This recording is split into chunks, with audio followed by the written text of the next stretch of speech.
Okay. The Committee of the Whole meeting is of March 10th, March 11th, 2022 is hereby called to order. Madam Clerk, I'm going to ask you to read today's agenda into the record. We're going to do it a little different so our colleagues can get here. Official agenda, Committee on the Whole. The 34th Legislature will convene in Committee of the Whole on Friday, March 11th. Can you speak into the mic? We're having trouble hearing you. 2022 at 10 a.m. in the Fritz E. Lawetz Legislative Conference Room on St. Croix to receive testimony on the following zoning map amendment applications. Block 1, ZAC-21-13, Annette I. Jackson requesting a use variance for the B4 business residential areas zoned remainder plot number 14, Estate St. John, Queen Quarter, St. Croix to allow dwellings. Invited testifiers, Annette I. Jackson, applicant, the Honorable Jean-Pierre L'Oriol, L. Oriol, Commissioner, Department of Planning and Natural Resources, Leah Laplace Matthew, Territorial Planner, Division of Comprehensive and Coastal Zone Planning, Department of Planning and Natural Resources. ZAC-21-14, Eugenie Vincent and Marie Polian requesting a use variance for the R2 residential low density 1 and 2 family, zoned plot number 44, Estate Williams Delight, Prince Quarter, St. Croix. Invited testifiers, Eugenie Vincent and Marie Polian, applicants, the Honorable Jean-Pierre L. Oriol, Commissioner, Department of Planning and Natural Resources, Leah Laplace Matthew, Territorial Planner, Division of Comprehensive and Coastal Zone Planning, Department of Planning and Natural Resources.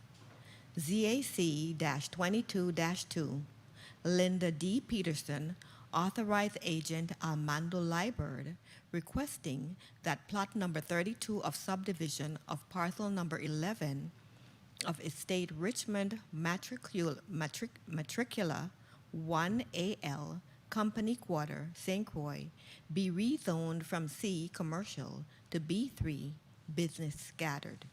Invited testifiers, Linda D. Peterson, Authorized Agent Armando Liebert, applicant, the Honorable Jean-Pierre L. Oriol, Commissioner, Department of Planning and Natural Resources, Leah Laplace Matthew, Territorial Planner, Division of Comprehensive and Coastal Zone Planning, Department of Planning and Natural Resources.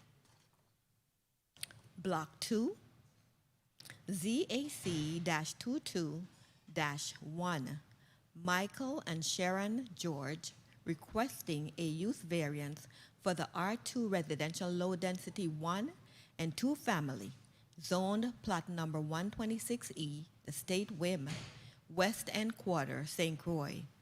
Invited testifiers, Michael and Sharon George, applicants, Honorable Jean-Pierre L. Oriol, Commissioner, Department of Planning and Natural Resources, Leah Laplace Matthew, Territorial Planner, Division of Comprehensive and Coastal Zone Planning, Department of Planning and Natural Resources. ZAC-223, the University of the Virgin Islands Research and Technology Park, requesting that plot number 5-E and 5-F VI Corp land, Estate Castleburg, Prince Quarter, St. Croix, be rezoned from A-1 Agriculture Zone to A-2 Agricultural Zone, and B3 Business Scattered, respectively. Invited testifiers, Peter Chapman, Executive Director, UVI RT Park, applicant, the Honorable Jean-Pierre L. Oriol, Commissioner, Department of Planning and Natural Resources, Leah Laplace Matthew, Territorial Planner, Division of Comprehensive and Coastal Zone Planning, Department of Planning and Natural Resources.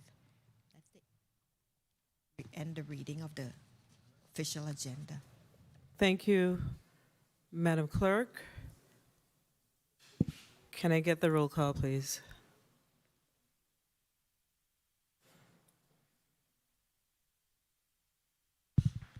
Senator Marvin Blyden, Senator Blyden, absent. Senator Samuel Carrion,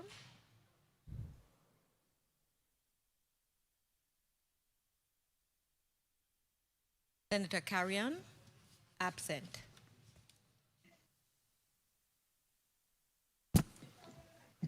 Senator Dwayne DeGraff, Please mark, Here. please mark DeGraff Senator here. Blyden as present. DeGraff here. Senator Dwayne DeGraff, present. Senator Novell Francis, Senator Francis, present. Senator Alma Francis Heiliger, Senator Francis Heiliger, absent.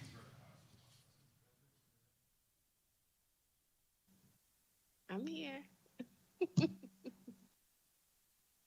Here. Senator Francis Heiliger, present.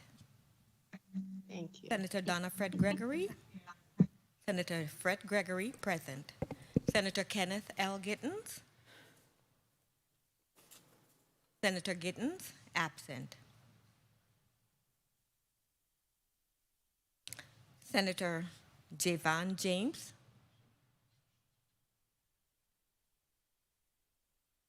Senator James, absent. Senator Franklin D. Johnson, Senator Johnson, here.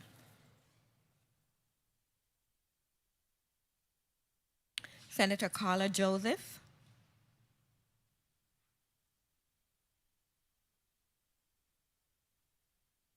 Senator Carla Joseph, absent.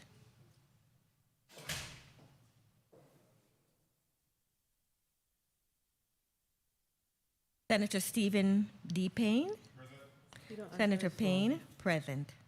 Senator Milton E. Potter, Senator Potter, present. Senator Janelle K. Thoreau, Senator Thoreau, here. Senator Kurt Vialet, Senator Kurt Vialet, absent. Senator Genevieve Whitaker, present. Senator Whitaker, present.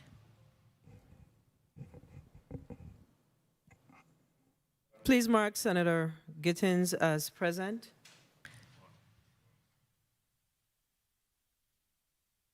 Madam President, we have 11 present and 4 absent. 3 absent, 1 excused. We're gonna excuse yet. We haven't read any correspondence into the record, so please retally. Madam President, we have 11 present and 4 absent. Thank you. Please read, do we have any correspondence? No, we don't. We should have, oh, Senator Blyden is here, okay. All right, we are prepared to proceed. This morning, we will hear, it's today actually, we will hear 5 applicants in the St. Croix District seeking rezoning of property in our territory, and the request for approval of extension of the state of the emergency declaration due to the COVID-19 from March 11th to April 10th of 2022. I'm going to ask the testifiers in Block 1 to also please mark Senator Carrion as present. So give me another retally.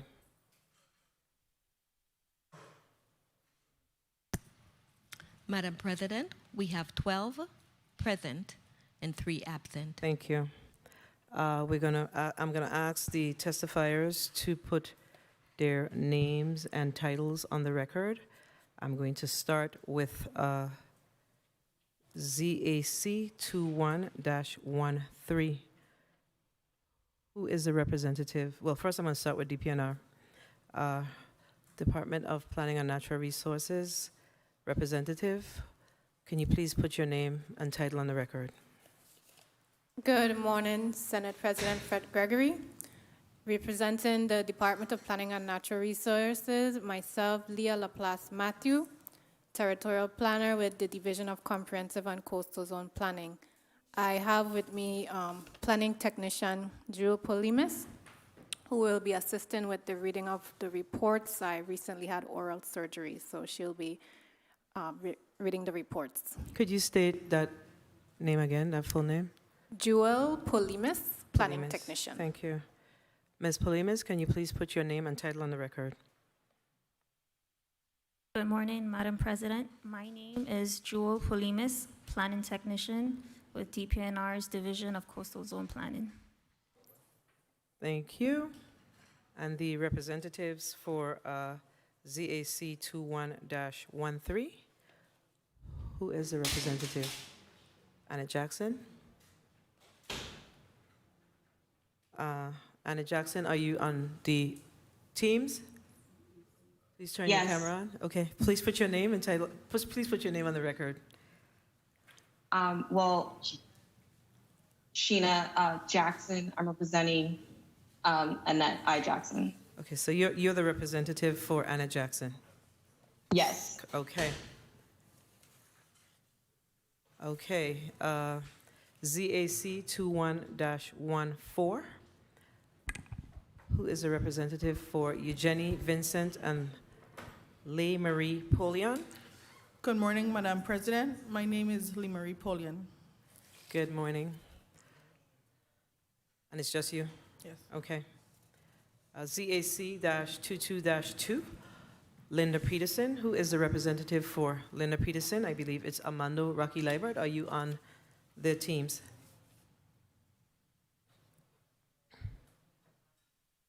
We are unable to hear you. You are on mute, and we're going to also ask you, Mr. Libert, to lower your camera. We can only see the top of your head.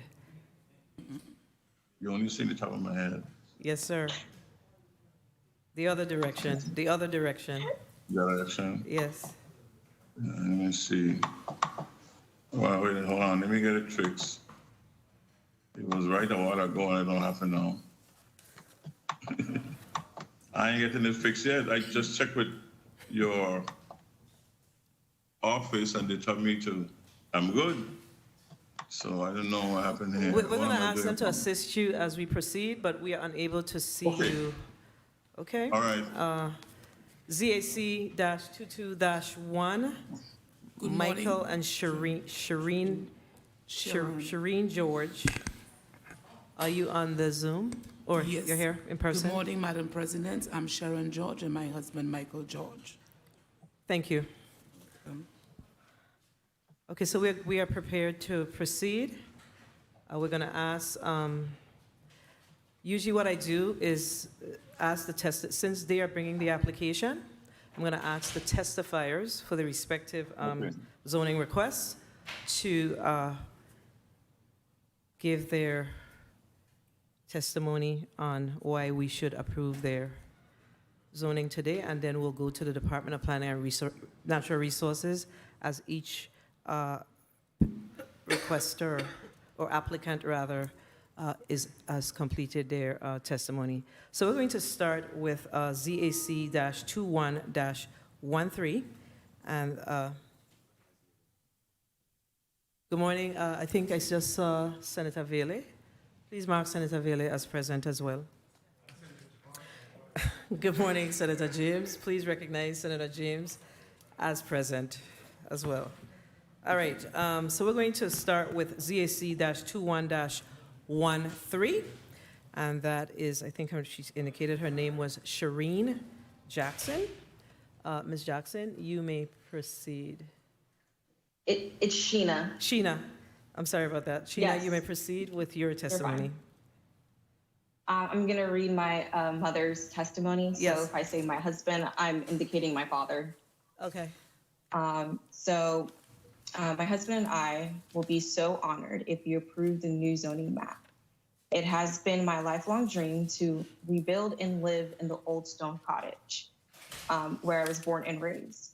I lived abroad for over 50 years, and now I would like to live to retire at Sheena, home, St. Croix. Sheena, let me ask you Yes. very quickly. Did you submit Sure. that testimony? Yes, we did last night. Oh, last night. Colleagues, do you have the Yeah, testimony? Please check in your, in the drive. It should be on the drive. You may proceed. Yes, ma'am. Thank you. I lived abroad for 50 years, and now I would like to retire at home. Approving the zoning map will greatly improve the look of the neighborhood, and it's in dire disarray, and it needs to be desperately rebuilt. Thank you in advance for this opportunity to hear testimony. Okay. Department of Planning and Natural Resources, you may proceed with your report on the petition to amend ZAC 21-13. And you will be presenting. Yes. You may proceed. Miss, let me get that name right again. Give me that name again. Polymus. Polymus. You may proceed, Miss Polymus. Report on petition to amend official zoning map number SCZ-6. Application number ZAC-21-13. Petition of Annette I. Jackson requesting that a use variance be granted to the B4 Business Residential Area zoned remainder plot number 14, Estate St. John, Queen Quarter, St. Croix. Owner applicant Annette Jackson, as per corrective deed of gift dated March 15th, 1985. Acreage. Remainder plot number 14, Estate St. John, consists of 0.516 acres as shown on drawing number D9-6711-C021. Current use. The property is not in use. However, a building formerly used as a single-family dwelling is on the property. Proposed use, reconstruction and expansion of the former single-family dwelling. Surrounding uses and zones. To the north are residences and vacant land. To the east is a residence. To the south is vacant land. To the west is a restaurant and bar. The surrounding area is zoned R2 residential low density 1 and 2 family, R3 residential medium density, and B4 business residential areas. Infrastructure. Water needs will be supplied by cistern and public water lines. Wastewater will be handled by septic system. Public response.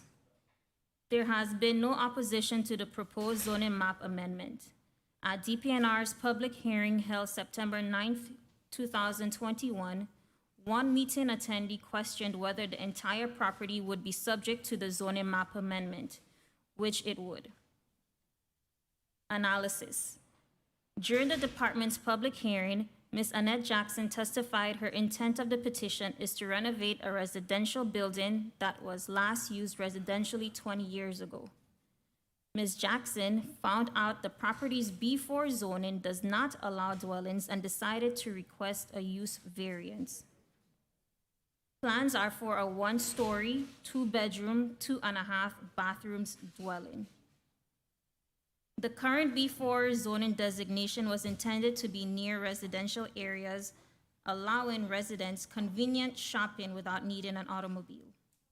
Although the B4 district offers a wide variety of uses compatible with the surrounding area, dwellings are not listed as a use permitted as a matter of right according to Section 228 of the zoning law. The property's residential use was established prior to the adoption of a zoning map amendment granted in 1985, which allowed for the construction and operation of a restaurant and bar. After analyzing the request, the department recommends approval of the use variance to allow residential use in an area that is mixed use in nature. Recommendation: the Department of Planning and Natural Resources recommends that remainder plot number 14, Estate St. John, Queen Quarter, St. Croix, be granted a use variance to allow for dwellings. Signed, Keith Richards, Assistant Commissioner, dated October 19th, 2021. That concludes our report on ZAC-21-13. Thank you for your presentation. Do you have visuals today? Good morning. Visuals were submitted. Okay, They should so- be in the file. Media, do we have visuals to bring up on the screen for this particular zoning request?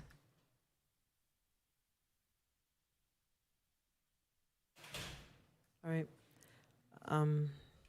We're going to need a brief explanation of what we're seeing, please. The picture shown is the former residential dwelling that the applicant is requesting the use variance so that they can reconstruct and expand. And this is the location of the site. To the marker shows the residential building, and to the left is the current bar and restaurant.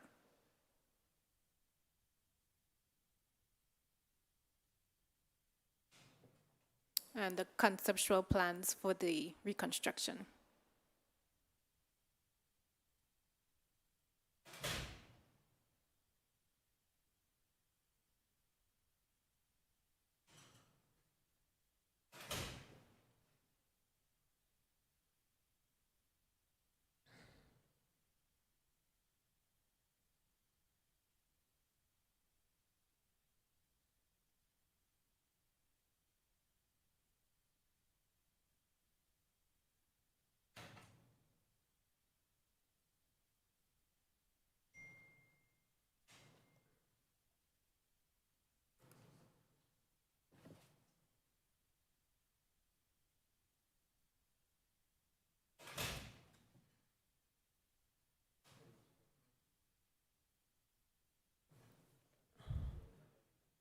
The next picture is actually for another application. Thank you. Thank you. Media, you may take down the presentation from the screen. We're now going to hear from ZAJ-21-14, Eugenie Vincent and Laymarie Poulian. You may proceed, Ms. Poulian. Good morning. Good morning, Madam President, Fred Gregory, distinguished senators, and everyone present. My name is Laymarie Poulian, and I thank you all for giving me this opportunity to be here today. The reason I am here today is to request a use variance to the R2 residential low density 1 and 2 family, zoned plot number 44, Williams Delight, Frederickstead, St. Croix. The property consists of 0.238 acres as described on drawing number 2188. Surrounding properties are zoned R2 and R3, residential medium density, and are vacant or have single or two family dwellings upon them. I am further requesting this use variance to allow me to operate a 40-foot container trailer that would be used as a nail salon. Off-street parking are proposed, and clients will be served by appointment only. Water needs will be supplied by the existing cistern and well. Wastewater will be handled by the existing septic system.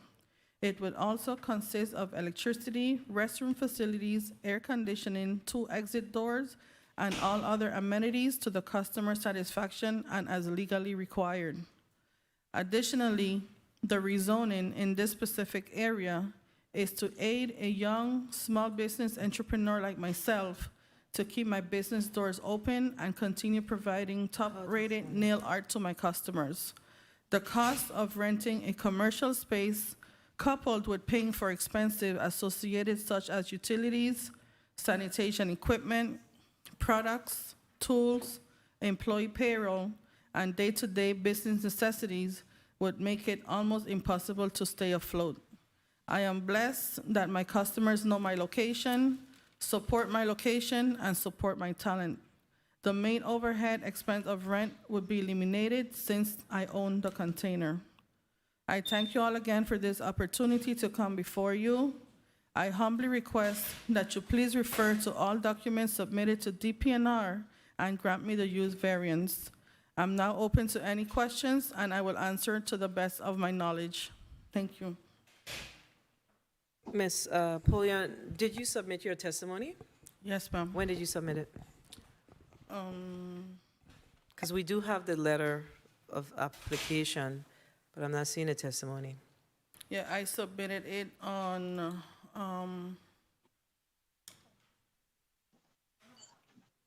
of this one? Okay, all right. I'm going to ask DPNR to proceed with, Okay, yeah, that's. excuse me, that's the one. Jamila? Okay, all right. Yeah, can't do that. DPNR, you may proceed with ZAJ 21-14, please.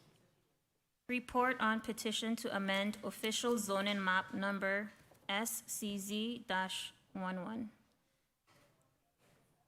Application number ZAC-21-14. Petition of Eugenie Vincent and Limery Polion requesting a use variance to the R2 residential low density 1 and 2 family zoned plot number 44, Estate Williams Delight, Prince Quarter, St. Croix. Owner applicant, Eugenie Polion, as per warranty deed dated August 7th, 2009, document number 2009003451. Power of attorney was granted to Limery and Vincent Polion. Acreage.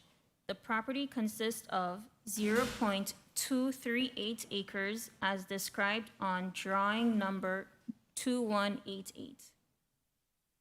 Current use is single-family dwelling. Proposed use to allow a nail salon. Surrounding uses and zones. Surrounding properties are zoned R2 and R3 residential medium density and are vacant or have single or two family dwellings upon them. Infrastructure. Water needs will be supplied by the existing cistern and well. Wastewater will be handled by the existing septic system. Public response. There has been no opposition to the proposed rezoning. Other than the applicant, no one else spoke in support of, questioned, or commented on the petition at DPNR's public hearing held October 4th, 2021. Analysis. The applicants have a 40-foot trailer that will be used as the nail salon. 2 off-street parking spaces are proposed, but clients will be served by appointment only. The current R2 zoning of the property allows for uses that are non-residential in nature, such as daycares, schools, museums, civic and social clubhouses. Due to the low amount of anticipated traffic to the business, proposed business hours of 8 a.m. to 5 p.m., an adequate amount of off-street parking, the small nail salon would not be incompatible with the uses occurring in the immediate area and would be a low-impact operation.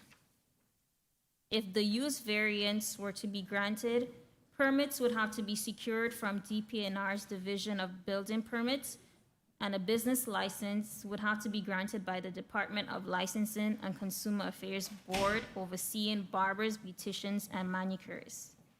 The salon's final design will have to meet requirements set forth by DLCA and the Department of Health before it would be operational.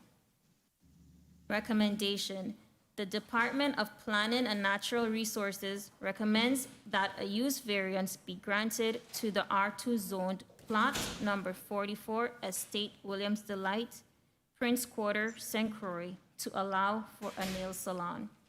Signed, Assistant Commissioner Keith Richards, dated October 19th, 2021.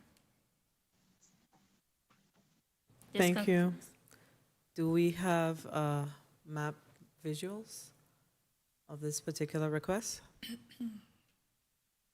Media?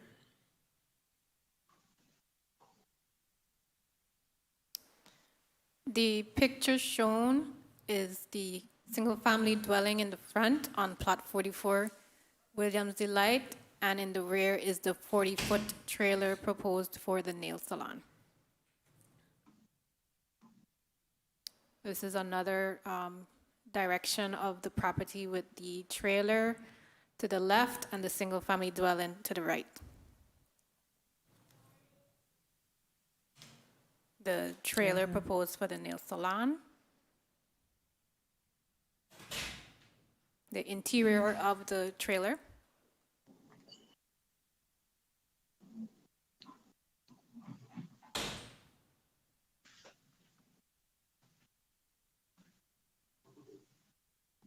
Restroom facility in the trailer.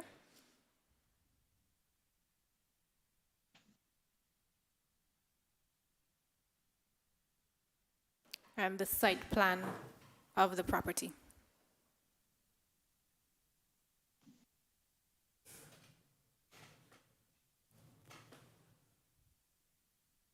Thank you. I think we have a perspective.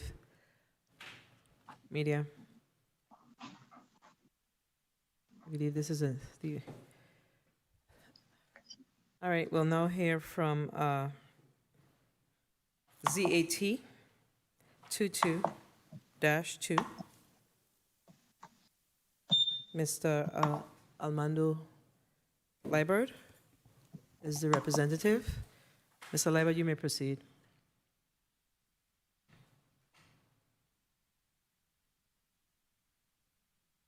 You're on mute. You're muted.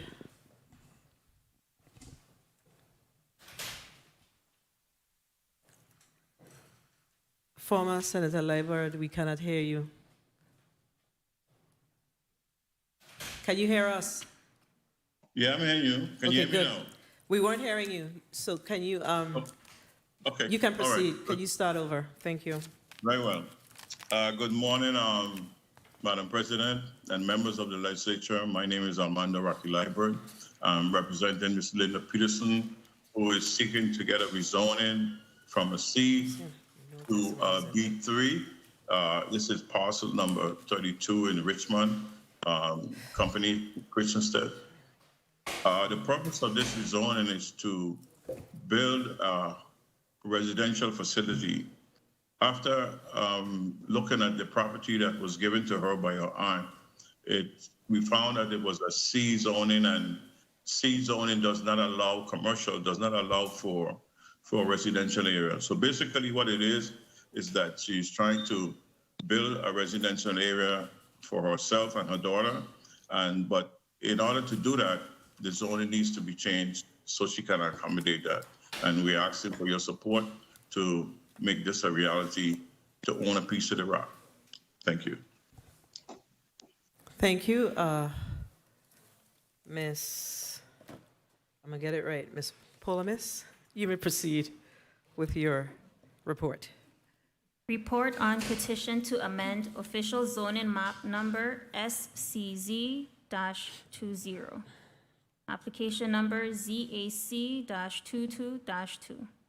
Petition of Linda D. Peterson, authorized agent Armando Liebert, requesting that plot number 32 of subdivision of parcel number 11 of Estate Richmond Matricular 1AL, Company Quarter, St. Croix, be rezoned from C Commercial to B3 Business Scattered.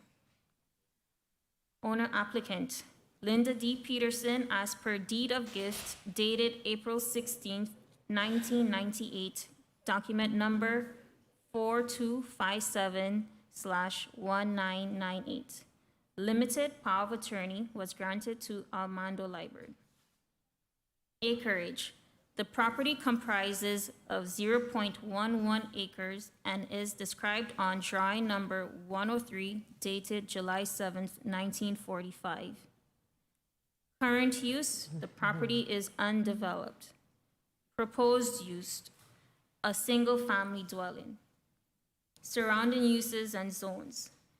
The surrounding area is zoned R4, residential medium density, and C, commercial, with a mix of vacant land, residences, and business commercial uses. Infrastructure. Water needs will be supplied by cistern and public water lines.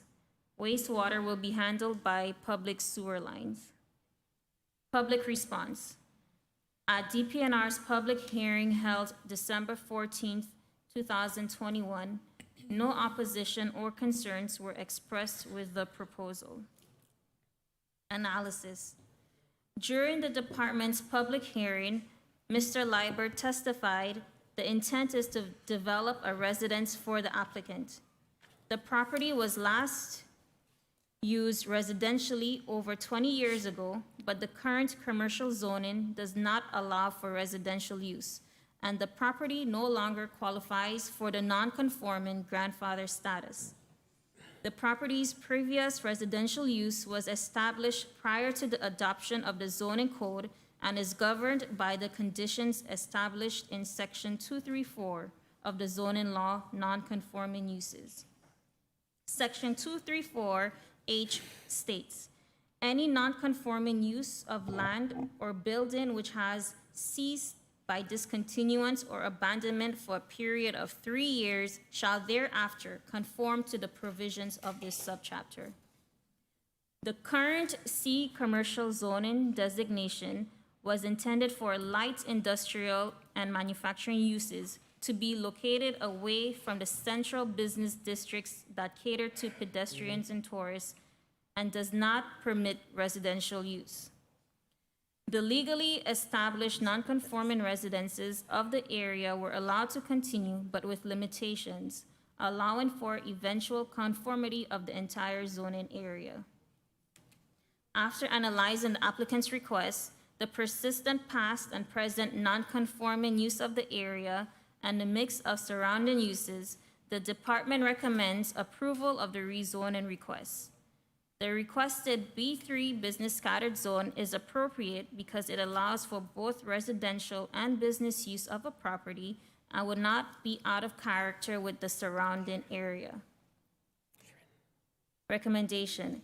The Department of Planning and Natural Resources recommends that plot number 32 of subdivision of parcel number 11 of Estate Richmond Matricular 1AL, Company Quarters, St. Croix, be rezoned from C commercial to B3 business scattered.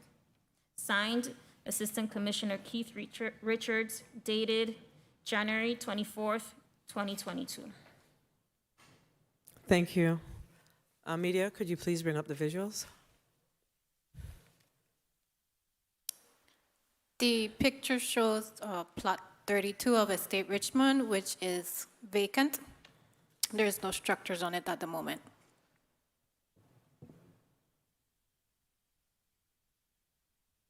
Copy of the application.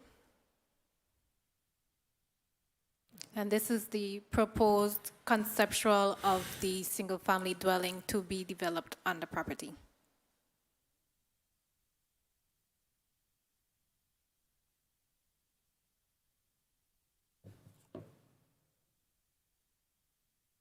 That would conclude the visuals. Okay, thank you. For the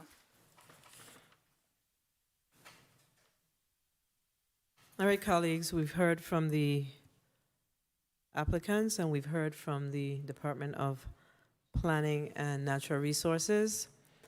So we're going to go to a 3-minute round.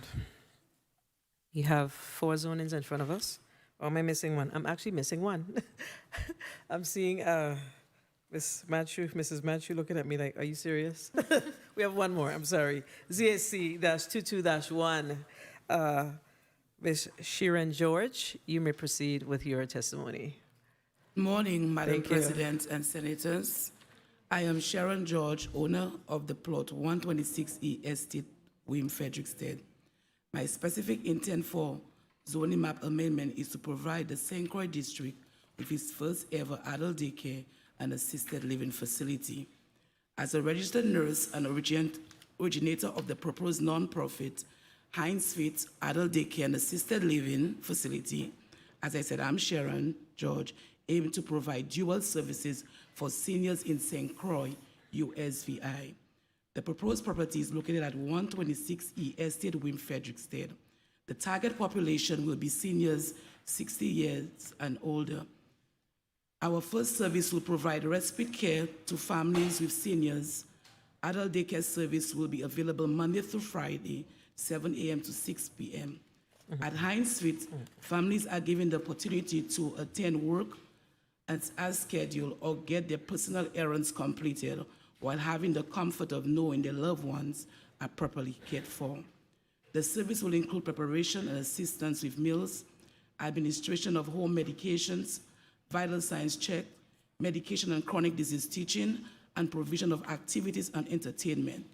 This service has the ability to accommodate 6 seniors at a time. Our second service will be an assisted living facility. This service has the ability to accommodate a total of 4 seniors, with a total of 2 bedrooms slated for assisted living. Heinz Fit will be placing 2 seniors in each bedroom. The seniors utilizing the service will be residents of the facility and therefore afforded 24 hours, 7 days per week care. The service will include activities of daily living such as providing preparations and assistance with meals, assistance with hygiene care, laundry services, transportation to doctor's appointments, administration of home medications, vital signs checks, medication and chronic disease teaching, and provision of activities and entertainment. Thank you for considering our application.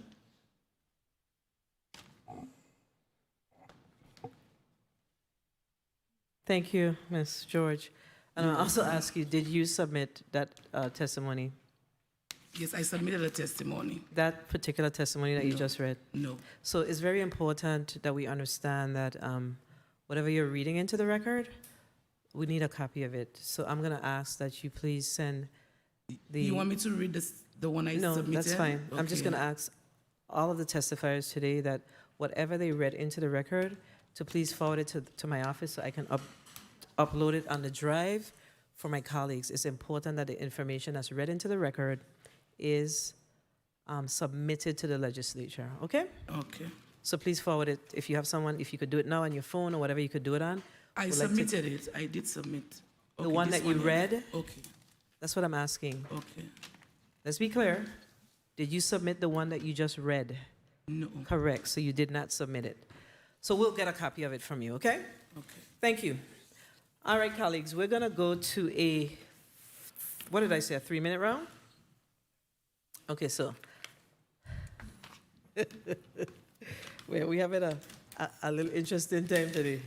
DPNA, Ms. Report- Polis, please read the report. Thank you.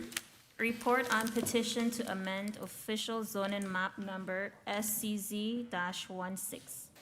Application number ZAC-22-1. Petition of Michael and Sharon George requesting a use variance for the R2 residential low-density 1 and 2 family zoned plot number 126-E Estate Wim, West End Quarter, St. Croix. Owner applicant Michael R. George and Sharon George as per warranty deed dated October 8, 2018, document number 201-800-4301. Acreage. The property comprises of 0.283 acres and is described on drawing number 3081 dated May 3rd, 1972. Current use, a 2-family dwelling is under construction. Proposed use, to allow an adult daycare and assisted living facility. surrounding uses and zones. The surrounding area is zoned R2 with vacant land, residences, and a children's daycare. Infrastructure. Water needs will be supplied by cistern and public water line. Wastewater will be handled by the public sewer line. Public response. At DPNR's public hearing held November 9th, 2021, no opposition or concerns were expressed with the proposal. 5 letters of support were submitted. Analysis. During the department's public hearing, Mrs. George testified there is a lack of assisted living facilities and respite care services for families with seniors. She's a registered nurse, and her proposal is for the conversion of the 2-family dwelling into an adult daycare for 6 seniors on one side and a 4-senior assisted living facility on the other. 5 employees would provide care for the residents and daycare. The zoning code allows for an assisted living facility under the heading convalescent, rest, nursing, and retirement homes and sanitariums in the R2 zone. That use, however, is permitted only when certain conditions are met. Those conditions are: A, there shall be a minimum lot area of 1 acre. B, the maximum coverage of any building or buildings shall not exceed 30% of the entire lot area. C, there shall be minimum side and rear yards of 25 feet with a minimum setback of 50 feet from all adjacent residential properties. And D, off-street parking shall be provided in accordance with the provisions of Section 230 of this subchapter. The petition property is unable to meet the conditions, thus the request for a use variance that would allow the assisted living facility as a matter of right. Also, the zoning code does not recognize adult daycare as a use. The department acknowledges the potential benefits of this request for the community of St. Croix and supports approval of the request. Recommendation.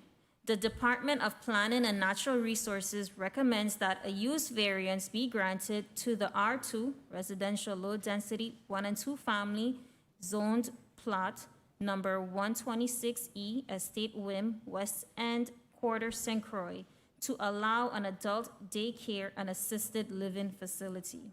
Signed, Assistant Commissioner Keith Richards, dated January 24th, 2022. Thank you. Do we have visuals on this zoning request?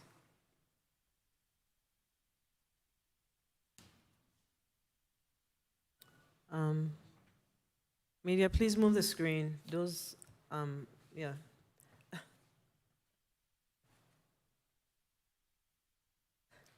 The shown drawing is the plan of the current 2-family dwelling under construction on the property. The floor plan of the current construction.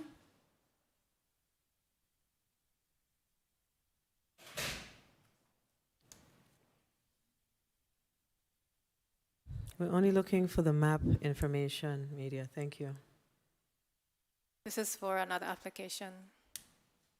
That's another application.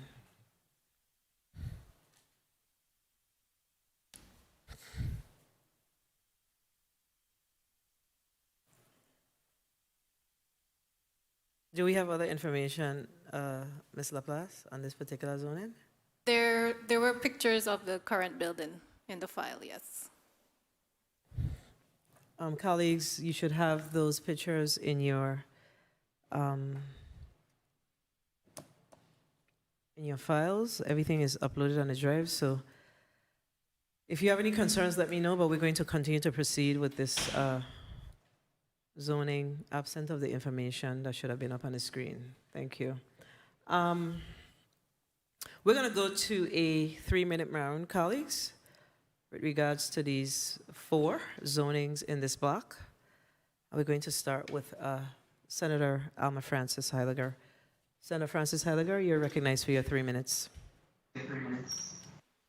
Thank you. Good morning to my colleagues. Good morning to the testifiers. Good morning to the people of this territory. First, I want to start off with dealing with the first one up in regards to Annette Jackson. In regards to this, the DPNR is recommending use variance. Are you okay with that, or would you prefer to have the zoning change as requested?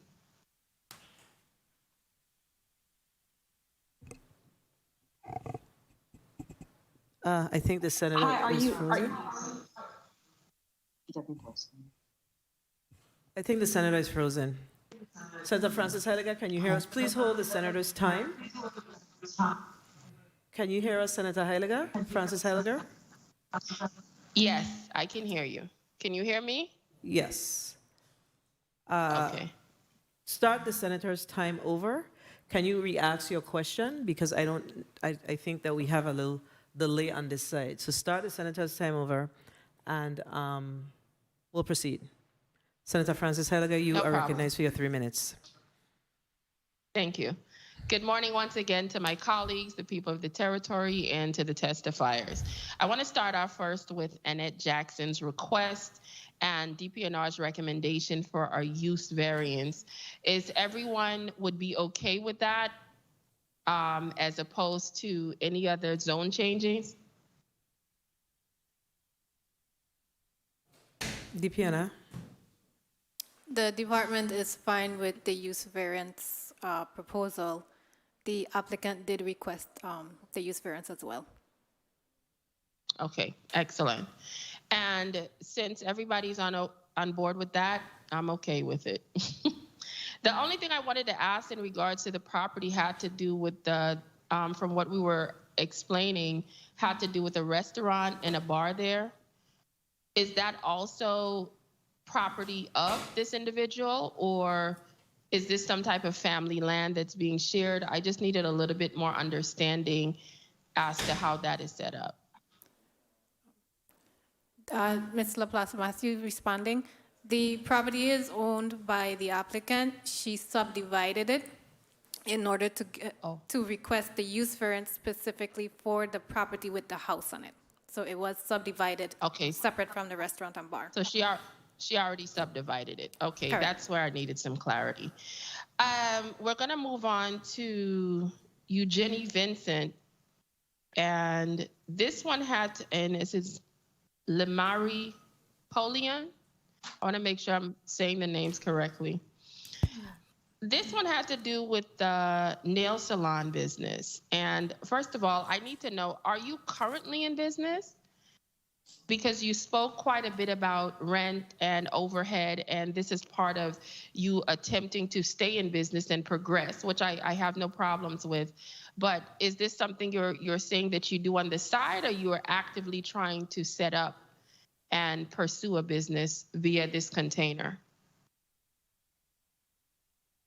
Yeah. I'm currently already in the 1 minute. in the trailer working with my my manicurist nail license already, and I do have approval already of the Department of Health and the Department of Fire already. I'm currently in the trailer already. So this is just to get what you need in order to make sure everything is done properly? Correct. Okay, I understand that.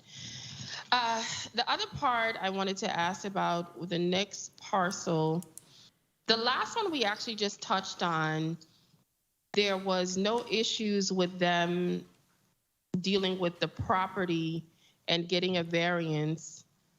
And to be honest with you, the things that are before me today, I don't really have much issues with any of them, because based on what is being shared, it's just some cleanup, it's just property being transferred. And the only one I wanted to get a little bit more information on, let me just clarify before my time runs out. There was one that wanted to change from commercial and to do a residential home. Time. I wanted to understand, could I just ask this last part, please, Madam Chair? You proceed. Thank you. I wanted to understand a little bit in regards to that particular property. And because if that property is already dealing with business and the balance of it, would people be considered, like, for example, instead of constantly trying to change the zoning of property, maybe sell it? Commercial property is very valuable here in the Virgin Islands, and maybe get something different. Are these options that individuals look at, or just trying to change the zoning to accommodate their current needs? Can you hear me? Yes, I'm listening. Yes. This is Armando Rocky Library. The concern that you brought up is one that was discussed. It's because the property is zone C, and you're correct that C is a viable zoning, but it's bigger than that. It's about owning a piece of the rock, being able to own a home, and if the applicant has no other property. And so the purpose of this is to have a place to reside when they come in, whether they have a daughter that lives in the States and coming back, and they want to have a place for them. That's the purpose. Okay. So was there any consideration to potentially selling the property as commercial? None? None? No. Okay. All righty. Thank There you was so a much, deed of Madam gift. Chair. There was a deed of gift given to Linda, and she wants to get a place to stay. She want to be just like everybody else who come from all over the place, own a piece Oh of no! it. Well, Thank you, Senator. When I say sell the property, I mean utilize the funds to buy a zoning where she could put a home. So that's why I was asking: was that even a thought? Thank It was a you, thought, Senator but Francis not Heiliger. considered Your to be- time has been called, and we need to proceed. We need to move forward, Thank you okay? so I much. think we All right, got you're the welcome. answers that we needed from the applicant. Senator DeGraff, you're recognized for your 3 minutes. Yes, good morning, Madam Chair. Good morning, colleagues. Good morning, Good morning. testifiers, all viewing, listening, and present. I stand in support of all of these zoning requests. A couple of things I was wondering, for Ms. Jackson, is your property considered historic? Divyana responding. We did contact the State Historic Preservation Office, and there was no concerns with her property being historic. Okay, good, good. For Ms. Polian, how close is the other residence to the trailer? I didn't see that in any of the pictures in terms of fumes maybe from the chemicals used.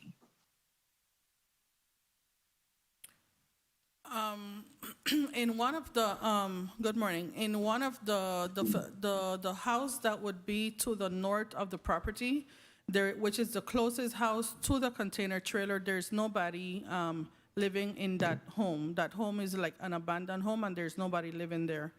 The other house would be that they do have, individuals living in the property, would be to the south of the property, and that's a pretty good distance from the trailer itself.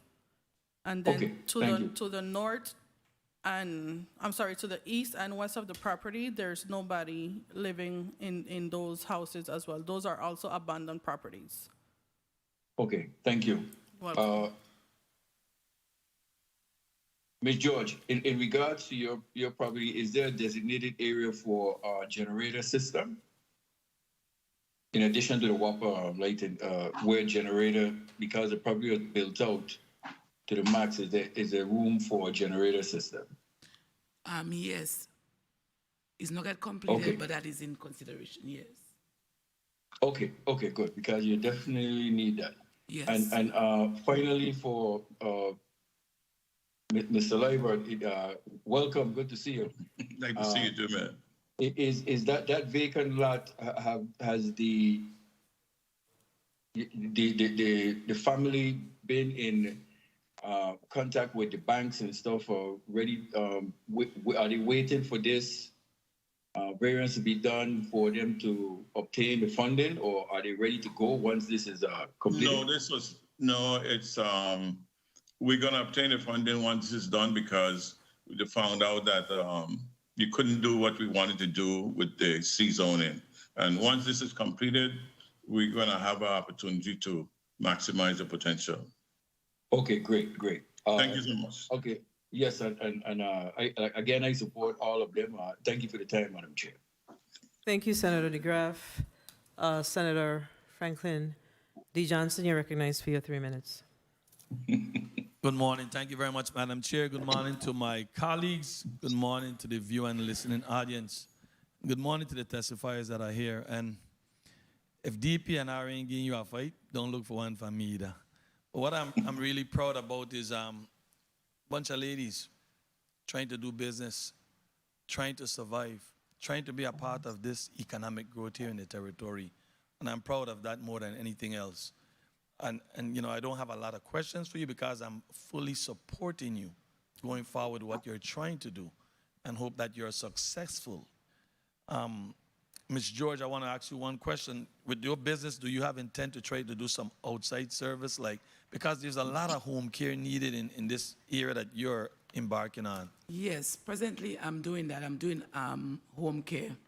So Okay. yes, we'll be considering doing that also. You have available a nurse that works with you that are willing to go to home, or you intend to hire I someone intend else? to, but presently I'm doing that. Okay, but Yes. you provide that type of service right yes. now? Yes.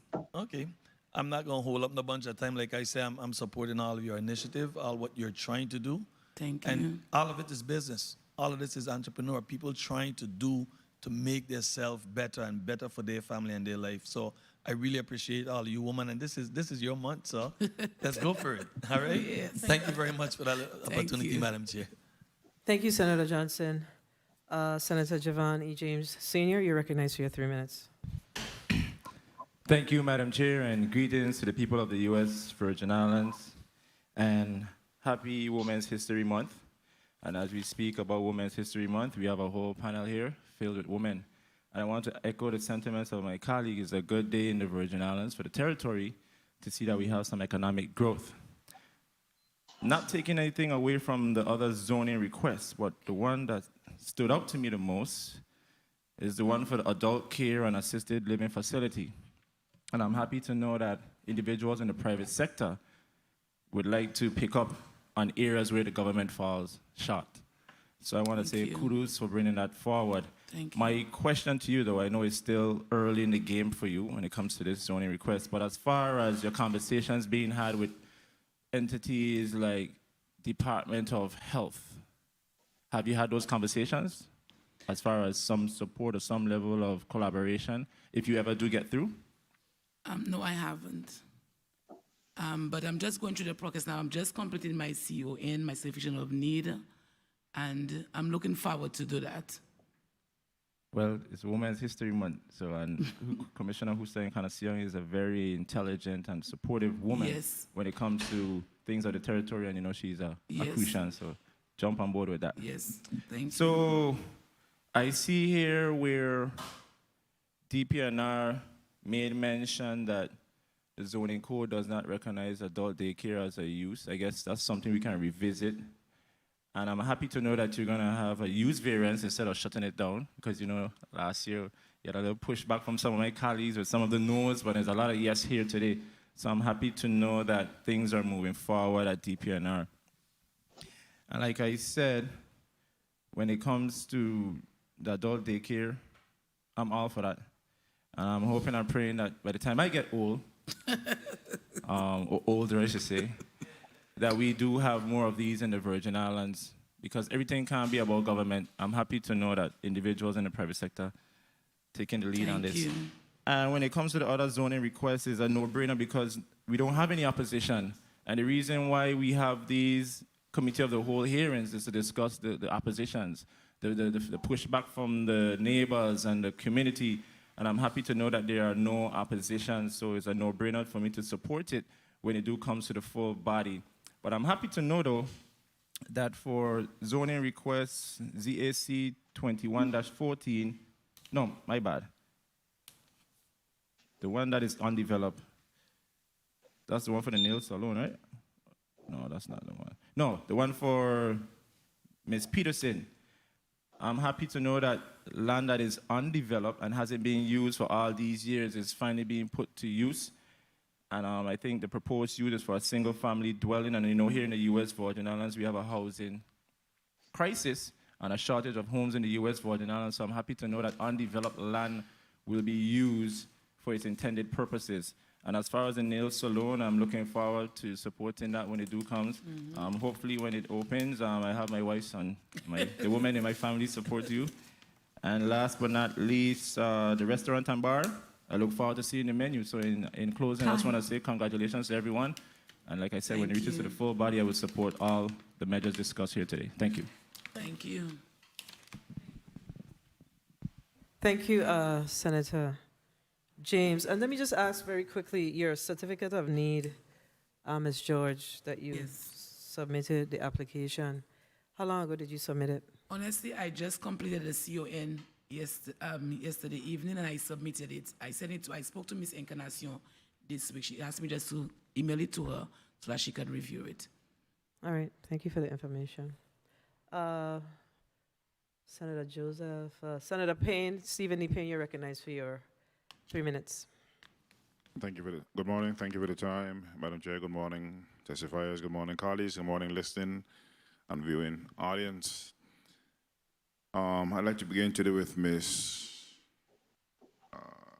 Sharon, Miss George.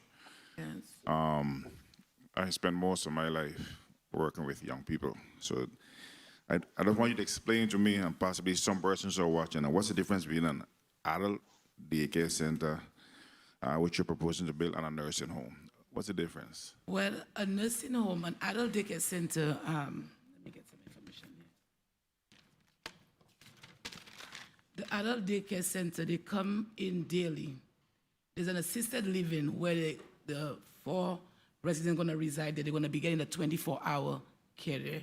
It's not a nursing home because an assisted living place, assisted living, it's something like Turning Point. I know if you know about Turning Point.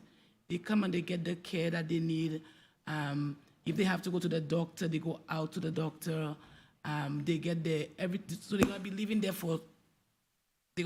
there permanently. The adult daycare, they come in daily. For example, a caregiver might say she wants her mom to go to the daycare for today. They can come to the daycare, they get their care, they get their meals, they get different activities, entertainment, they get to socialize, and they go back home. But assisted living is where they live permanently. It's not a nursing home, not to be confused with a nursing home, the assisted living.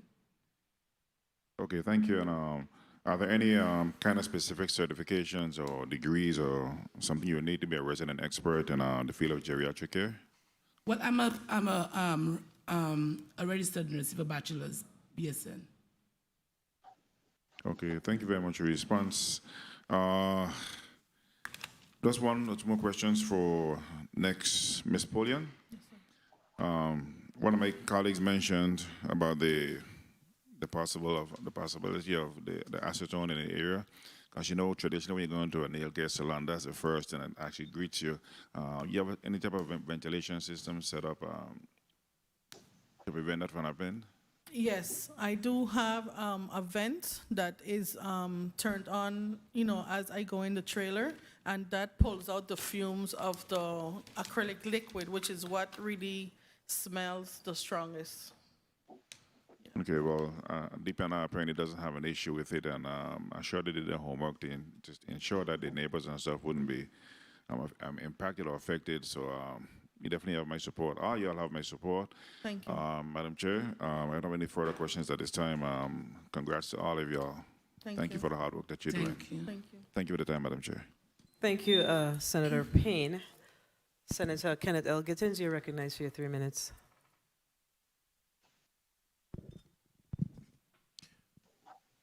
Thank you, Madam Chair and colleagues. Good morning. Good morning to the testifiers. Listening to the zoning requests before us today, I don't have a problem with any of them. And I always like those that seeks to boost our economic development in the territory. Now, as everyone know, I don't believe that this should be the forum, but this is how it's currently set up. And hopefully one day it will be removed. But I must say that especially with I'm excited about the adult daycare center, which would provide a safe and secured environment for our seniors. And this will definitely help our community and the Department of Human Services, who lack some of these services to our elderly community. So I say I salute you, Nurse George, on your movement. I did have a chance to go and look at the area in the Estate Wim area, which is my area. And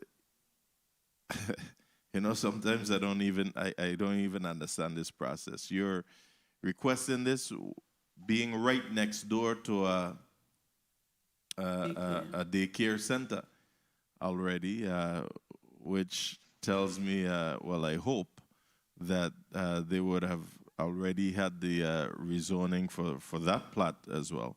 So I don't see a problem in going forward for the adult daycare center, which we desperately need. And I will go out on a limb and be the sponsor once this gets a bill on it on session day, and champion this so that we could move forward. But I'm pretty sure that my colleagues here can all agree that this is a service that we definitely lack in the territory and that we desperately need. So thank you to you and your staff and your family putting this together. And Ms. Polian, congratulations to you as well on moving forward, pushing your business. And we could see that you're doing a good job with the nails, because we could see yours. You know, that's something you should have shown everybody. I mean, it's right in our faces that we could see that you're doing a good job. So again, congratulations. Thank you. You from the Wim Camporico area too. That used to be my neighbor. That's why I'm voting for you, but I'm going to support the measure because it's a worthwhile measure to support. Thank you, Madam Chair and colleagues. Thank you, Senator Gittins. Ms. George, just piggybacking on Senator Gittins' line of questioning, you are in need of a loan to build out your facility? The facility is already built.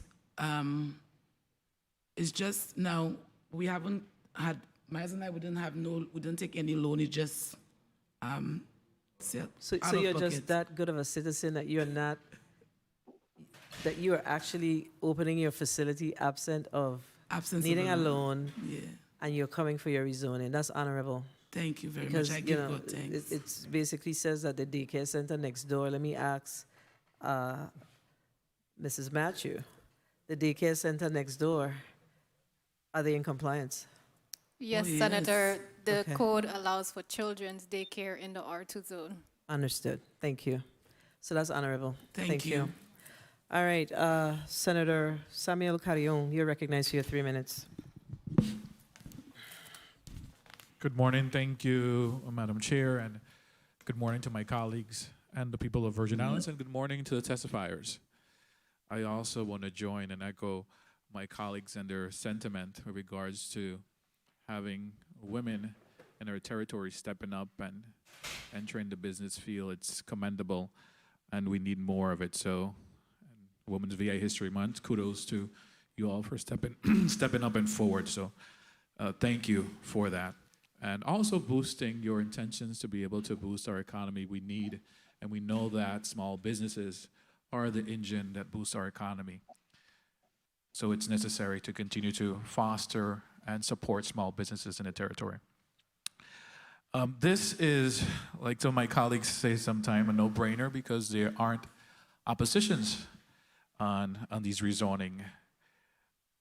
And it's quite different this time because most of the time we receive requests for rezonings from residential to business or commercial. And it's interesting this time we're seeing some requests, requesting variances from commercial or business zoning areas to residential. So that's a different twist that we don't see very often. But it's good because we know we have a housing shortage. And it's important to see that people in our community are interested in building homes and building residence. So that's kudos. I will be supporting these measures. I would like, though, if DPNR can state, just for the record and the viewing audience, and what's the process for these zoning requests? Because we see that in some instances you have these hearings and sometimes you don't have anyone opposing. So I'm sure that they're interested to see what's the process that DPNR takes for these zoning requests. Thank you. And thank you, Madam Chair.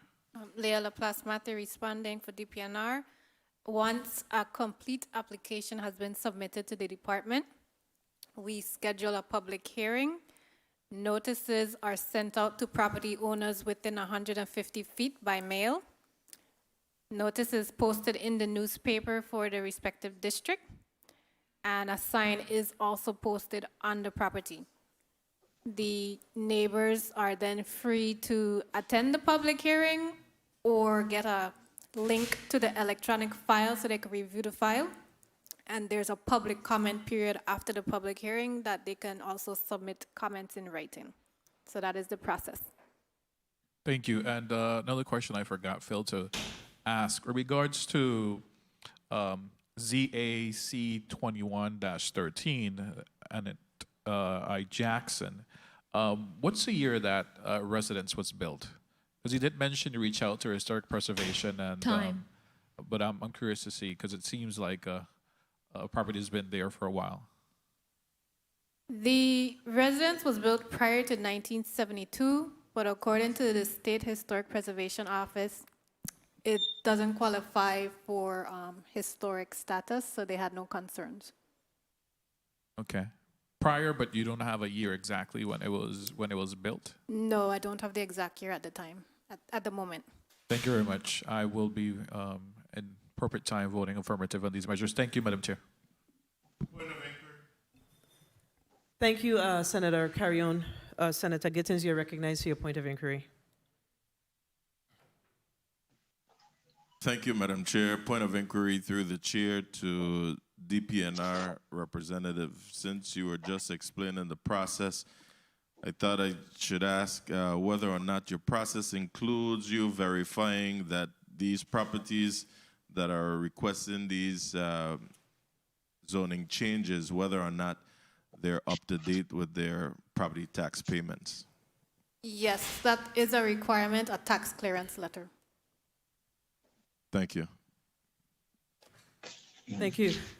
Thank you, Senator Gittins. Senator Soro, you're recognized for your 3 minutes.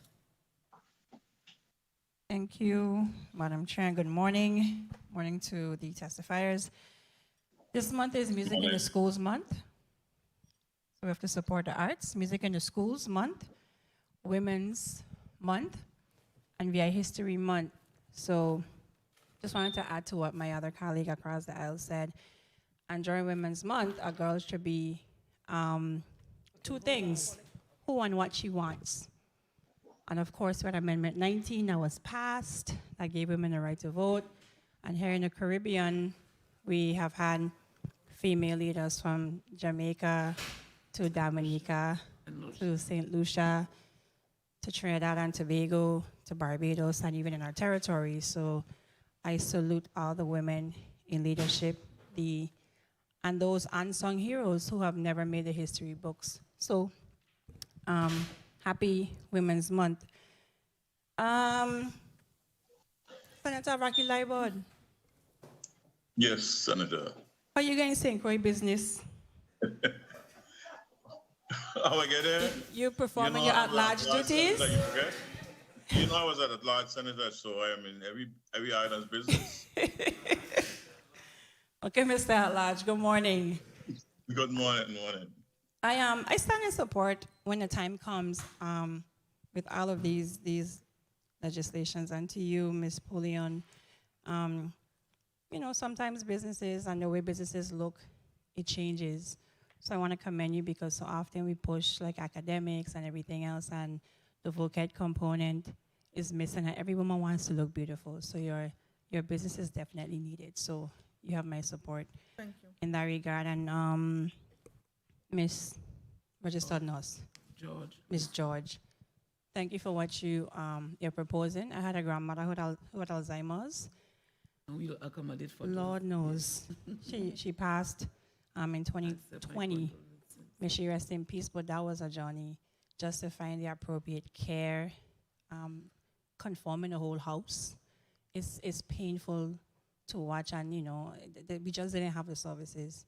So I don't want to tear it up because that's grandma, but I appreciate That will be it's provided. really personal for me. So I mean, she's gone, but whoever has an adult that does need supervision, your services are needed. So thank you. Thank you. And then, the other two zonings that would allow for homes, I will never object to that. We do have a housing crisis. Our homes are going to be Airbnbs. St. John is Villa City. We have no place to live. So anything that would allow for people to build a home and to reside, we talk about the brain drain, we talk about the capacity, and the issues that we have are just not brain drains and capacity, but we have to actually not look at the symptom, but look at the cause of the disease. And it's the fact that people just have no place to live. Where are they returning to live to take our place and occupy these jobs? So I am in support of every single measure in this block today. And DPNR, thank you for your service. Madam Chair, I return the balance of my time. Thank you. Thank you, Senator Sorrell. Senator Milton Potter, you're recognized for your 3 minutes. Thank you very much, Madam Chair. Good morning, colleagues. Good morning to the people of the Virgin Islands, and a special good morning to the testifiers who are before us today. Good morning. Madam Chair, I rise in support of all 4 rezoning initiatives that are before us today. I really have to applaud, in particular, Ms. George and Ms. Polion, for your entrepreneurial spirit. It takes grit and it takes courage to do business in the United States Virgin Islands. The cost can be very astronomical. Ms. Polion, you mentioned the cost of utilities and rent. That alone is enough to scare the most brave persons from going forward in business. So I applaud you ladies for your grit and your courage. The next decade that I will be seeing, unlike my millennial colleague on the other end of the building, is 60. So I will be seeing 60 in a couple of years. Wow. So I guess at that point I will be qualified, to participate in the adult daycare program. But 60 and above. it is filling a very significant and important void in this community. So I really applaud you for that. Thank you. If this initiative is approved, what is your anticipated timeline for completion of this project, Ms. George? Well, honestly, my anticipated timeline is July 8th. Ah. July 8th. Okay. That's but I've had some setbacks. So I'm still looking for July 8th. Okay. But as I said, there are some setbacks right now. But I have faith that by July 8th, I trust God. We'll keep our fingers crossed for you and say a prayer for you with that. Ms. Jackson, regarding ZAC 2113, the Stone Cottage. My question really is, if this is approved, will your plan extension do anything to the whole character, the stone, the look of that building? I really am impressed, and I love the look of the Stone Cottage. Will the character of the structure change if the expansion is approved, of the rezoning is approved?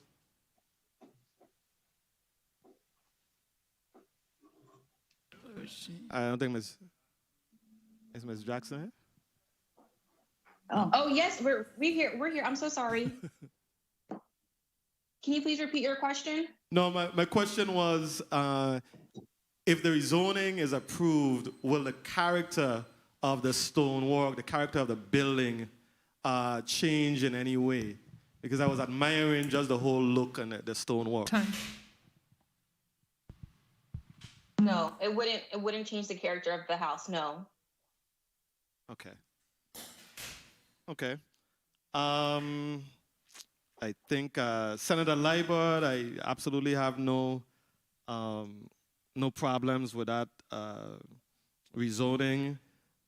Without question, everybody's goal, everybody's ambition should be to own a piece of the rock, and this will be an opportunity for Ms. Peterson and her family to gain a piece of the rock. So I am in complete support of all 4 rezonings that are before us this morning. Madam Chair, thank you very much for the time. Thank you. Thank you.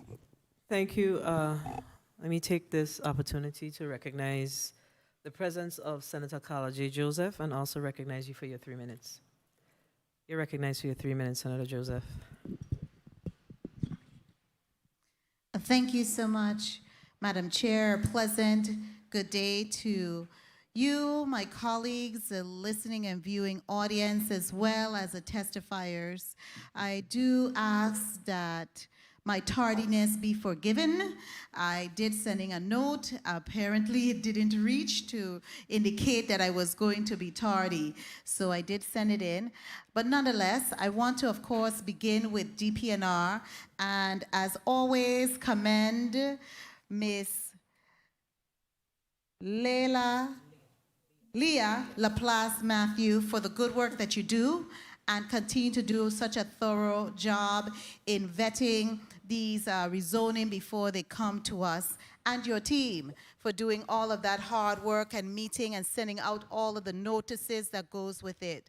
I want to indicate quickly that I paid special attention to one, and it was the first one on the block that we're considering today, with Annette Jackson. I was really touched and saw all of the beautiful renderings, and I said, what a wonderful opportunity and a good story to tell about how they want to be able to come back to the Virgin Islands and relocate back.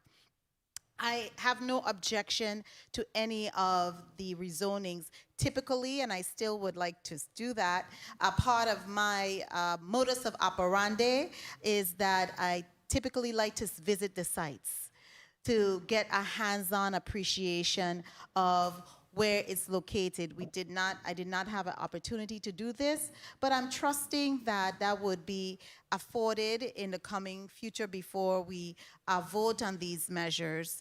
But I definitely want to commend DPNR again for the great work you're doing, and all of you for trying your very best to expand what you're doing and provide services for our people, and to look at relocating back home. I really want to commend everyone. I don't have any major probing questions, as I normally do, because DPNR did a good job with their recommendations this time. So I really just would like to keep all of my minutes and refer them back to the timekeeper, Madam Chair. Thank you so much. Thank you, Senator Joseph. We'll now hear from Senator Marvin Blyden for his 3 minutes.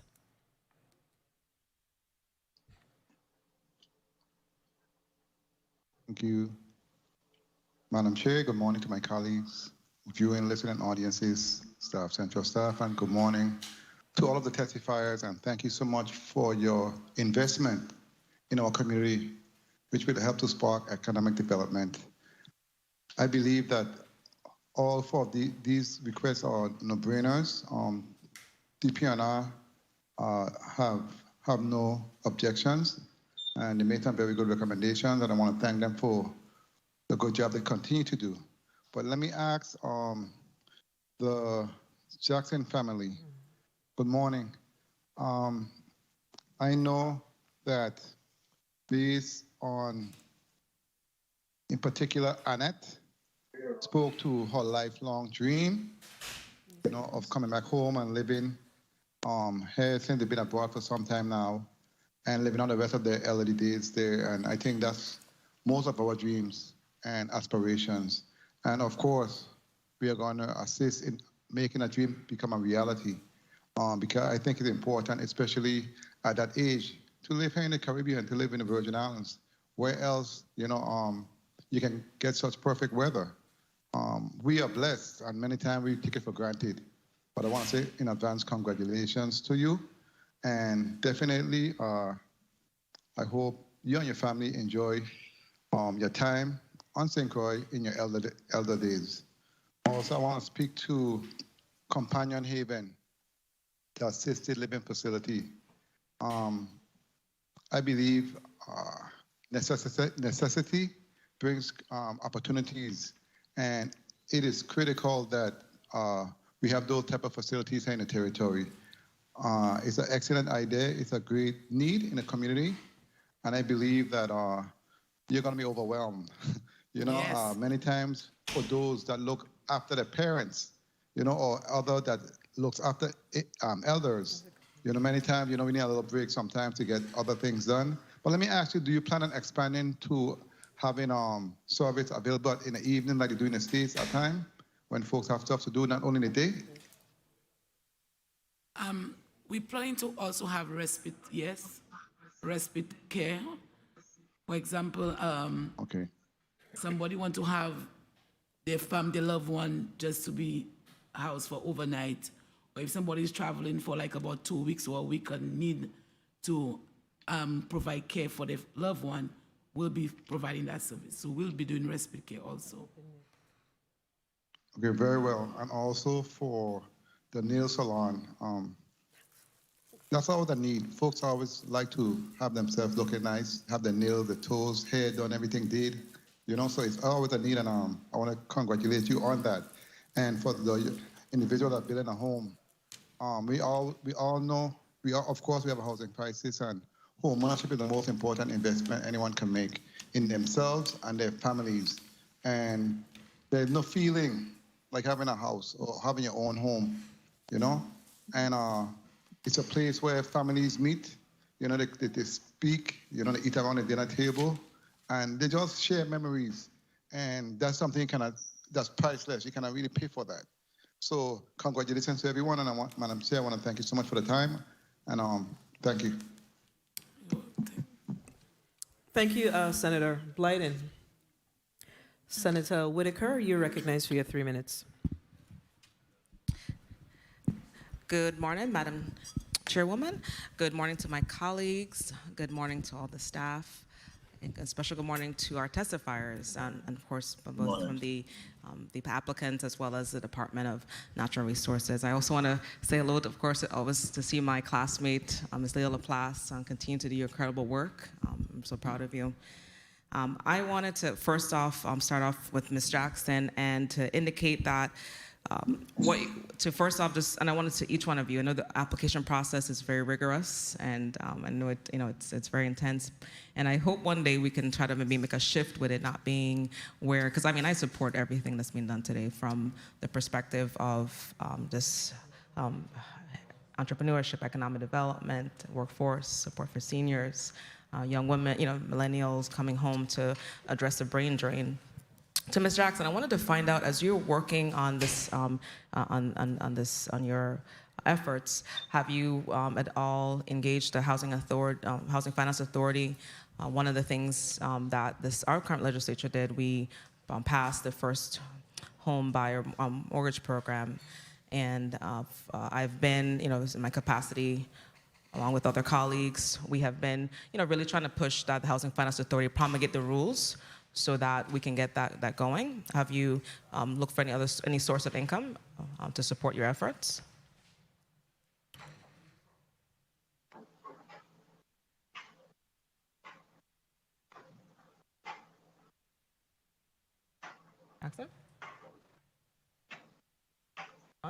Jackson. Hi. Yes. Is it a Yes. question for the Jackson family? Yes, I was asking, have you sought any, as you work on your project, have you sought any funding, for example, even through the Housing Finance Authority, or have you, because for example, there is a first-time home buyer program, and recently the interim director, she was on a radio show, she was speaking about supporting individuals who are building homes, building homes on their properties. No, we haven't sought any. We haven't sought any financial money just quite yet. But for those two programs that you're mentioning, we weren't aware of those two programs. Great. Well, definitely something that we can coordinate if you want to reach out to my office. I have a few individuals, and I recently had a meeting with the interim director on this, Ms. Clendenin, and she was really, hoping to support persons who are building on their properties through the first-time home buyer program, other programs. So I really want to congratulate you and really support, and as we're supporting you today and supporting you going forward. To Mrs. Pullion, first, your work speaks, beautiful nails, you're beautiful, and it's just to you, one of the things that I would like to see, have you done any with workforce development? Have you engaged at all, maybe with the Department of Education, possibly, whether it's an intern to work with you? And one of the things that I've been working on is our workforce money is really going into hands like yours, right? The workforce money is going into the hands of our people. Is that something you would be interested in being an apprentice, where you would have an intern, during the summer, during the year, to assist you? Yes. Great. And any thoughts around on that? Or have you ever had an intern, maybe during the summer, through the Department of Labor? No, I haven't. Oh, great. Yeah, it's one of the things that the Department of Labor has been working more on is, really facilitating apprenticeship program through the Workforce Development Board. So I would definitely look forward to, us having a meeting and with my staff and us, assisting you in that regard if you're interested. So thank you. Thank you. Thank you. And to Ms. George, without a doubt, I have my great-grandmother who's living in a house in Atlanta, and I would wish for her to come home. So I want to really commend you for what you're doing and to support that. I do have some legislation that I hope to get out this year. Since last year, I submitted it and hope to get it out, that we would support what you're doing. Thank you very much. I appreciate Thank you. that. Thank you. Thank you, Chairman. Thank you, Tess. Thank you, Senator Whitaker. Senator Novalee Francis Jr., you're recognized for your 3 minutes. Thank you very much. Thank you very much, Madam Chair, and good morning to everyone. Good morning to those viewing and listening. Of course, good morning to the testifiers, and good morning to the people of the Virgin Islands. Today's a good day, and we talk about Women's History Month, and unfortunately with this panel of females, we have a thorn that have joined all the roses and spoiled the whole bunch. Rocky, well, Linda. She could have done a good job as well. She right here. All right. Good morning, Linda. Good morning. So today, speak about economic development, of course, small businesses opportunities, as well as residential. Let me be the first to tell you, small business in the Virgin Islands ain't easy. Stay the course. You have your hands full. And then we hear all about the nail salon, and all we're talking about is, women coming to do their nails and their feet. I love to do my nails and feet. So don't let's speak to one gender. It's an open season. But really, truly, I really want to thank you all for taking the plunge. I want to thank DPNR for working with you. They're slowly becoming one of my favorite agencies. Yes. Because, I have long advocated, rather than rejecting a request, that you work with the individuals and really bring them around. And the last few that I've seen come before us, they've really done that. So thank you, Ms. Laplace Matthews, and thank you to the DPNR for the work that you're doing there to make that happen. So I must say that I certainly welcome this adult daycare and assisted living. God Thank knows you. after 50, everything starts to go downhill. Who feels it knows it. I spent some time at the Turning Point recently, and the issue of having assisted living and an adult daycare is very critical in this community. We have a very aging community, and there's a serious void in that particular area. If you have any difficulties with your CON, please feel free to contact me. Okay. And I'll do I'm my best delighted. to support and assist you. I know that Commissioner Encarnacion have already pledged her assistance, and I know Yes. she will 1 minute. stick true with that. So we Thank look you. forward to that. So quickly, Ms. Jackson, I noticed that you wanted to develop and create a bar and restaurant over in the area of St. John. You know that there is also a bar in that location, Chocolate. Chocolate. How are you going to compete with that? Actually, that's our family restaurant and bar that you mentioned, Chocolate. Well, the property is yours, but not Chocolate. So I'm just inquiring. No. I mean, I'm saying the business, of course, it's on your property and it's right next door to where you're also developing. So how are you going to be? What do you intend to do there? Is something different or something to, again, add to what's happening at Chocolate? Any thoughts about that? So the house, we're building the land that it's on. Chocolate is on our land, and it's the family business that's rented out to who's has a restaurant right now. The house we're building is for the stone cottage for the family. Very well. So there's no, all you're doing is creating a residential area as well in that, in the old stone house that's there. Yes, Senator. Very well. Thank you. I'm very familiar with that location. I see it every day. So, and I'm also familiar with the Williams family and that location there. So that's good. Again, I want to congratulate all of you for really taking the plunge and to stay the course. Don't be discouraged. A lot of times it's not easy going through navigating this government for assistance, but there's hope. So please stay the course. Thank you very much. And Thank you. of course, Mr. Polian, you got my support 100%. Thank you. Thank you, Senator Francis. Based on what I've heard today, the zonings these 4 zonings that's before us are non-controversial. And the Department of Planning and Natural Resources has basically recommended the approval of all based on the applications. But I just have a few questions. So, Ms. George, Miss or Mrs. George? Mrs. George. Mrs. George. Ms. George. So you spoke about respite care and you also spoke about an assisted living home, correct? Yes. What's the capacity of the space that you are looking to build out or house these 2 areas?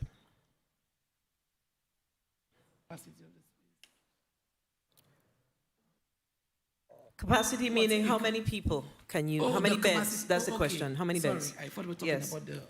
No problem. Well, the assisted living is 4. 4 beds. 4 beds. And you're the proposing? adult daycare is 6. Okay, so 4 and 6 beds. Yes. Okay, so in all, it's 6 and 4, 10.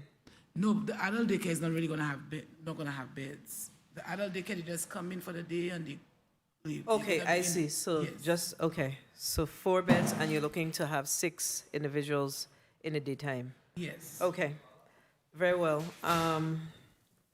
Ms. Polian, you talked about plumbing and the fact that you are going to have plumbing is required. So, what's the plumbing schedule if you haven't already built out the plumbing? And is it a septic system, or is it a government, the DPN, the waste management hookup?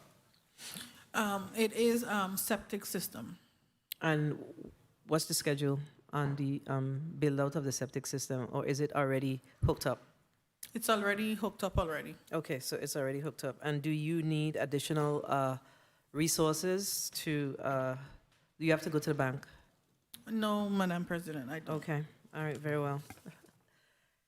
Okay, Ms. Jackson, and this question is actually for DPNR. And will this variance that's being requested by the Jackson family adversely impact the current zoning in the area? No, Senator, because it would allow just her property to get a residence. So it would only affect her property, but there's residences in the surrounding area already. Okay, and Mr. Liebert, one quick question for the Peterson requests. Was there a residence there in the past? Several years ago, there were a number of residences. Our uncle had a residence there, and there are a number of folks who live there, Copeman, but they're not there any longer. But So there were residents in that area in the vicinity, yes, yes. in the past that did not meet the zoning requirement then? That's what. No, there were residents there, I guess, prior to the zoning, and they all left. Some of the folks, some of the buildings are still there as we speak. But what happened is that the question about the zoning, I think it kind of scared a lot of people away, from my information. And now that's the reason why we have to change it. Okay, let me hear from DPNR on that. There was a residence on the property prior to 1972, and the residential use ended about 20 years ago. So there was a residence on the property Yes, about so it was a 27 grandfathered residence, but it ended 20 years ago, so it no longer has the grandfather status. All right, thank you. Well, thank you for your responses, and I too rise in support of all of these measures in this particular block, or requests or applications, if you will, in this particular block. Of course, I am very pleased because all my sisters are sitting here in front of me and asking for these requests, with the exception of the Torn, but at least Linda Ava. So Yes, ma'am, be that's a careful. good thing. So I'm going to just ask DPNR to, I don't know if the applicants have any thing that they would like to say, but I'll give you an opportunity. If you don't, just say you don't. The Jackson, Miss Jackson, do you have something you would like to say before we close? 30-second close. I just want to like to say thank you to the legislative body of the U.S. Virgin Islands for giving us this opportunity to give our testimony as to why we should rebuild our stone cottage. As her daughter, it means a lot to me to be able to see my mom make her dream come true. So I would like to thank you guys very much for having us. Thank you. And Ms. Polion? Mrs. Polion. Yes. I would like to thank the committee for once again granting me this opportunity. Thank you for allowing me to continue to operate my, business the correct way. And this process has encouraged me to inspire other, business owners like myself to make sure that they are in compliance and in accordance with all VI laws. So again, thank you, and I really do appreciate it. Thank you. And Mrs. George? Thank you. I just want to say thank you to the community for giving me this opportunity to testify and for considering my husband and I application so that we can be able to serve the community and to provide care for our seniors. Thank you. Mr. Liebert? And I want to say thank you to the body. I want to say thank you to Ms. Laplace. They worked well with the application. We had a number of conversations with it, and it worked out well. And I want to extend all of this on behalf of Linda Peterson, who definitely now is going to be able to own a piece of the rock in Twin City. Thank you very much. Thank you, Mr. Liebert. And Mrs. Laplace Matthew, do you have any closing remarks? Yes, thank you for allowing DPNR to give its recommendations and just letting the viewing public know that we do work with the applicants. Denial is like the last resort. So we do work with you, looking at alternatives to get your project through. Thank you. And I too can attest that we've had conversations with y'all from this body, and we've really pushed to make sure that, the no's are, not a hard no, but a no that is a realistic no, because some things just have to be no's. But we want to thank you for your hard work, and you know, Ms. Laplace, you continue to push. I have to say that you do good work, and I know that my colleagues and myself, we really appreciate the work that you do. So we're going to go into the next block. This particular block is dismissed. I want to thank you for your time and thank you for your patience this morning. The Committee of the Whole stands on recess for 10 minutes.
The Committee of the Whole is back on the record.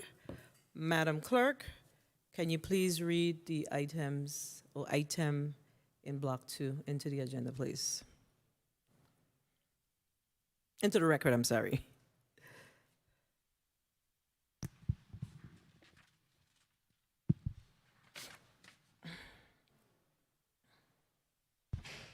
Block 2, ZAC-22-1, Michael and Sharon George, requesting a use variance for the R2. No. We have a revised agenda. Oh, I'm sorry. Next item on the Okay. agenda is ZAC 22. ZAC-22-3, the University of the Virgin Islands Research and Technology Park, requesting that plot numbers 5E and 5F VI Corp land, Estate Castleberg, Prince Quarter, St. Croix, be rezoned from agricultural A1 to agricultural zone to A2 agricultural zone and B3 business scattered, respectively. Invited testifiers are Peter Chapman, Executive Director, UVI RT Park applicant, the Honorable Jean-Pierre L. Oriol, Commissioner, Department of Planning and Natural Resources, Leah Laplace Matthew, Territorial Planner, Division of Comprehensive and Coastal Zone Planning, Department of Planning and Natural Resources. Thank you. Applicants, I'm going to ask you to place, and the Department of Planning and Natural Resources, I know you've been here with us this morning, but please place your name and title on the record. We're going to start with Mrs. Leah Laplace Matthews. Please recognize the mic of Mrs. Laplace. Good afternoon, Senate President Fred Gregory, members of the 34th Legislature, and the viewing listening audience. Representing DPNR, my name is Leah Laplace Matthew, Territorial Planner with the Division of Comprehensive and Coastal Zone Planning. And with me to read the report is Jewel Polimis, Planning Technician. Thank you. Ms. Polimis, can you please put your name on the record? Good afternoon, Madam Chair and members of the 34th Legislature. My name is Joel Polimis, Planning Technician within the Division of Coastal Zone Planning. Thank you. And I'm seeing, is Mr. Peter Chapman on Teams? Mr. Chapman will not be here this morning. I'm seeing some folks on Teams. Let me make sure who they are. Okay, so Ms. Amina Salim, you are it for today. Good to see you. Please put your name and title on the record. Good morning, Madam Chair and members of the Committee of the Whole. My name is Amina Salim, Chief of Staff at the UVI Research and Technology Park. Thank you for being here. We're going to ask you to put your...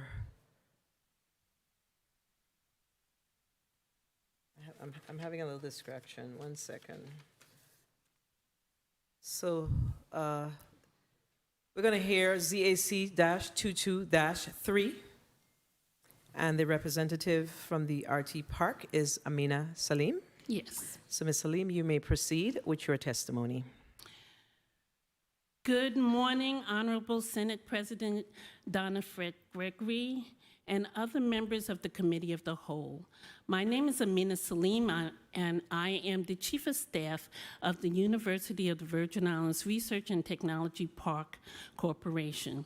Unfortunately, Mr. Peter Chapman, the Executive Director and CEO of the RT Park, could not be here today as he is handling some personal family matters on the mainland. I am honored to be here today to offer testimony in support of application number ZAC-22-3, which requests the parcels numbers 5E and 5F, Vicorp Land, Estate Castleberg, Prince Chapter of St. Croix be rezoned to A1 Agricultural Zone and A2 Agricultural Zone, and B3 Business Scattered, respectively, for the purpose of undertaking the Tech Village Mixed-Use Development Plan.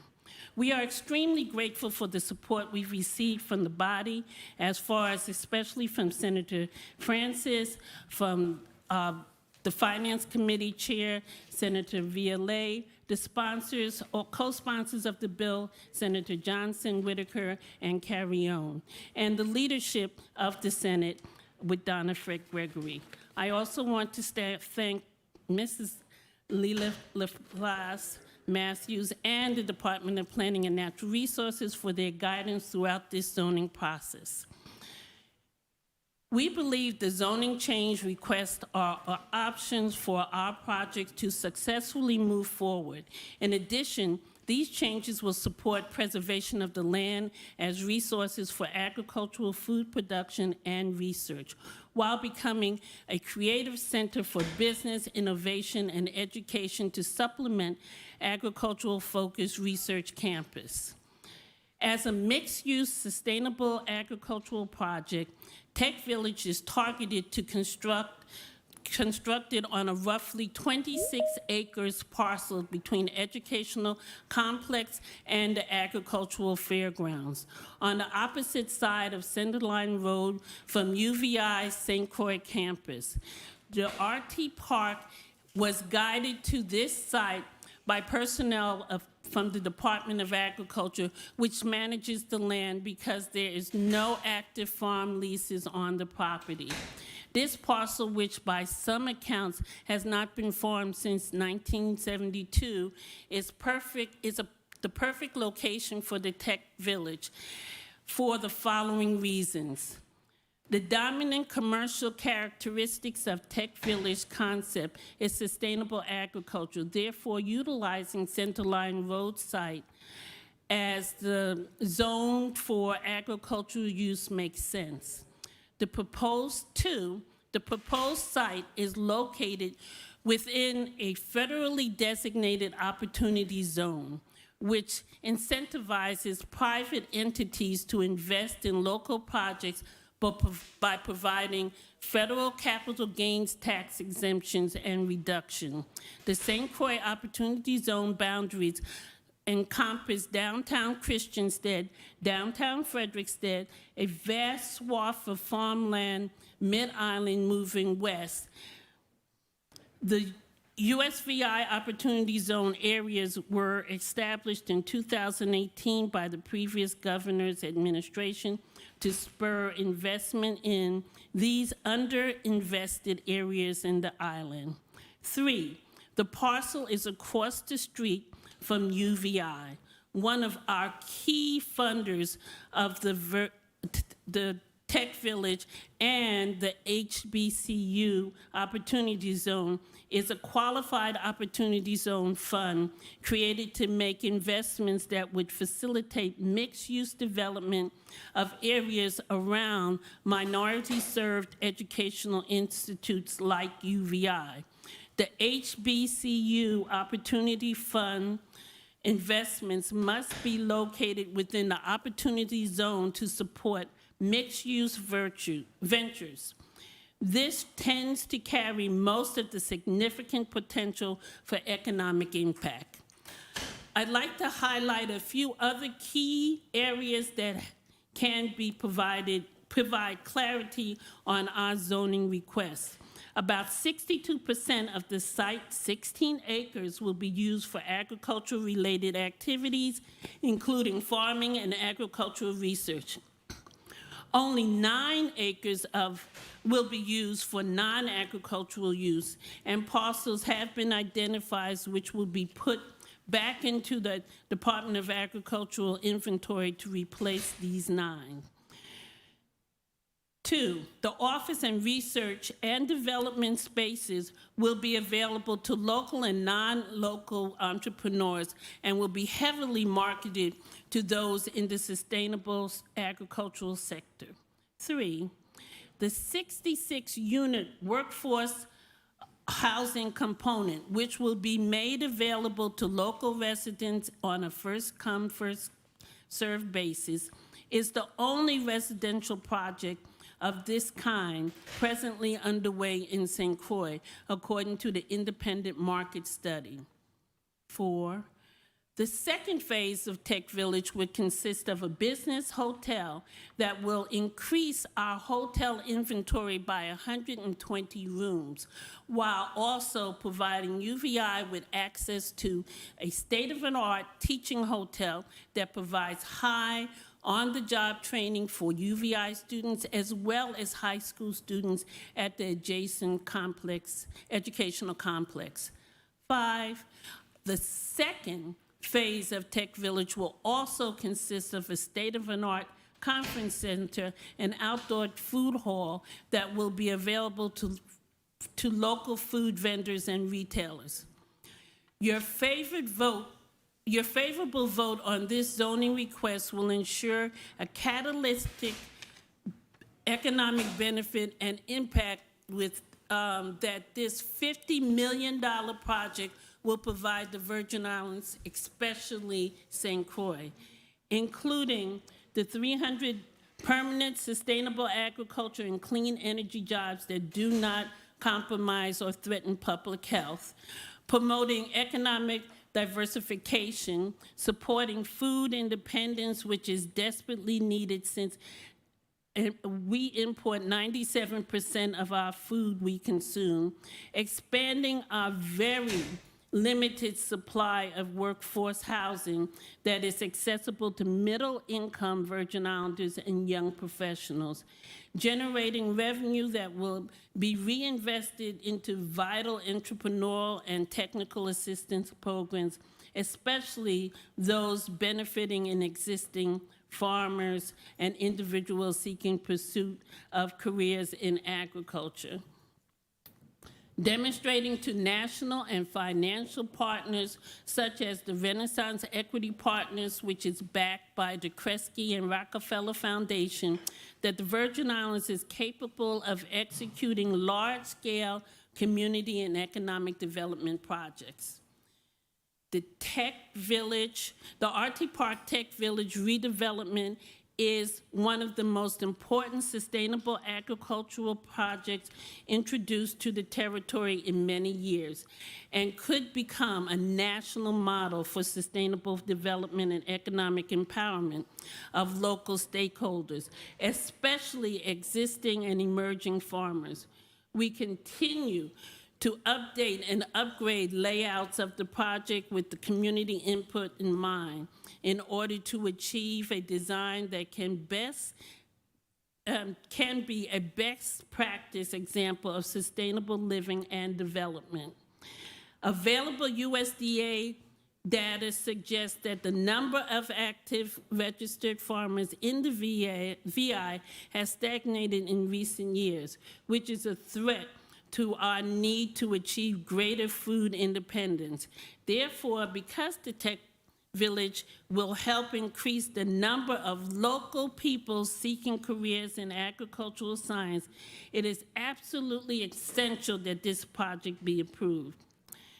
It represents a significant step in the right direction, and we look forward to working with the legislature to advance this important job-creating, sustainable development initiative in the territories.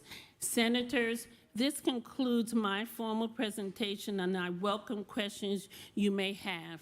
Thank you very much. Thank you, Ms. Salim, for your testimony. We'll now move to the Department of Planning and Natural Resources, Ms. Joelle Palomis. You may proceed, Ms. Palomis. Report on petition to amend official zoning map number SCZ-11. Application number ZAC-22-3. Petition of the University of the Virgin Islands Research and Technology Park requesting that parcel numbers 5E and 5F VI Coraline, Estate Castleburg, Prince Quarter, St. Croix be rezoned from A1 Agricultural Zone to A2 Agricultural Zone and B3 Business Scattered, respectively. Owner applicant, University of the Virgin Islands Research and Technology Park Corporation, as per quitclaim deed dated December 8, 2021, document number 0080283. Acreage. The property comprises a total of 25.44 acres. Parcel 5E is 15.66 acres, and parcel 5F is 9.78 acres. They are described on drawing number A9-152-C021. Current use. A small private livestock farm is located on parcel 5E. Parcel 5F is vacant and was last used for farming in 1972. It now serves as parking for the annual agricultural fair and weekly Saturday farmers market. Proposed use. A mixed-use development centered around agriculture research development managed by the RT Park. It will consist of 66 units of moderate income housing, 1,800 square feet of office space, a 120-room teaching hotel with a 300-person capacity conference center, farmland, and a solar array. Surrounding uses and zones. The surrounding area consists of government-owned land zoned A1 agricultural zone and P public. Agricultural land to the north, the St. Croix Educational Complex to the east, RT Park to the south, and the Department of Agriculture to the west. To the southwest is private land zoned B4 with mixed uses. Infrastructure. Water needs will be supplied by public water line and an on-site well for irrigation. Wastewater will be handled by public sewer line and an on-site sewer treatment plant. Public response. At DPNR's public hearing held January 18, 2022, no opposition or concerns were expressed with the proposal. After the hearing, one letter of opposition was received with the following reasons. 1. Project development should not negatively impact use of the property for agroforestry. 2. Recommend project be designed as integrated project where all parts work collaboratively to improve sites' biodiversity with focus on food production and involve a nature-centered exchange of energy, water, food, money, and knowledge. 3. Current design is not holistic or focused primarily on regenerative agriculture and sacrifices valuable land designated for exclusively agriculture. 4. Current design is discombobulated and unimaginative aggregation of 4 different and disconnected projects located on same site that is undervalued by being called a parking lot for ag fair. 5. Concerned with quarter of site being in FEMA flood zone A. 6. Concerned with sparse and minimalistic landscaping plan. 7. Act 6838 was passed with legislative purpose, protect the agricultural industry of the Virgin Islands, to include the protection of prime agricultural farmland necessary to promote and protect the public health, safety, and welfare of the people of the Virgin Islands. 8. Title 7 Virgin Islands Code, Section 11 states that all VI core land is prohibited from development and shall be used exclusively for agricultural purposes. Analysis. During the department's public hearing, Executive Director and CEO of the Research and Technology Park Corporation, Mr. Peter Chapman, testified the intent is to build a resilient food supply chain and reduce the cost of production and commercialize and digitalize the sustainable food production industry. The 2-phase project will consist of Phase 1, 66 residential rental units within 11 3-story buildings, which are 1 to 3 bedroom units for moderate income workforce housing available to the community on a first-come, first-served basis. A 2 or 3-story research and development office building, a food hall, a utility building, and solar infrastructure constructed within 24 months. Phase 2, which is still in the planning phase, would consist of a 4-story teaching hotel with amenities, restaurant, consumer retail, and a wellness center and pool, and a 2-story conference center. 16 of the 25.44 acres will remain farmland to be used in support of farming activities by an agriculture and research-based business that will operate on site. The northwest corner of parcel 5E is within the flood zone and is designated as agricultural farmland. It will be subject to FEMA floodplain regulations. The 16 acres of farmland to the south, 40 to 50 feet of landscaping and community garden to the south, and 20 to 30 feet of landscaping and community garden to the east and west will act as buffering. The property was last used in 1972 to produce sorghum. The applicant has begun conversations with the Department of Agriculture regarding relocation of the livestock farmer on parcel 5E. Other than the one letter of opposition, the department did not receive other concerns or opposition to the proposal. The department's opinion is that although the request to A2 zoning for parcel number 5E is appropriate, due to its non-conforming lot size, A1 zoning requires a minimum acreage of 40 acres, while A2 zoning requires a minimum of 2 acres. Analysis indicates the B2 business secondary neighborhood zoning would be more appropriate for the development proposed on parcel number 5F. This is due solely to the height restrictions of the B3 zone. The B3 zone allows residential structures, including hotels, a maximum of 3 stories, and business structures are allowed a maximum of 2 stories. Granting the B3 would limit the proposed hotel to 3 stories and the proposed office building to 2 stories. The department acknowledges the concerns expressed in the letter of application, but also recognizes this project could technologically advance the economy of the Virgin Islands, and particularly St. Croix regarding agriculture development. It also addresses the need for workforce housing, hotel rooms, and conference center. Recommendation.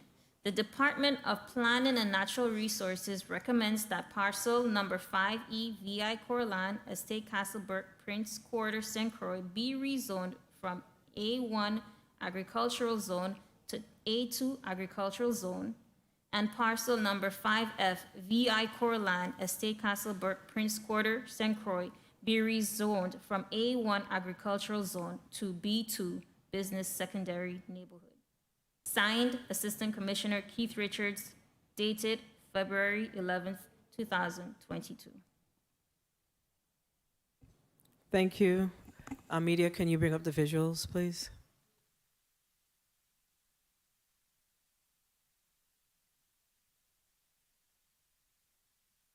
On the screen is the conceptual plans for the proposed development.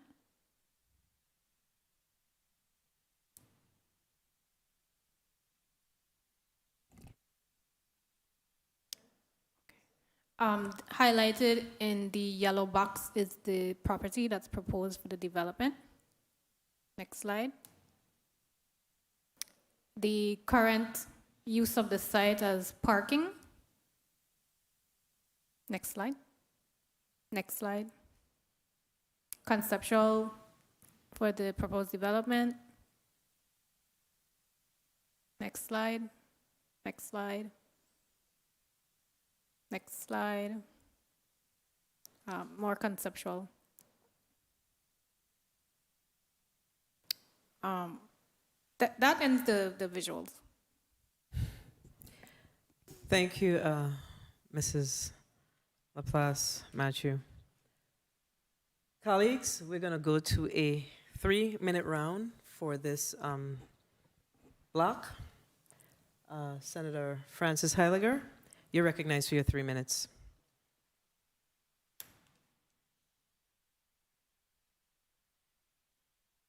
Thank you very much. Good afternoon once again to my colleagues and the people of this territory and the testifiers. I want to jump in quickly first. Workforce housing. When I last sat at a meeting in St. Croix, when this was originally touted to me as a senator, it was shared that the housing, the purpose was for workforce or individuals that will be coming in, and scientists, labs, these types of people that will be working along with the RT Park in order to develop some of these programs through agriculture for our benefit, is who these things were going to be geared to. What I just heard from the young lady is that it's a housing community based on first come, first serve. I am a little bit confused, and I need a little bit of clarity on what this really is about, because what was initially expressed to me is now sounding like the university through the RT Park is going into housing. So could someone please clarify, or please give me a little bit more information on that?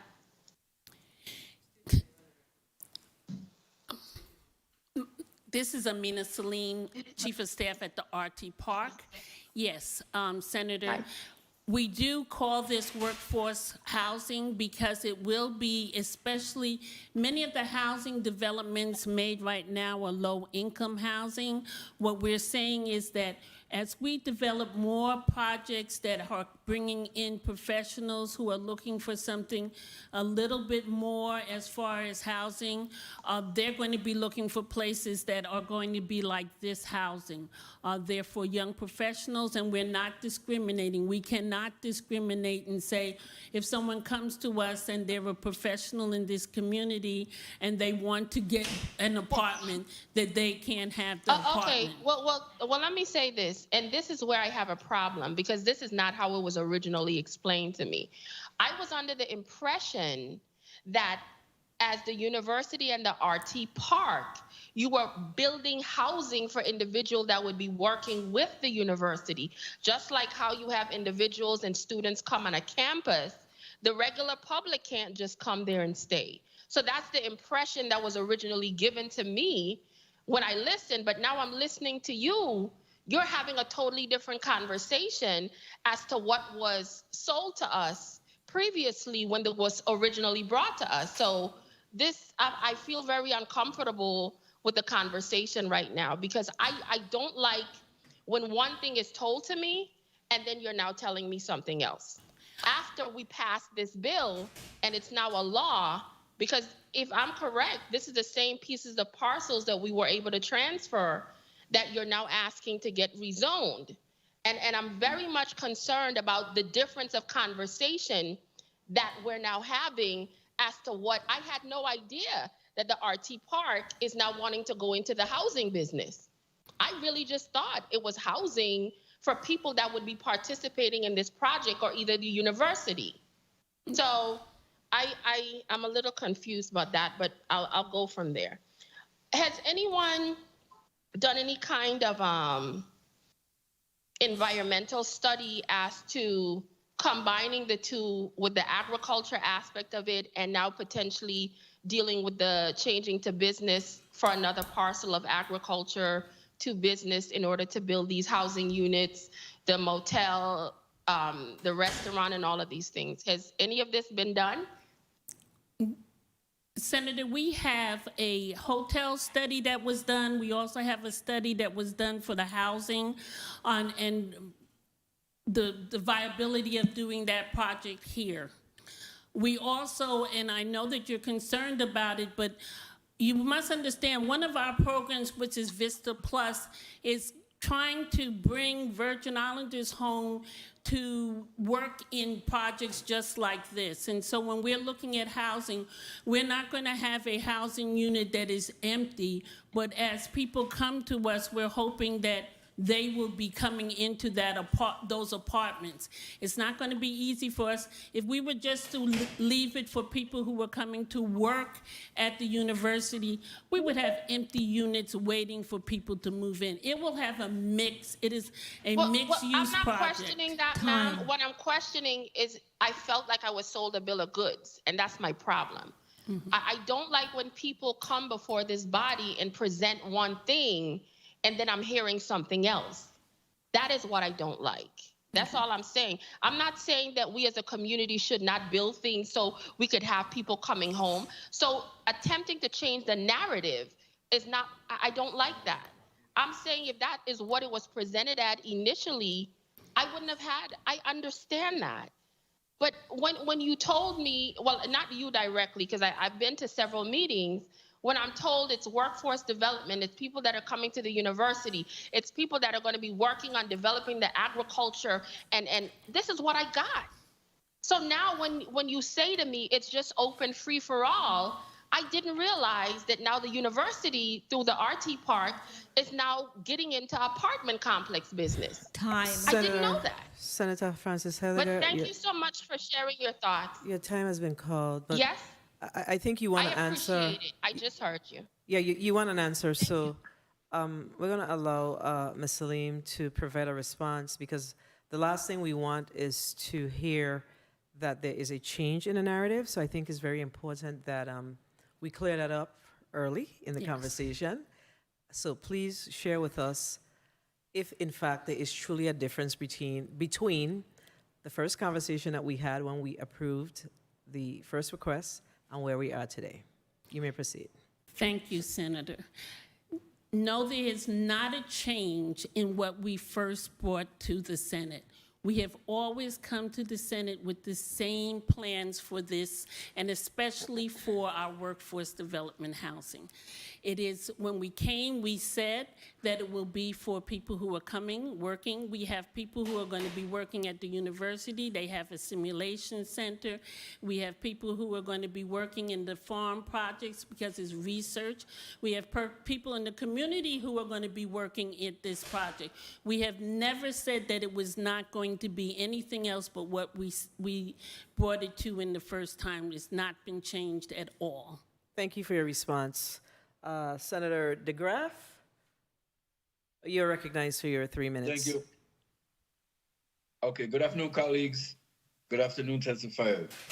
As no mistake from me, I do not support this at all, because again, of Act 6838, we are using VI core land, which was designated for agriculture, period. It doesn't make a difference if the land has not been worked on or farmed on from the 70s or from the 50s. It's agricultural land it was designated as. Number one, and then is this the road, is this the property next to the Ag Fair where that intermediate road has been blocked up that you can't travel through from Center Line Road on to the back? Is that the piece of property we're talking about? No. No? Okay. Oh, okay. No, it is. DPNR? DPNR, you may respond. Yes, actually it is, Senator. The road that the bridge Okay, is so- blocked off, this property is on the eastern side of the road. Correct. So there's no true access anymore. So that's one thing already has taken place, to block access. Hopefully it'll be fixed, but I'm leery about that. Now, is there any documentation from agriculture, as was stated, that gave up this land or something for it to be rezoned? We have a letter of support from the Department of Agriculture for the rezoning of the land and for us getting the land. Okay. Also, what is the window for the investments? I know there was an issue with investors, and they had a specific window. What is the window now? Because to me, the window passed, but what is it now? We had to get access and a land conveyance, and we did that in time for us to have our investors remain with us. We are now waiting to the rezoning, and as soon as this happens, we will be getting our financing. Okay, so and again, it is, I believe, a great project, and I believe there's plenty of land in St. Croix that it could be placed someplace else. But to use agricultural land, that is my main reason for not supporting this one particular endeavor. And finally, so that based on what I'm hearing, we are creating an actual basic, almost like another city in that area, for lack of a better word. We are creating another city altogether. So, okay, so I guess that's it. And then finally, I will mention about Vista Plus. Ms. Elaine, you mentioned something about Vista Plus, or could you repeat what you mentioned in regards to Vista Plus again? And if time was called, thank you for the time, Madam Chair. Vista Plus. Vista Plus is the Virgin Islands STEM Talent Archive, in which we have this program, which we will now be partnering with the Department of Labor. And our effort is to find out how many Virgin Islanders are out there. It's kind of a reverse the brain drain. We have, sometimes you say, there's no workforce in the Virgin Islands. We need a lot more people. We have a great and mighty workforce. They just don't live here. All of our young Virgin Islanders who have left here after they graduated are doing tremendous work. We interviewed one just last week who is wants to come home. So we need to know. We need to know how many engineers we have that are electrical engineers, computer engineers, and when we have jobs, have a way to letting them know that those jobs are available and having a way of bringing them back. So our Vista Plus program is doing just that. And one of the things when we start looking for jobs and companies for the Tech Village, we will be going out to those young people who have registered in Vista Plus and asking them to come home. And one of the great things we want to be able to say is that there is housing available. Okay, thank you. Thank you, Madam Chair. Thank you, Senator DeGraff. Senator Novalee Francis Jr., you're recognized for your point of information.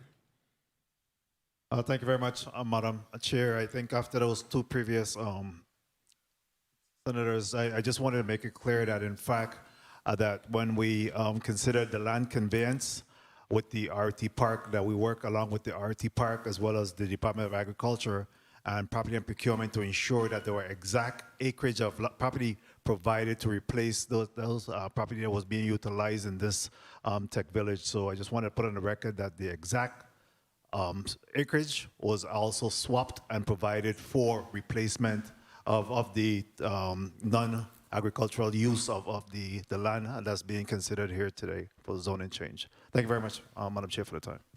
Thank you, Senator Francis. I also want to make sure that we are making reference to the correct act. I think the good senator that spoke before the Vice President referenced Act number 68.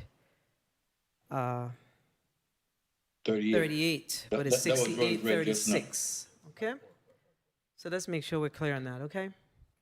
All right, thank you. Next senator is Senator Franklin D. Johnson. You're recognized for your 3 minutes, Senator Johnson. Good day again. Thank you very much, Madam Chair. I need to ask Ms. LaPlace a question. I'm looking at the drawing, right? On the main Centerline Road, does this go as far as Whooper Anti-Beautification used to have the little plant tree or something there? Correct, Senator. So that piece of land is included in it? Correct. Yes. And then I don't know if you can answer this question, but I remember that there was some farmer to the north side of the property, livestock. Have they resolved that problem with agriculture? I'd have to refer that to Ms.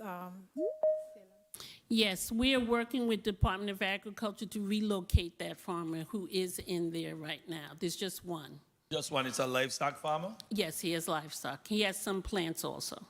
And Ms. Salim, if this project was supposed to be approved, when is the startup date and when would be the completion date? If all was to go well, what kind of time frame we looking at? We plan to break ground within the last quarter of this fiscal year. And so we are hoping by June, July, we will have broke ground for the start of this project and we would be completed within 2 years. Sounds very interesting. I'm amazed sometimes the territory that growth come to us, and a lot of times we just turn it down. And I'm in for agriculture. I'm in for farming. And I don't know when we're going to get serious about it. But every time growth comes, economic spur, we find a way to push it away from us. We just do it all the time. You know, I remember that hotel that St. Kitts have there. I've been in it more than one time. It was supposed to be right here on St. Croix. Yeah. It was supposed to be right here for every reason we could find to not encourage. And, you know, yes, the Marriott, thank you, sir. And we always push things away. And I'm about growth. I'm about seeing things. And if you know, if the investors are there, and how is it looking as far as the investors? The investors are there. They have hung in with us for 2 years.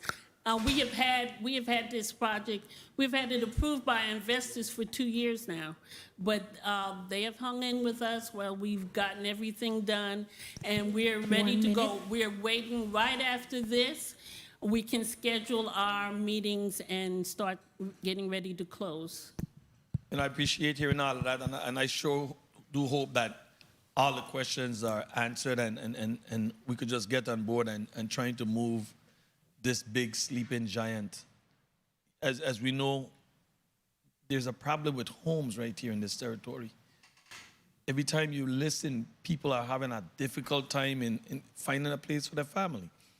And you speak about two different phases, if I may wrap up, Madam Chair.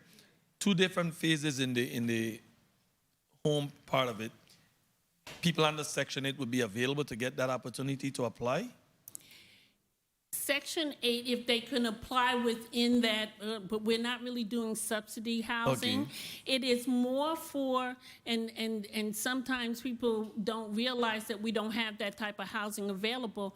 You're coming home to get a job that you're going to make $60,000 to $70,000 to $80,000. Okay. You're looking for some place to live. You don't want to get a whole house. You're a young person. You just want a nice place to rent.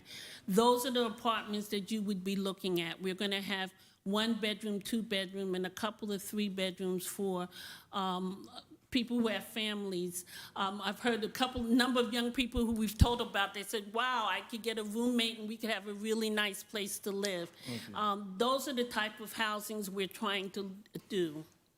Thank you very much. Thank you very much, Madam Chair. Thank you, Senator Johnson. Thank you for your response, Ms. Salim. My fervent hope is that we'll see more of this, because we continue to talk about the brain drain that we have in the Virgin Islands, and we continue to talk about bringing our young professionals home. Where are they going to live? I mean, let's just keep it real. We cannot continue to say no for every single issue or project that comes before us here in the Virgin Islands. We have to step out on faith. We have to get to that point. Yeah. So thank you for your response. Senator Javon E. James, Sr., you're recognized for your 3 minutes. Good afternoon to the people of the U.S. Virgin Islands. Good afternoon, testifiers. There is no ifs or buts when it comes to this project, when it comes to my support. And of course, today is just a discussion. We're not voting on this measure. But I will tell you this much. Since the last time we had the hearing regarding this project, can you speak to me of some of the great things that have been done as far as the progress? Since we had our last hearing and we got the conveyance of the land, which was an exciting time for us, we have been able to talk to all of our financiers, all the loans and the opportunity zones, to say that their buy-in is still there. We have talked to a number of companies that are interested in coming down, because one of the things, this is an economic development project, so sometimes we build things and we don't know how we're going to maintain them. We will be receiving rent from those who rent from our office buildings, and so we need to find companies that are ready to move in as soon as we build. So that's one. We've been able to talk and look to the companies that are going to be doing the farming and what they're going to be doing, and we're very excited about that. We've looked at the solar and how we're going to power this to make it sustainable so it can have a power generation that's not dependent on any type else using renewable energy. We've also looked at how we can make the parking lot there that is there right now still available to people. We don't want to have it that we're going to farm off or fence off everything. So we are going to make that parking lot available to the agriculture. So my question to you, what are you doing to control the narrative? Because, you know, in this political arena, everybody's going to have their opinion, and we do respect their opinions. But as far as controlling the narrative and making sure that message is relayed to the public as far as what you're trying to do, can you speak to some of the initiatives you have done or you're going to do? We do. We have a group of people who we've been working with that we're going to start having some outreach to the public and outreach to the farmers. When the company that is going to be doing the farming that has intellectual property, he's going to start looking for people who are interested in farming to work with him on what he is doing with the cassava. And so we're going to be doing that. We have some people who we're going to be talking about. We've decided that we're going to, like I said, leave that parking lot area, that we're going to make it that people will still be able to do it. But we're also looking at a food court area also that might be there, that would be a farm to table type of area for people also, so that the community can use it. And we have a conference room at the RT Park that's become very popular. But I realized that at 40 to 50 people, that is the only people that can fit in there. And so many community activities have been asking to use it. We're looking at possibly doing the conference center early, or a conference center type early, that there is some grant money out there that we would be able to go after to do that. So we want the community to buy into this project and to know that it's going to be a project for them. We want them to understand that economic development is the second phase of the project is the hotel. But one of the reasons someone said, why do we have it there? Because if people are going to work at these hotels, if they're going to work at the hotel, if they're going to work at the businesses, being on public transportation is very important. People will not have to worry about how to get to work if they're working there. Thank you. I don't know if time was called. I don't want to abuse my time, but colleagues, this zoning request has economic diversification written all over it. The pandemic has taught us that we have to diversify, and we can't depend heavily on cruise ships and visitors. So I do support this, and I look forward to supporting it when it comes to the body. Thank you. Thank you, Senator James. Senator Carla Joseph, you're recognized for your 3 minutes. Thank you, Madam Chair. A pleasant good afternoon to my colleagues, the listening and viewing audience, our testifiers. I recall vividly sitting in this chamber and virtually hearing from Mr. Chapman relative to the wonderful plans for the RT Park. I supported the legislation that came forward to us in the winter portion of 2021. And also, I am going to stand in support of this measure as well to forward our economic growth in the Big Island of St. Croix. But I do have some questions relative to what we plan to do, and most of them is going to be towards DPNR. I noted that there was one person who objected to this proposed rezoning.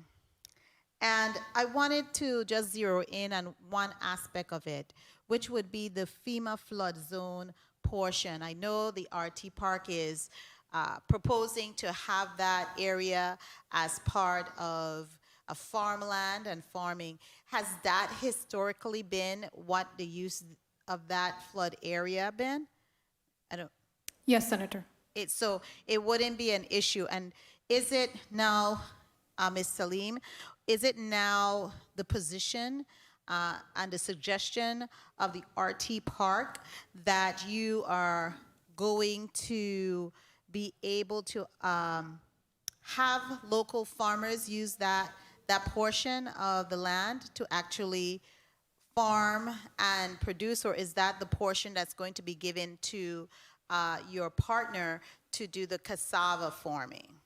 It's both in both areas. We're looking at how we're going to deal with some of the water, because there's water in that area, but we've looked at all different types of things that will absorb water, the parking lot area, the kind of membranes you use in order to do that. So we do not, the architects and engineers we've been working with, do not have any worry about how that is going to be used. Okay, so you don't have any issues. And do we need to get any type of approvals from any government entities to go forward? No, we don't. To use it. Okay, so now I want to also zero in on the wastewater treatment plant that you're proposing. Also, what type of treatment are you looking at? And is it just wastewater treatment? Are you looking at secondary and tertiary? I always talk about tertiary treatment, and for persons who don't know, tertiary treatment is really great water that can be used for irrigation and farming. And that's why I ask about the flood zone and farming, because farming is critical. That's how we are able to eat as human beings, and we really need to be able to sustain ourselves here in the Virgin Islands. Is that something that is being planned? Is that part of your thoughts or discussions on that type of treatment plant? We've been talking. Madam Chair? Okay. We've been talking with different entities about the wastewater treatment, and also we plan to have gray water wells on as far as the property is concerned. We also have had companies that have come to the RT Park that are interested in coming to the Virgin Islands that deal with water purification and this type of wastewater treatment. Okay, Thank you. Thank you so much. Thank you, Senator Joseph. Senator Stephen A. Payne, Sr., you're recognized for your 3 minutes. Thank you, Madam Chair. Good day, testifiers. Good day, Ms. Salim. You having a good day today? You having a good day today? Oh, yes. Good day. I love talking about the Tech Village. Okay, good. It kind of may have came across initially as this house was actually steering towards like professors and persons looking for master's degrees and employees who will be staying working at the park or at the university. But since you're saying that's not the case, for the young persons who are watching this via the Facebook or whatever medium they're using at this time, what would be the average cost for rent to stay at one of these properties? The average cost. Our 1 bedrooms are going to be about $800, I think. The 2 bedrooms are going to be like $14, and the 3 bedrooms are going to be like $18, $19. And it's so interesting that we don't acknowledge that we have a lot of young professionals living at home, okay, because they can't find apartments to live in that they could really do, or if they wanted to have a roommate. So these are the type of apartments. I think you all need to take this to St. John, because a 1 bedroom is like 18, 16, 1800. So you really think we need to swap in this one, man? Well, we feel that moderate housing is something that gets pushed aside, isn't looked about it that much, but it is. It's kind of the gateway for people before they buy a house if they're a young professional. And it's some of the reasons why some of our young people don't come home, because they want to buy a house and there's nothing to buy either in their range. Thank you for that. Also, 120-room teaching hotel. Could you elaborate on that? On what is meant by a teaching hotel? The opportunity zone funding that we're getting is specifically for that it has to be a teaching hotel for HBCU 1 minute. school. And so that is going to be how we're getting the money that's going to, for one part of the money for this project. So that would be in a partnership with the University of the Virgin Islands. We've already had meetings starting to look at what that would be like. How would we be teaching? It's a business hotel, so they would get, students would be able to walk across the street to work if they, and have that experience. Okay. And they're working for a salary or for some type of course There will requirement? be internships and there will be salary work Okay. Run mainly students. for students. What yes. about in managerial positions? Manager positions also. This is one of the biggest reasons for you having a teaching hotel is that you're really teaching managers.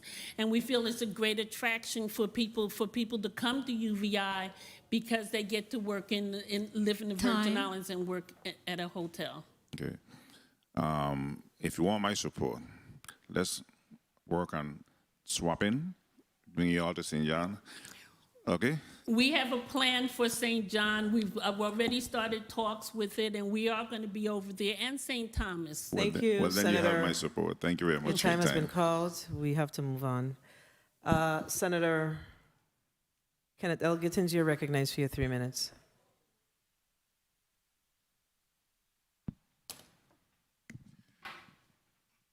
Thank you, Madam Chair, and good afternoon to all.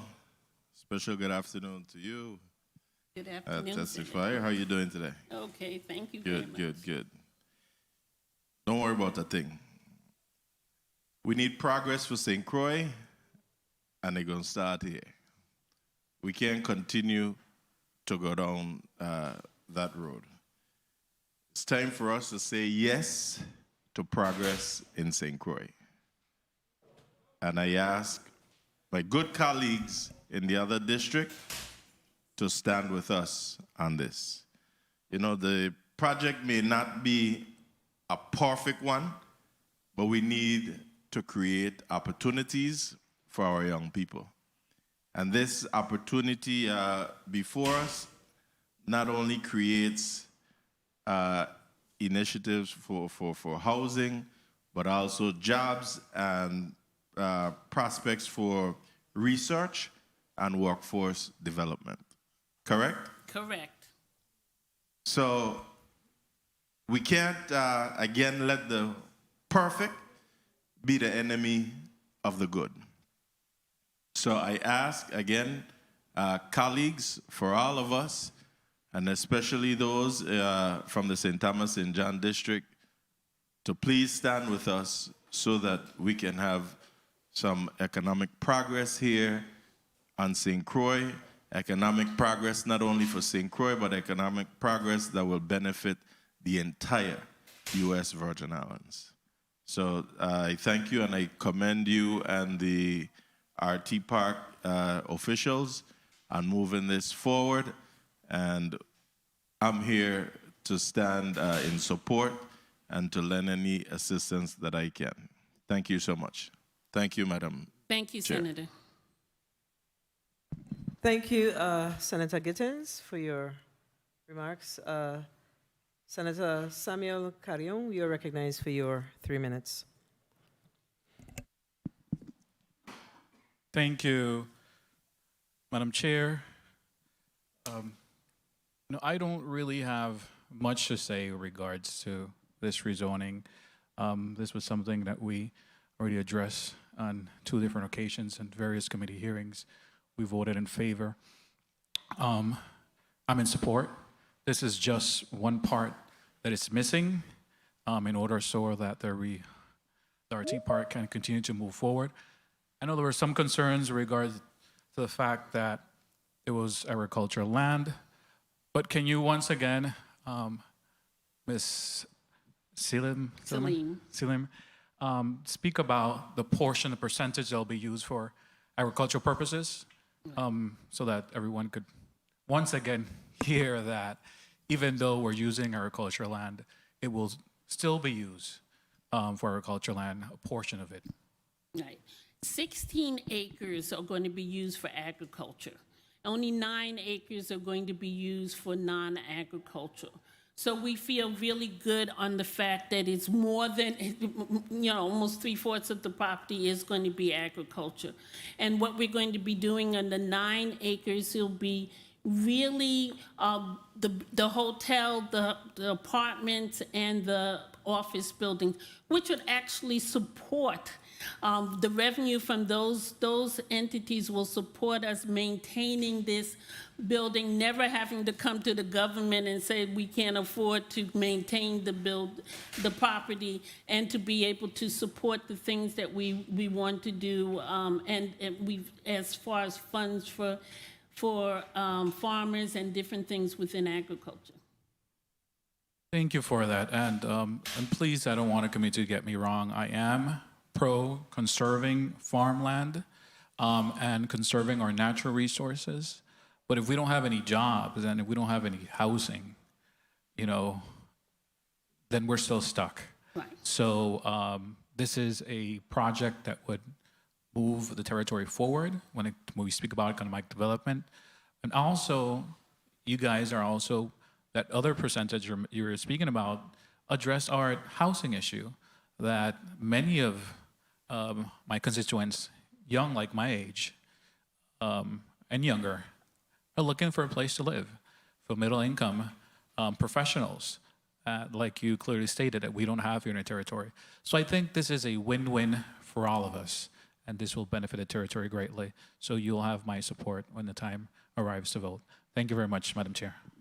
Thank you. Thank you, Senator Carrion. Senator Gittens, you recognize your point of inquiry.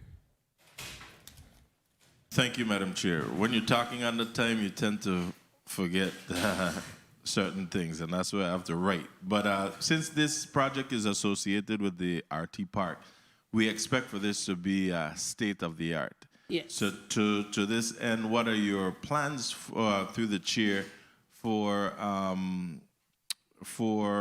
wastewater and energy efficiency, et cetera?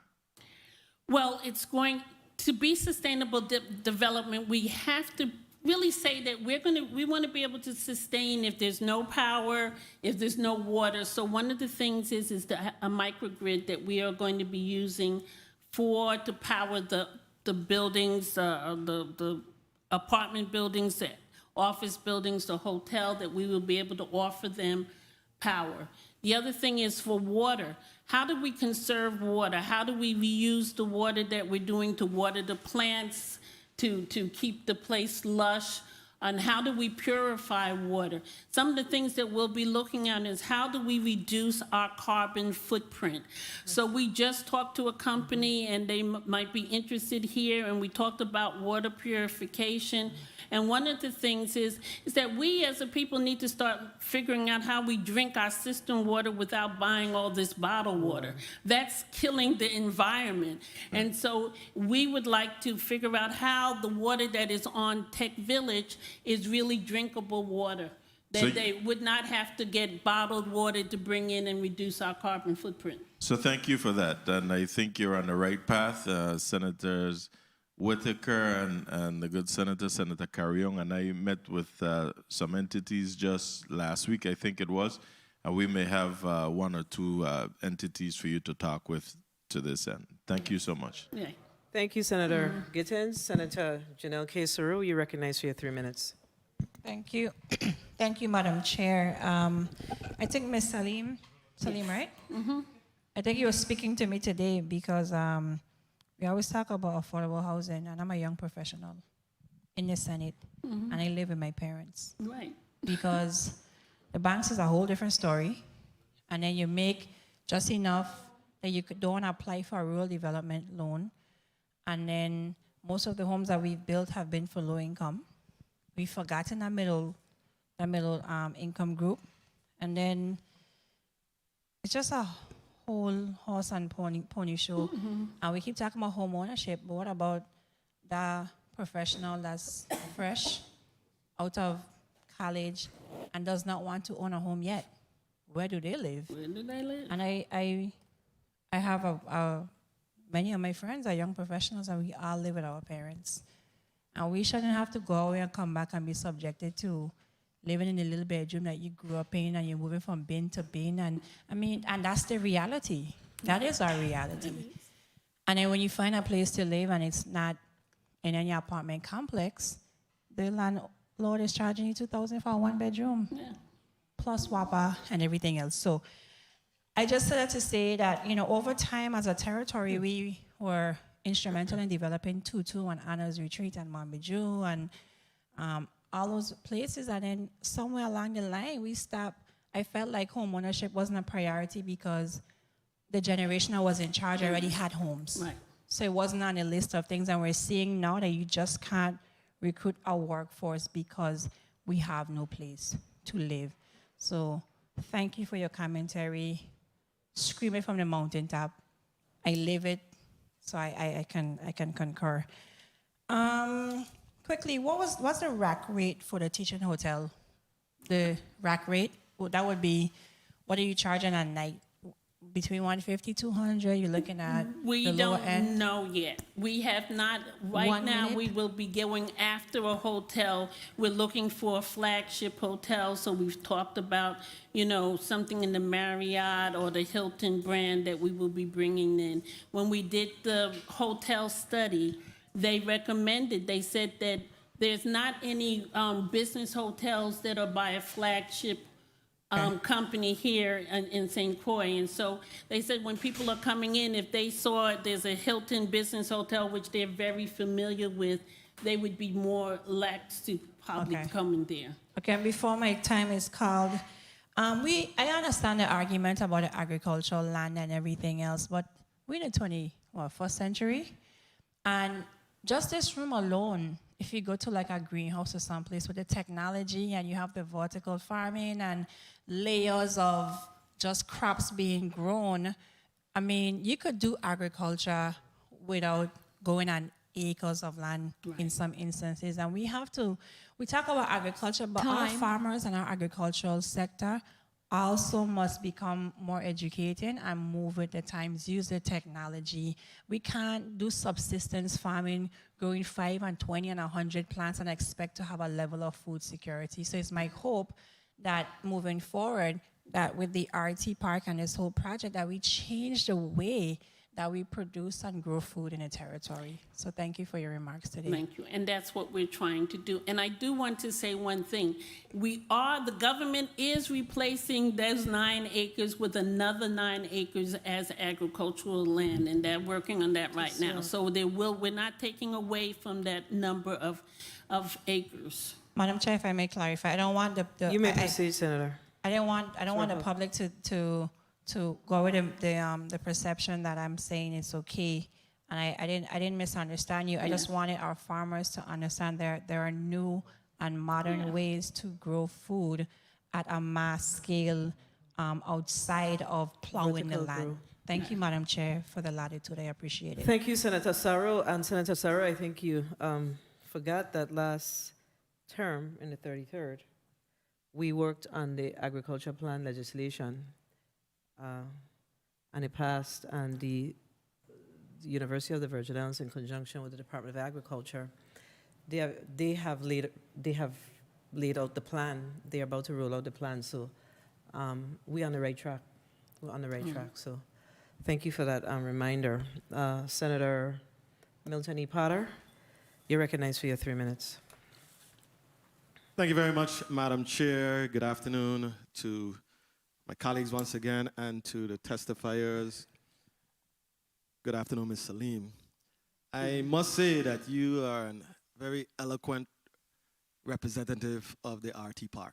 Thank you. I didn't hear anybody stump you in any of the questions that were asked. It's a passion. So I can see that Mr. Chapman sent the right person to represent this project.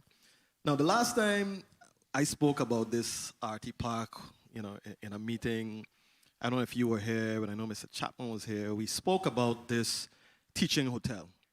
And I think my question was, wouldn't it have been more practical just from the probability of success?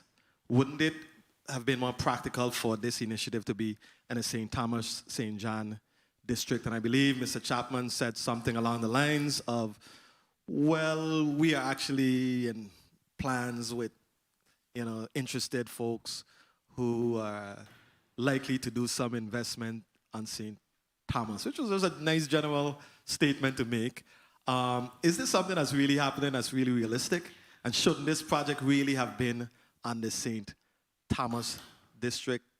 We would have loved to do something in St. Thomas. We could not get agreement on that, and so we did not do it. You have to understand that when people who are financing come to you, they love St. Thomas, okay?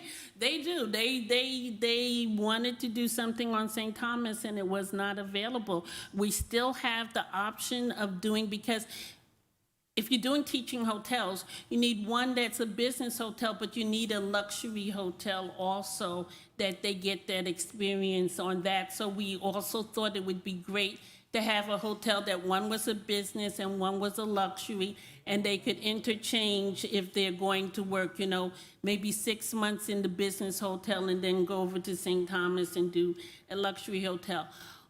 We're always open to something like that, and I know there are people who are interested in it. So you envisioned the hotel, the students in a hotel program, and I'm thinking that the bulk of them may be based on St. Thomas. So realistically, when this hotel stands up here on St. Croix, how practical is it going to be with them moving or coming over to St. Thomas for their, work experience and going back to St. Thomas? Well, we have great dorms in St. Croix that they could stay in while they're here, and the same if they have to go to St. Thomas. So that, it'll be a great experience for all. One of the reasons why the RT Park has done a lot of the stuff on St. Croix is because Title 17 in the creation of the RT Park says that it was to build up St. Croix first, and in all the years, nothing was done. So we're like, okay, we'll do that part first, and then St. Thomas, because St. Thomas has definitely told us that we better come over there. Okay. And so we are looking at a number of things that we can do, and St. John. Okay. Someone from St. John came to us specifically and wanted a meeting and said, what are you going to do in St. John? So, you have to forgive me, I'm a representative. I'm a territorial representative, but the folks on St. Thomas, St. John elect me, and I'm just a little jealous of what I'm seeing. So, one of the things I wanted to ask you to respond to one of the. You can wrap up, please. Thank you. Wrap up. One of the public response items, I just wanted to give you an opportunity to respond to. It said that the current design is not holistic or focused primarily on regenerative agriculture and sacrifices valuable land designated for exclusively agriculture. What's your thoughts on that? That pushback. Angry contractor who wanted to be more involved and just wouldn't, didn't have a chance, so took his chance in voicing his opinion. We don't take much. We have talked to a number of people on this project. We have people who have come in and looked at the project and feel that we're on the right track. We know that it's going to be some changes as we go along, but as far as being a project that will be able to work with being able to help us diversify the economy, help us be able to have the revenue to keep this going, we're very comfortable with it. Thank you, Ms. Salim. Thank you, Madam Chair, for the time. Thank you, Senator Potter. Senator Potter, you're in St. Croix. My vice chair had to get up to shake off a little bit. My next colleague, I'm asking you to please forgive the freshman senator. We're going to vote for this. Keep it moving. Senator Vele, you're recognized for your 3 minutes. Testing. Thank you, Madam Chair. Good afternoon to the people of the Virgin Islands. Good afternoon, colleagues. Good afternoon to the testifiers. We have been discussing this project for over 2 years. We have had discussion back and forth, we have had meetings, and we have really delved into all of the potential obstacles and come up with solutions as to how we can move a potential $50 million project forward in St. Croix. The first obstacle was the fact that we're using agricultural land.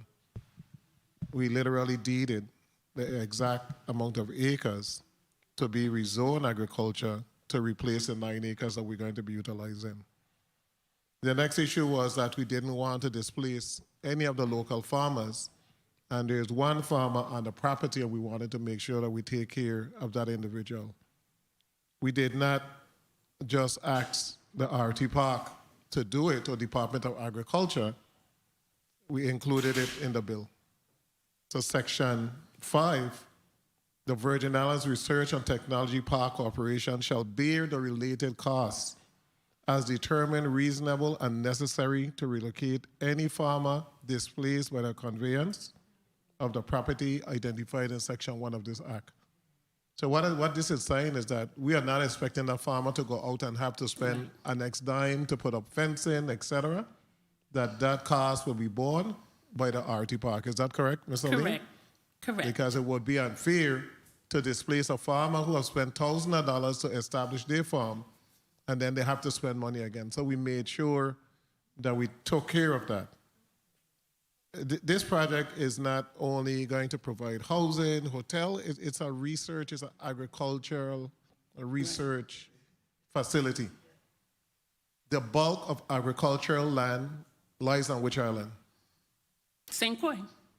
If you look at the number of acreage for agriculture and St. Croix, just that particular spot is over 2,000 acres that goes all the way back to Community Motors. That was bought back in the Louis administration. I'm trying to remember the name of the property, what it was called then.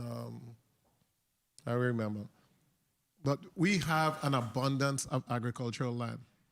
The university and the RT Park have agreed that they're going to provide access to the local farmers for research and best methodology in terms of farming. So where would be the place that you would want it to be located? It got to be the island that has the most acreage to farm. So we don't want to pit one island against the next when we're moving forward. We want to make sure that both islands have development and both islands are able, all three islands are able to move forward. UVI Medical School is located on the island of St. Thomas. The Simulation Center is located on the island of St. Croix. Both universities have dormitories. I was a math major. To major in math, I had to go to St. Thomas. It wasn't a choice. I couldn't stay in St. Croix. I had to go to St. Thomas. So vice versa. If the last component of the hotel restaurant management program is an internship in a hotel that is owned by the government or the university, then you come to St. Croix and you stay in the dormitory and you go to that internship. At some point, we have to have that transfer of individuals. You look at the St. Thomas campus, there's a large number of St. Croix students over there, and it should be vice versa. So I'm encouraging everyone to vote for this particular measure. We have put a lot of time into it. A lot of time, 2 years. So it's amazing that we still have some of the investors. So let's get this going. Let's protect our agricultural land, and let's do research. Thank you so much, Madam Chair.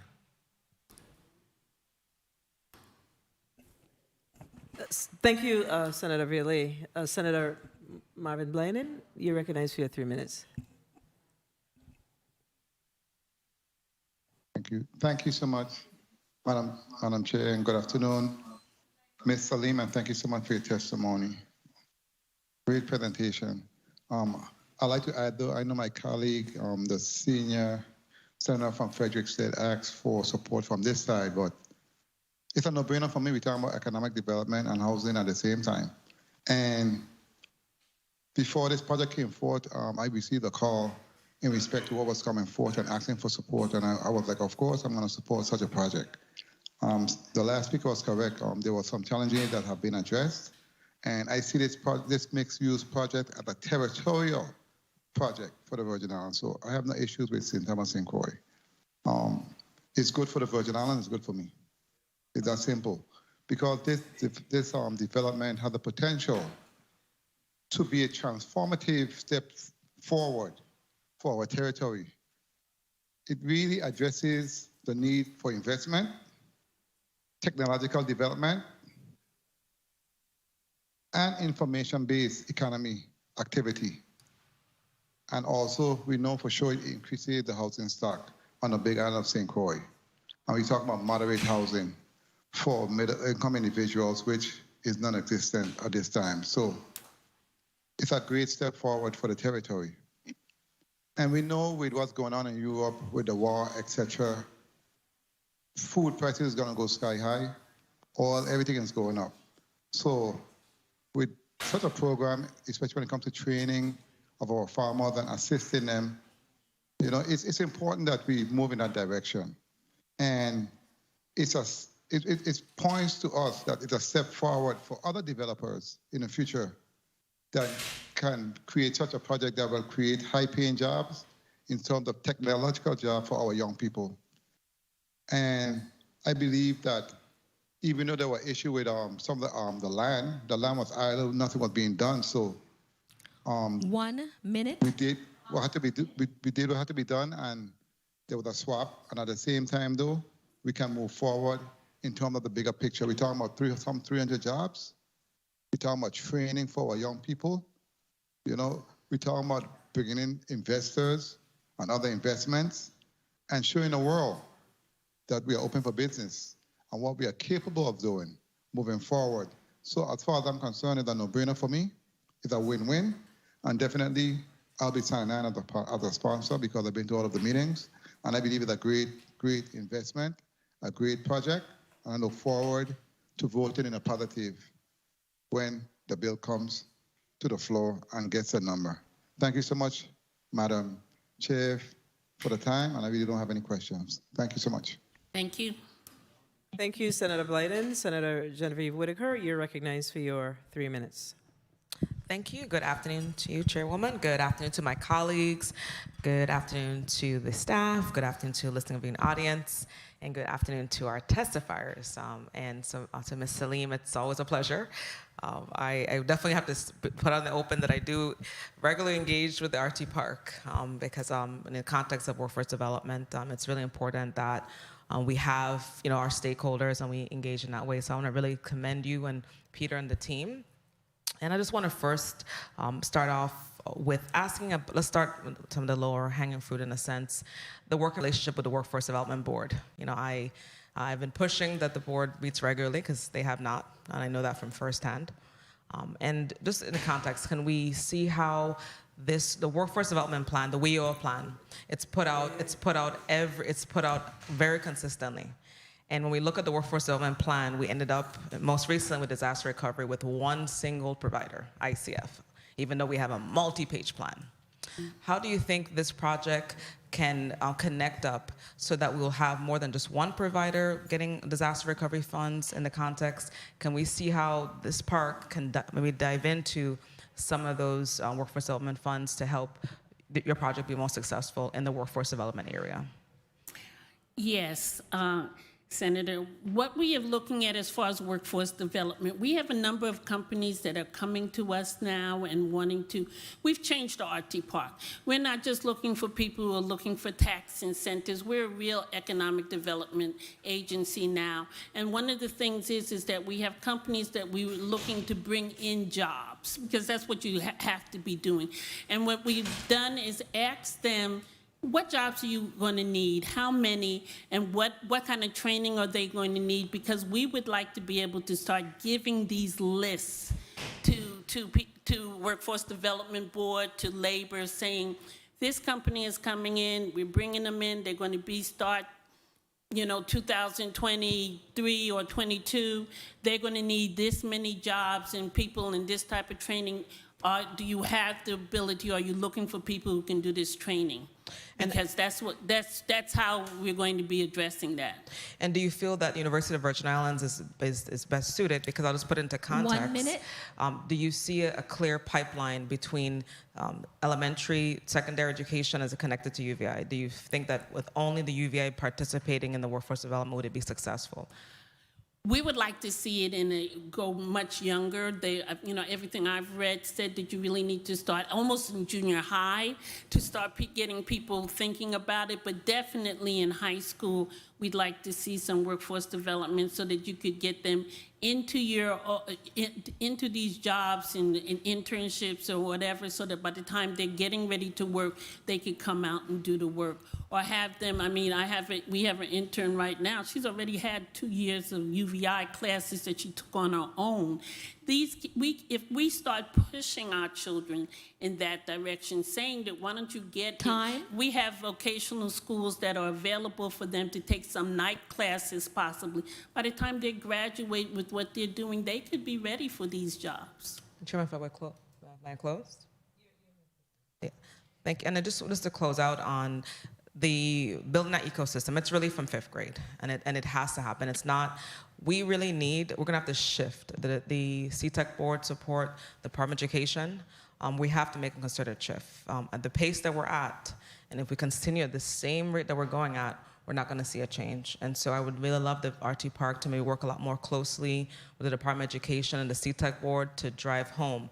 And that's gonna really require some of the trade people offering more apprenticeship on the job training and a shift away from what was really mostly academic system, where we're not really drilling down on the careers, and we're not doing vocational education from 5th grade. We're starting it in high school, and then we're leaving up to UVI to do the rest of the work, and even Department of Labor. So, but thank you for your answers. Thank you. Thank you, Senator Whitaker. Senator Novelli Francis Jr., you're recognized for your 3 minutes.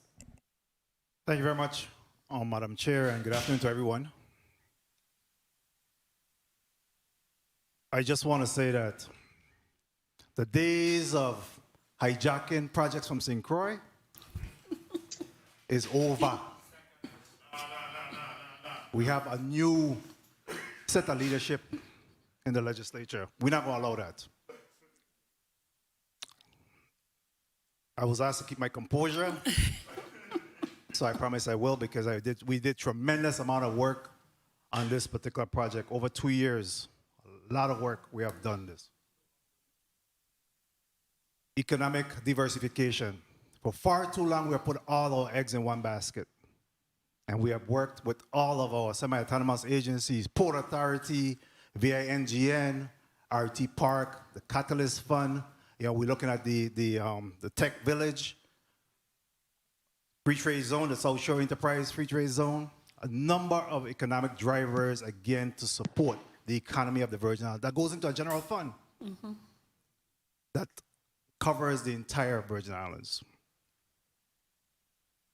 So when we talk about agriculture, it's critical that we understand that our children are not coming back home here to use no pickaxe and shovel. We have to change the landscape of agriculture in order to attract them and change the way we do business here in the Virgin Islands, period. I had an opportunity recently to visit the cane project that's going on in Frederickstead down in the Prosperity. And again, we talk about technology that's really driving that project. I got on a tractor that you were able to just GPS information in there, and that tractor takes you all over the island, all over that field, and be able to water the plants, fumigate them, all of those things. If we talk about agriculture, if we're not talking about robots, if we're not talking about temperature and moisture sensors, aerial imaging, GPS technology, we're not going to be able to attract our youngsters to come back home to do that.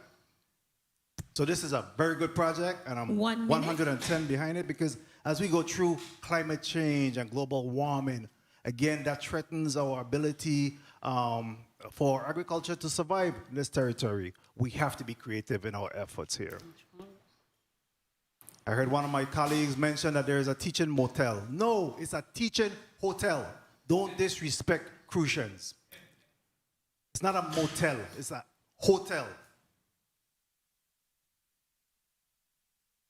So again, because of the tremendous amount of work that we have sat and went in here, my colleague spoke about us really meeting with the RT Park. We had to confront our farmers and convince them, continue to work along with them to understand what we're not taking land from you, we'll replace it, and we want to make sure that this project will be able to support our farmers. And we have done that. That's the reason why we only had one opposition when DPNR had their public hearing. And yes, we have already written in law exactly how that one farmer that remains on the property will be taken care of and made whole. Thank you very much, Madam Chair, for the time. I'm asking for my colleagues' support on this very important measure. Don't hijack St. Croix projects. It ain't gonna work. Thank you. Thank you, Mr. Chair. And I will assure you that this project will not be hijacked. I don't think there is any intent to hijack the project. I think all of us, I know to include myself, we've worked together to ensure that this project moves forward. I believe in, what was it, November of last year? November of last year, we met, I think we met twice on this, in 2020, when the Vice President was in fact the President of the Legislature, and we met on November 16th of 2021 as I served as President. So we got you, we got this. I think a lot of work has gone into it. You guys have been very, very aggressive behind the scenes, doing what's necessary. So we're ready to move this. You know, the sad thing is, we've been at this for way too long. I think that's where some of the frustration comes in a lot of times, that, you know, we have these ideas and these projects, and I know they take time, but we've been at this for about over 2 years. It's time for this to move forward, because it is a territorial project, if you ask me, for my opinion. This project, this is a win-win. I heard others of my colleagues said that this project focuses on housing, economic development, agriculture, and on the brain drain. So, I mean, it's a huge win-win for us. I have a few questions. So, I think this is a $50 million conversation, correct? Yes. So, you may have said it before, but I think it's important for you to put it on the record again. So you're having a $50 million discussion around this particular project, and we need to be clear on what this means for the island of St. Croix.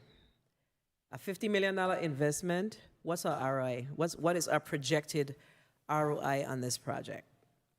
I don't have the numbers in front of me right now. I know it is very high.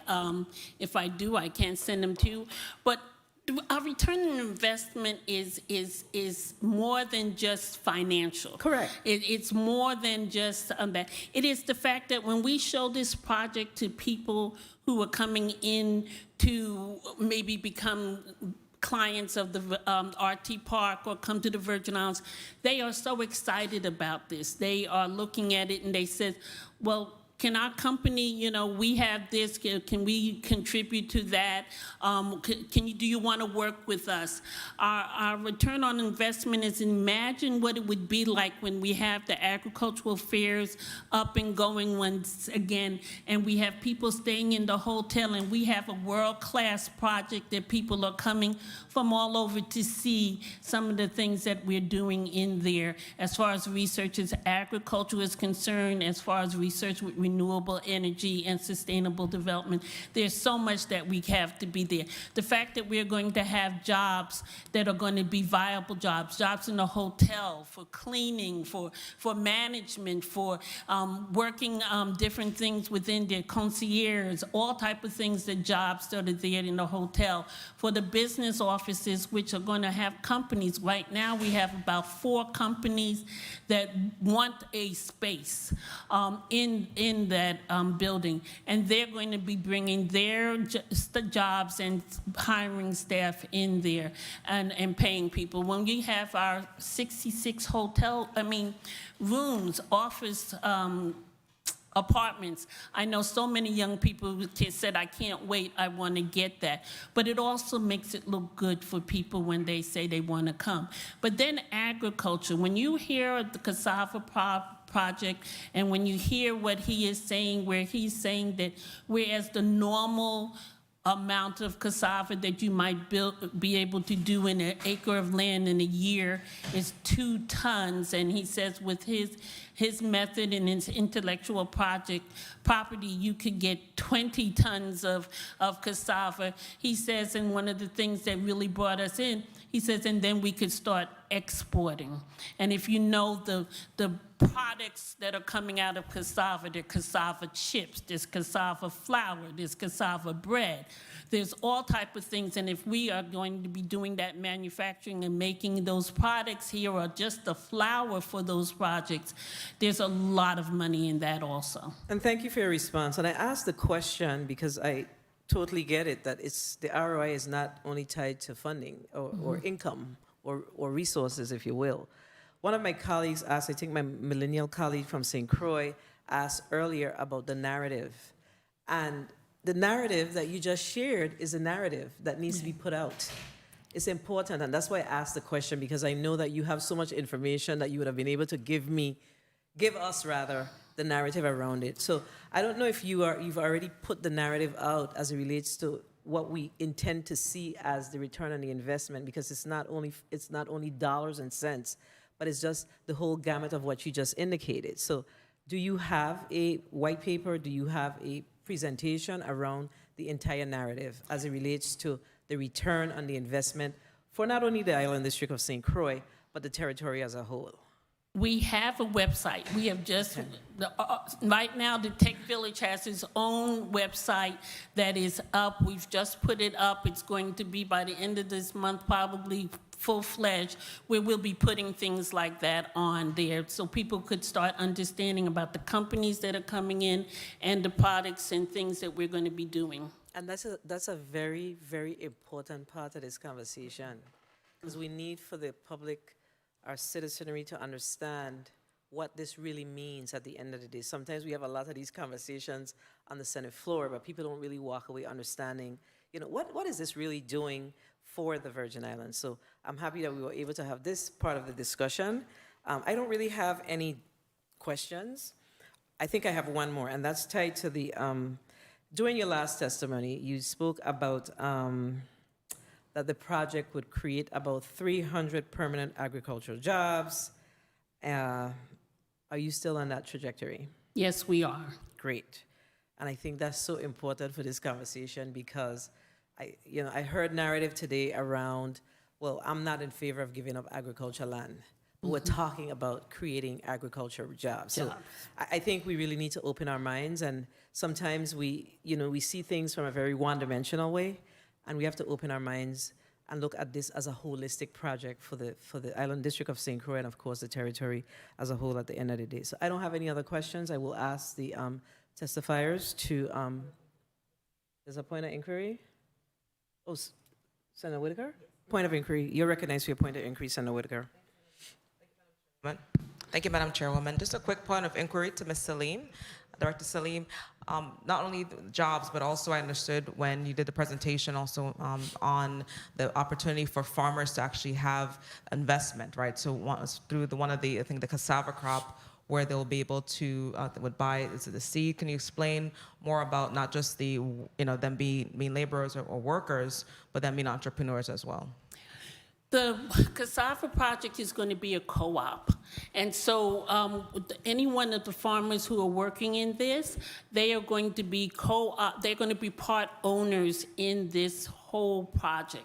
And so that's important for the cassava we sell here in the territory, but even when it comes to exporting, do you imagine the amount of exporting they would be able to do? And this is having a cassava that does not have to be waxed. So it's going to be a whole new project. So they'll be able to get into the exports and the profits from the export, from the what we use here in the territory, and also if they're taking this intellectual property and selling it other places, they will get part of those profits also. Thank you, Senator Whitaker. We're going to ask the testifiers to wrap up. Mrs. Laplace Matthew will give you 30 seconds to wrap up. Good afternoon, Senate President and members of the 34th Legislature and the viewing and listening audience. Thank you on behalf of DPNR for allowing us to place our testimony on the record. And again, to the public, the department will work with you. So, once you come to us with a willingness to work with the department, we can find a middle ground. Thank you. Thank you. Ms. Salim, you may proceed with your 30 seconds. Wrap up. Thank you very much to all the senators and to Madam President for having us here today. We are so happy that we are almost at the end here, and I hope that everyone who has listened today understands the excitement that we want all of you to feel about this project. This is not just the project for the RT Park, it's the project for the Virgin Islands. It's an opportunity for us to have something totally different and be excited about it and know that it's something that when our children come home, and I am big on our children coming home, everyone knows that, they'll say, oh my gosh, that's something new. I want to work there. I want to get involved in this. And that's what's very important. So I hope that we get all the support of the senators. And when you see this project, you said, I was a part of that. I helped make that happen. Thank you. Thank you. Yes, thank you for your closing remarks, and you are officially dismissed from today's proceedings.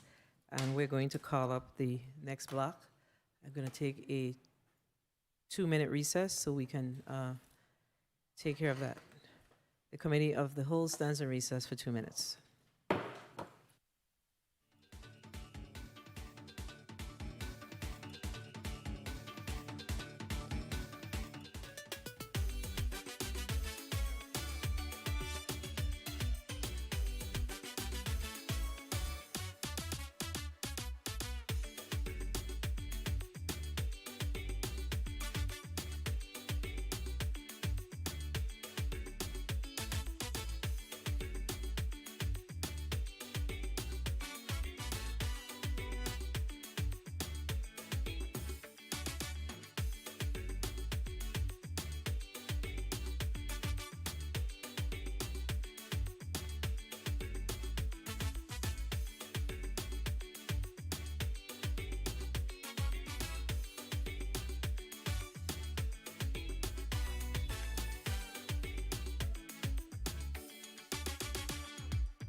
we're back on the record.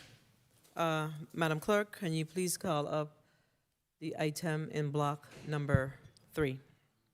Block 3, request for approval of extension of state of emergency declaration due to COVID-19 from March 11, 2022 to April 10, 2022. Invited testifiers, Carl Knight, Chief of Staff, Office of the Governor, the Honorable Justa Encarnacion, Commissioner, Department of Health. Thank you, Madam Clerk. I'm going to ask the testifiers to please place their names and titles on the record. We're going to start with the Commissioner of Health. Good afternoon, Madam Chair. Justa Encarnacion, Commissioner of the Department of Health. Thank you. Is Mr. Carl Knight, the Chief of Staff of the Office of the Governor, here today? Is he on the screen? Okay, is he? Carl Knight, are you on the line, on Teams? Director Jocelyn, you may proceed with your name and title. Good afternoon, Senator President. Daryl D. Jocelyn, Director for Vitima. Thank you. I see, I'm having a hard time seeing because it's far, but I'm seeing Commissioner of Human Services. You may place your name on the record. Good afternoon, Chairwoman. Kimberly Causey Gomez, Commissioner, Virgin Islands Department of Human Services. Thank you. I'm seeing the Commissioner of VIPD. You can place your name on the record. Good afternoon, Police Commissioner Ray A. Martinez. Thank you. Who am I missing? I'm seeing the Adjutant General. Can you please place your name and title on the record? Good afternoon, Madam President. Is Major General Kojo Knox-Amaker, Virgin Islands National Guard. Okay. Deputy Commissioner, Department of Health.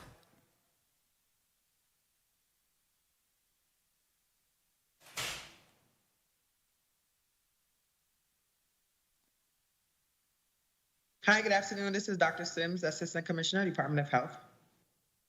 I'm seeing Dr. Ellis. Please put your name and title on the record. Hi, good afternoon. Dr. Esther Ellis, Territorial Epidemiologist, Department of Health. I'm seeing Dr. Tai. Please place your name and title on the record. Hi, good afternoon. This is Tai Hunt Caesar, Medical Director in the Department of Health. Did I miss anyone? I'm seeing the Director of Environmental Health. Please place your name and title on the record. Hi, good afternoon. Wanson Harris Jr., Director of Environmental Health. Did I get everyone? I'm seeing Deputy Commissioner Malloy. Please put your name and title on the record. Good afternoon. Ruben Malloy, Deputy Commissioner, Virgin Islands Department of Health. Ovid Williams. I'm seeing Mr. Williams. Please put your name and title on the record. Hi, good afternoon. Ovid J. Williams, Director of Public Health Preparedness. Thank you. Did I get everyone? Sounds that way. Thank you very much. Madam Chair, for the record, just to let you know, we are You have to speak into the mics, Commissioner. My apologies. We are testifying on behalf of Chief of Staff Carl Knight. Good. Perfect. All right. So we're going to proceed with today's Block 2, Block 3. We're going to ask the Commissioner to proceed with her testimony. Do we have any other written testimony today? No. Commissioner Encarnacion, you may proceed with your testimony. Thank you. Good afternoon, Honorable Senate President Donna Fred Gregory, Chair of the Committee of Whole, Honorable Noble E. Francis, Jr., Vice Chair, all other members of the 34th Legislature of the Virgin Islands of the United States, and the listening and viewing audience. I am Justa Ortita Encarnacion, Commissioner of the VI Department of Health. I have here with me today Assistant Commissioner Nicole Cragwell-Sims, Deputy Commissioner Ruben Malloy, Medical Director Ty Hunt Caesar, Territorial Epidemiologist Esther Ellis, Director of Environmental Health Wanson Harris, and Director of Public Health Emergency Preparedness Mr. Ovid Williams. We are here today to testify on the extension of the current state of emergency. There are several benefits to supporting local state of emergency. One benefit links us to the national state of emergency, which is the unified efforts placed in developing and executing the mission assignments as requests for assistance from federal agencies and federal funding are made available to the territory. The territory has been able to maintain a very robust personal protective equipment supply chain for the COVID-19 task force with federal agency transportation support and 100% federal funding. Locally, the governor's executive order helps to expedite the procurement process, which has allowed us to secure testing supplies, for example, using a much shorter turnaround time. Another benefit is time. We recently had one of the biggest COVID-19 surges that the world has seen since we entered a pandemic. Currently, we have 37 active cases in the territory, and our 7-day positivity is down to 0.98%. However, these low numbers do not mean COVID-19 is over. Prior to Christmas, we also were at low record numbers, and that Omicron hit and caused the highest infection numbers we had seen since through in the entire outbreak. We are still at risk to new, unknown, emergent variants, and we must ensure that we are ready. Under the local state of emergency, the Department of Health has been given the authority to ensure more strict regulatory oversight of all healthcare functions. We are now regrouping, strategizing, and preparing for other variants that may arise, as well as the long-term impacts of the pandemic in our community. We continue to meet and monitor the needs of all agencies and have been successful in providing education, updated guidelines, and implementing needed infection control practices. Continuing the state of emergency supports our relationship with CDC and FEMA and the funding that they have been able to support, as well as today and in the future. With the state of emergency, our agencies will continue to stand up our emergency operations centers, which provides a venue for collaboration and planning. Part of the planning includes collection of data that allows us to strengthen our strategy towards COVID-19 and potential challenges. Public health's primary focus is prevention. We will collect data using our resources at the University of the Virgin Islands in collaboration with our surveillance programs within the VI Department of Health, where we analyze the data collected and update our community health needs assessment. The data collected will expand our understanding of the true effects of the pandemic on coping strategies and how well a community is balancing mental wellness and mental illness. One most important immediate concern is the potential impact of the pandemic on the territory's youth. They had to pivot to distance learning for an extended period, disrupting social interactions with social networks and abruptly adjusting to the intricacies of distance learning. The surveillance unit within the Chronic Disease Prevention has initiated plans to conduct a youth risk survey, behavior survey among middle and high school youths in the USVI.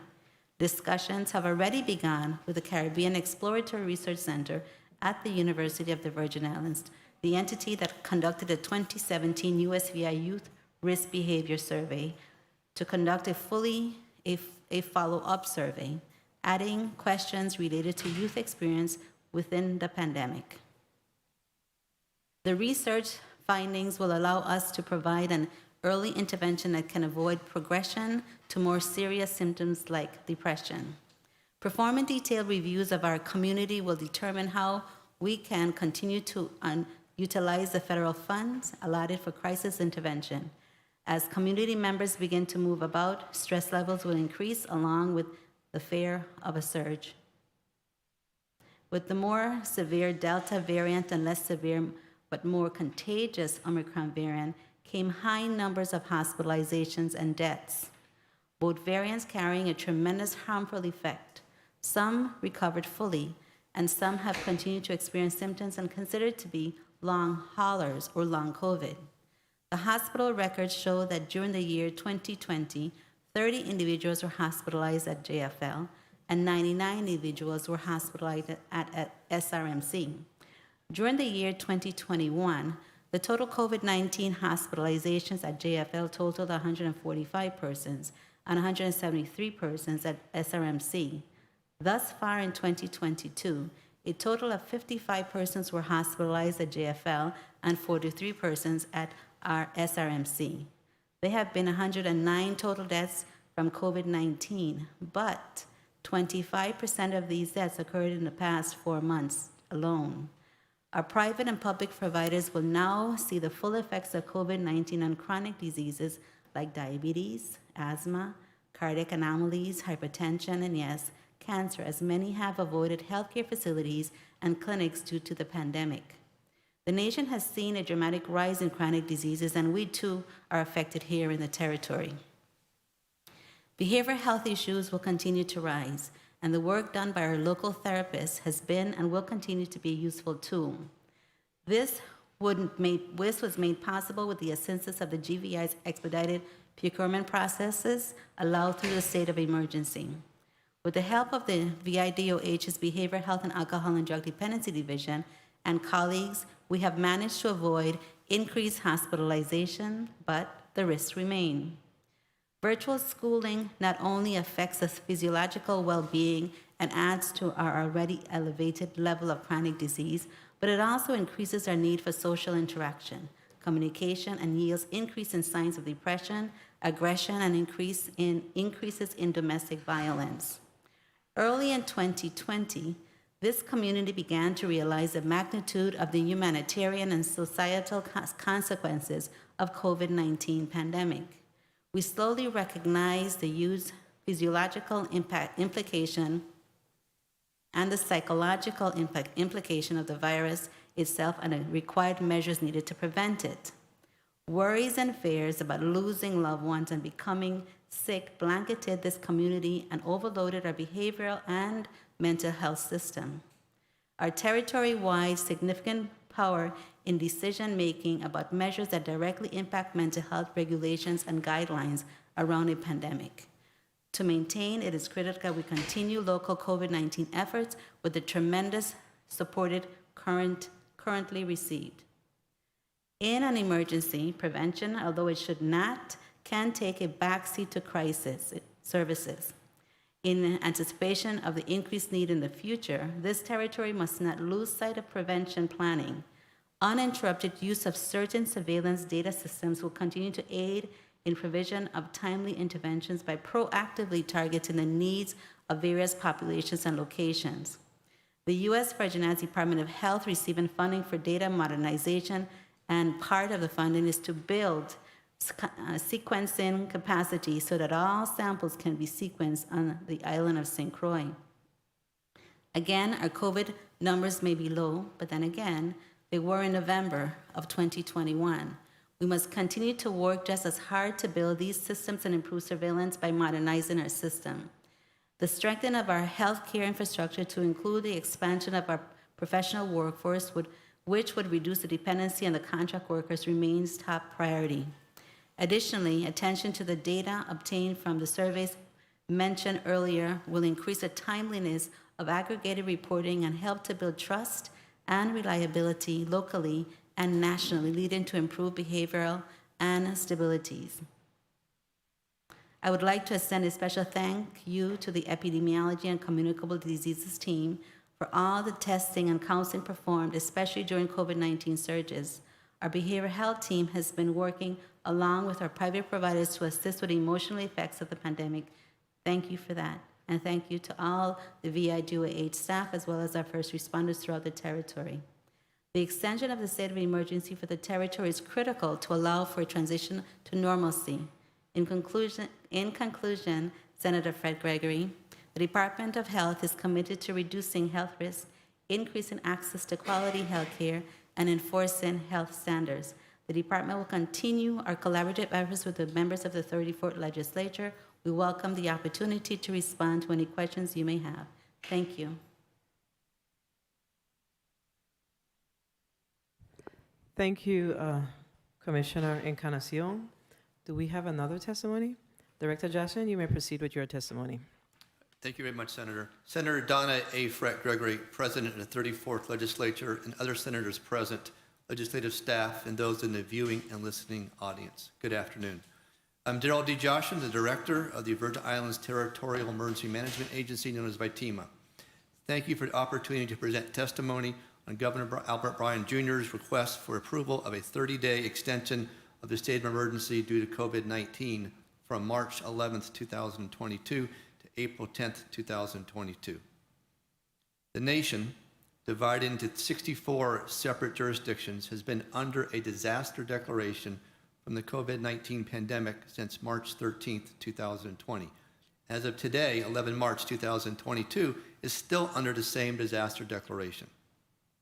Governor Bryan declared a territorial state of emergency on that same day, and here we are today, almost 2 years later, requesting an additional 30-day extension of the state of emergency from the emergence of the SARS-CoV-2 virus that causes the coronavirus 2019, known as COVID-19, which on March 11th, 2020, was declared by the World Health Organization and is still today a worldwide pandemic. The U.S. Virgin Islands has lost 109 lives to COVID-19. And despite our best efforts throughout the territory in offering vaccinations at no cost to individuals through our community vaccination centers and mobile vaccination efforts with the Department of Health, we still have both Juan F. Louis Hospital on St. Croix and Schneider Regional Medical Center on St. Thomas poised to receive and care for patients with COVID-19. Fortunately, the use of the COVID-19 alternate care site on St. Croix, located at the Modified National Guard Regional Training Institute, a 24-bed capacity, has not needed to be utilized. The modified site, completed on May 13, 2020, using 100% federal assistance funding through the U.S. Army Corps of Engineers, cost $8.8 million. In January 2022, with a new initiative from President Biden addressing surge operations, federal funding for the U.S.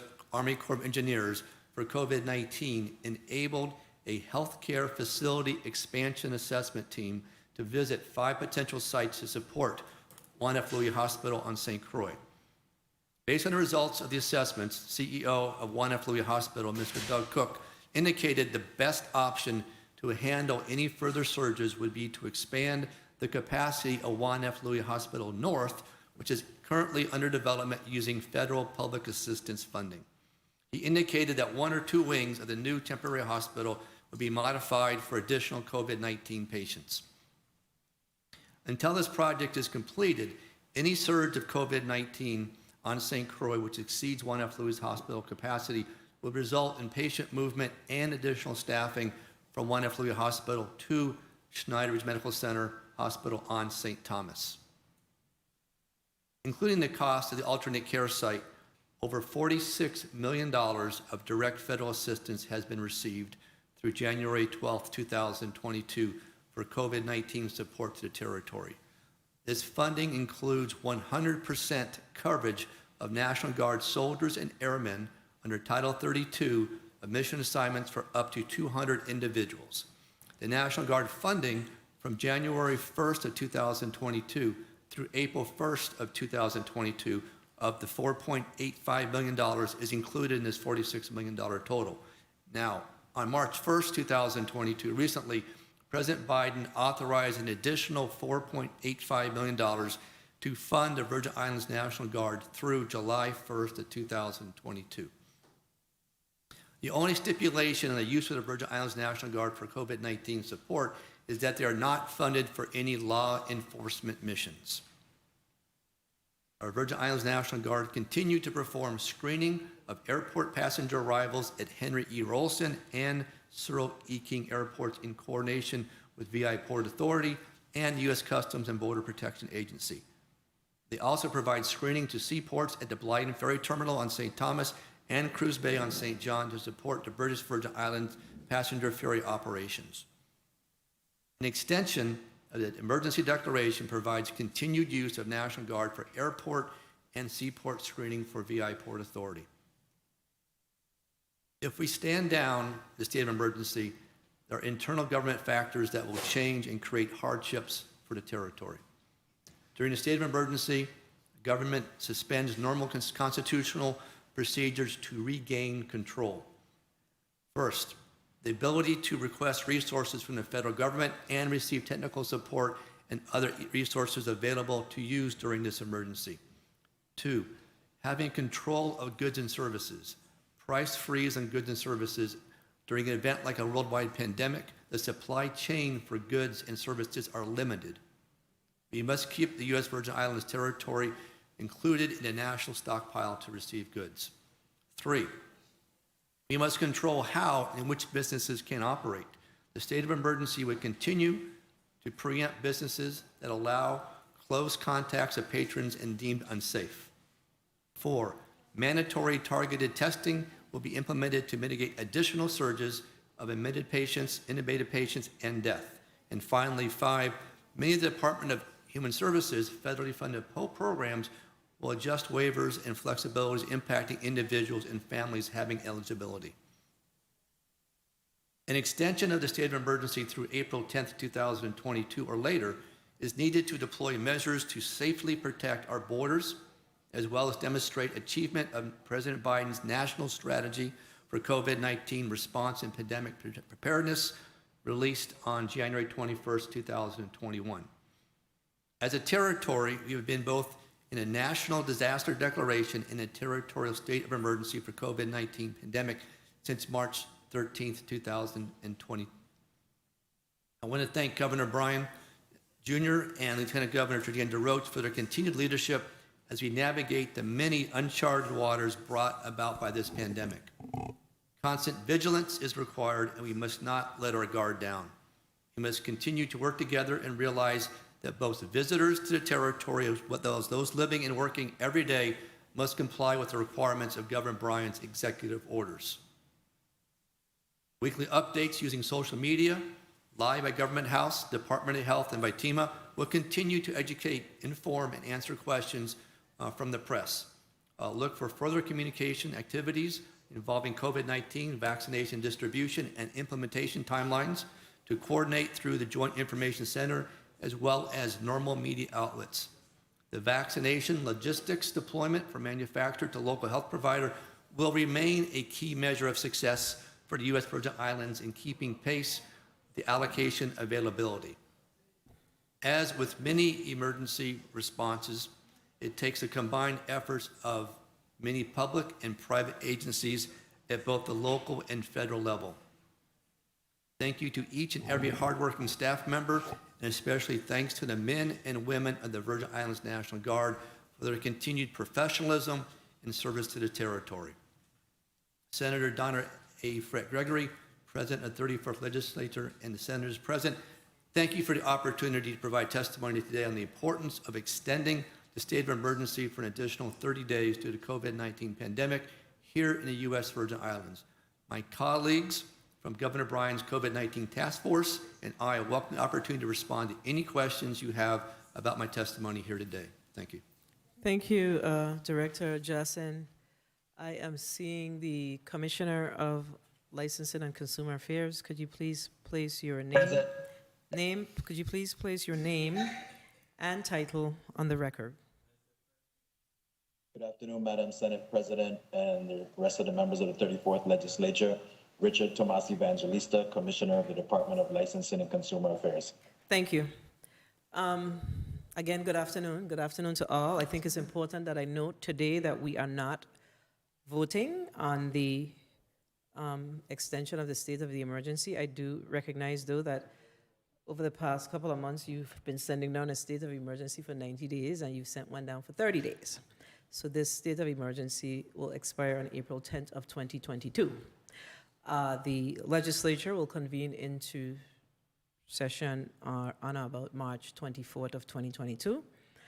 And today it is important for us to hear from you as it relates to where we are with our state of emergency and what's happening on a national level as well. And I think both Director Jashin and yourself, Commissioner Encarnacion, you gave us a good perspective on why we need to extend the state of emergency here in the U.S. Virgin Islands.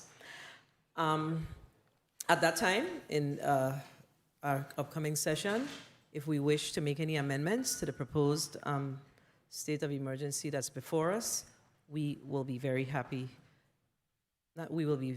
We can do that at that time.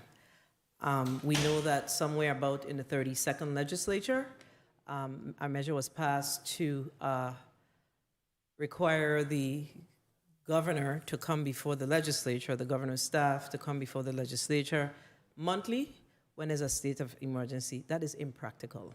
We continue to talk about it amongst ourselves. It is time that we do something about it if we have an issue with it.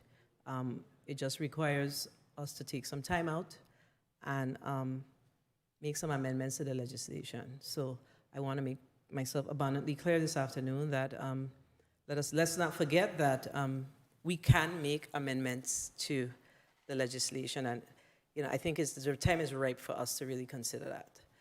Okay, so colleagues, what we're going to do is we're going to go to another 3-minute round. We've been here since 10 o'clock, and I think we've had a great meeting, and I'm looking forward to us having a robust discussion on the state of the emergency and why we should continue the state of emergency. So we're going to start with our Senator Alma Francis Heiliger. Senator Francis Heiliger, you're recognized for your 3 minutes. Thank you so much. Good afternoon to testifiers, my colleagues, and the people of this territory. The first question I really want to ask has to do with financial gains. Does us currently being in a state of emergency affect us getting any of the monies that are coming in via the pandemic? I heard some of the different things that we can or cannot do, but is there anything specific that would be affected if we are not currently in the state of emergency? For example, finances for the National Guard, et cetera. Anyone? Senator, this is Director Johnson from Baitima. The federal funding right now for National Guard is 100%, so that's fantastic to have that. That is funded currently through 1 July. In our discussions recently with FEMA have indicated, regardless of whether or not we continue the state of emergency with Governor Bryan's executive order, we will have that funding through 1 July. Now, with the crystal ball, national affairs, international affairs, that could always change, but right now we have mission assignments, we have approval to use the National Guard through 1 July and funded for up to 200 soldiers. Okay, thank you. So if we are not in a state of emergency, we would still get those paid for, so that's a plus. I also want to know, when it comes to this state of emergency, the document that was originally sent down to us was sent on, I think it was December the 28th, 2021, for this specific one that we're dealing with, that was supposed to run from January the 10th up until April of this year. Now, as a body, we had 2 Senate sessions that we had on the 24th and we had one on the 31st that this could have been on the agenda. I have a grave concern that we are here on the 11th of March, where it is automatically going to renew. So basically, us taking testimony from you guys is a moot situation, unfortunately, because I do appreciate, and I will take in all the information if we have to do it in the future. But as of right now, the request that the governor sent down on the 6th of the month, it says March the 6th for his request. And if it's going to automatically renew today, it doesn't really matter. Now, my biggest concern with this, and I'm also going to say it, because if we're the body that has to really get the information and make these decisions, I was very much concerned that the same day that the governor sent a letter to this body to renew the state of emergency for 30 days. On the same day, on the 6th, he put out an executive order stating that it's a done deal. And I want to read specifically his March 6th executive order. The same day he requested us to go with the approval, he says, Section 1, the state of emergency declared effective March 13, 2020 as renewed, supplemented and extended, which is set to expire on March 11, 2022, is hereby extended for an additional 30 days pursuant to Section 501D Virgin Islands Code in such state of emergency, along with all terms, declarations, ordered and renewed, extended and supplemented shall continue in full force and effect through April the 10th, 2022, Time. unless earlier lifted, extended by order of the governor of the United States. Madam Chair, might I just wrap up quickly? Yes, you may. Thank you. I don't have a problem with us as a body seeing that certain things we might need to renew or extend or amend in the code. But I do have a concern when you're asking me as a member of this institution, along with my other colleagues, to consider something, and in the same breath, you put out an executive order the same day telling the public it's a done deal. So, you know, I appreciate and I will happily listen to all the testimony today.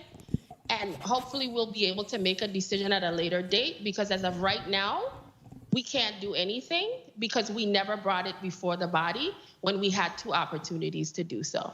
Thank you very much. Thank you, Senator Francis Heiliger. Do you want to respond, yes, Senator please. Commissioner Encarnacion? Yes, please. The governor put out an executive order, which is different from the state of emergency. That is authority that is over you, the Senate body. So just wanted to make that clarification. Thank you so much for your clarification on that, because it's 2 very different things. Thank you. Senator DeGraff, you're recognized for your 3 minutes. Thank you, Madam Chair. Good afternoon, colleagues. Good afternoon, testifier. You know, some say potato, some say potato. It's semantics. The bottom line is we're going to renew something from March 11th to April 10th, and we're going to hold a session for it in the ending of March. Come on, that's a rollover. That's a done deal. Let's don't make semantics.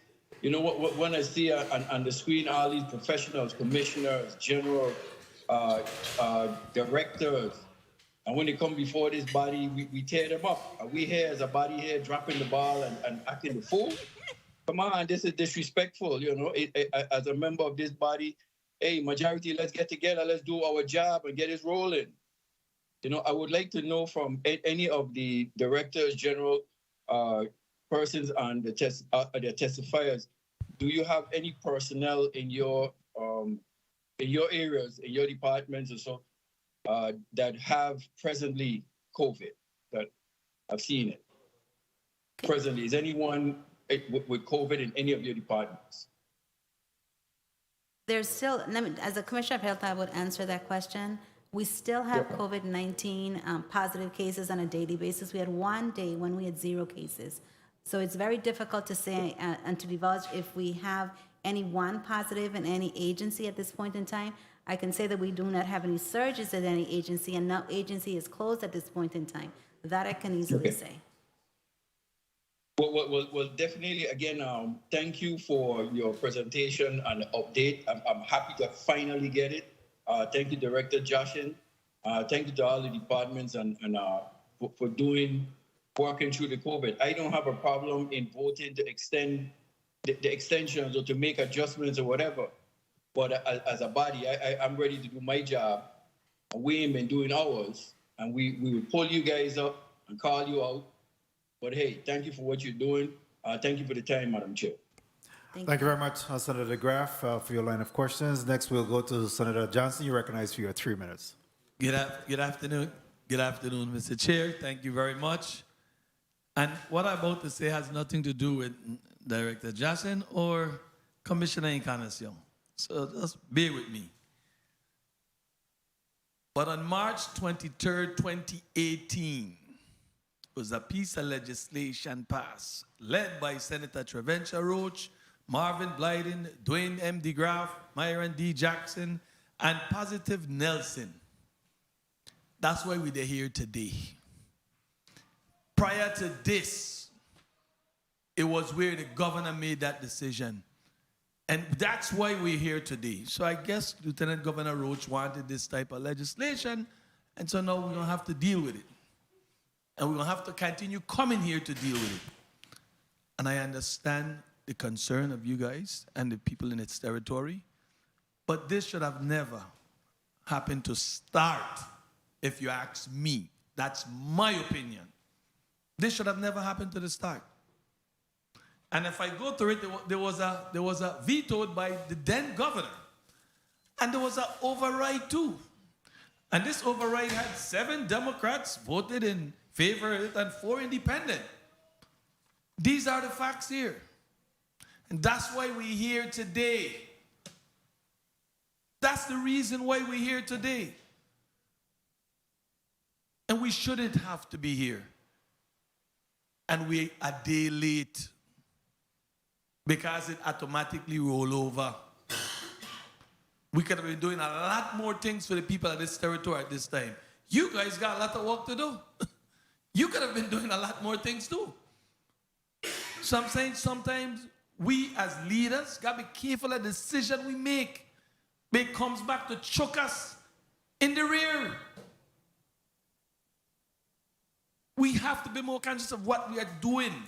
But sometimes we do it because of who is there and not looking at the real big picture. And today, that's what we're facing, the big picture. Where it goes to a rollover, and then we have to come here to discuss it, to go back to make decision, to amend, and it wasn't necessary. These type of things going to continue to happen in our lives where disaster, after disaster going to come. And the person in that first sheet should be able to say to us, look, these are our problems. And we need to expand it for these reasons.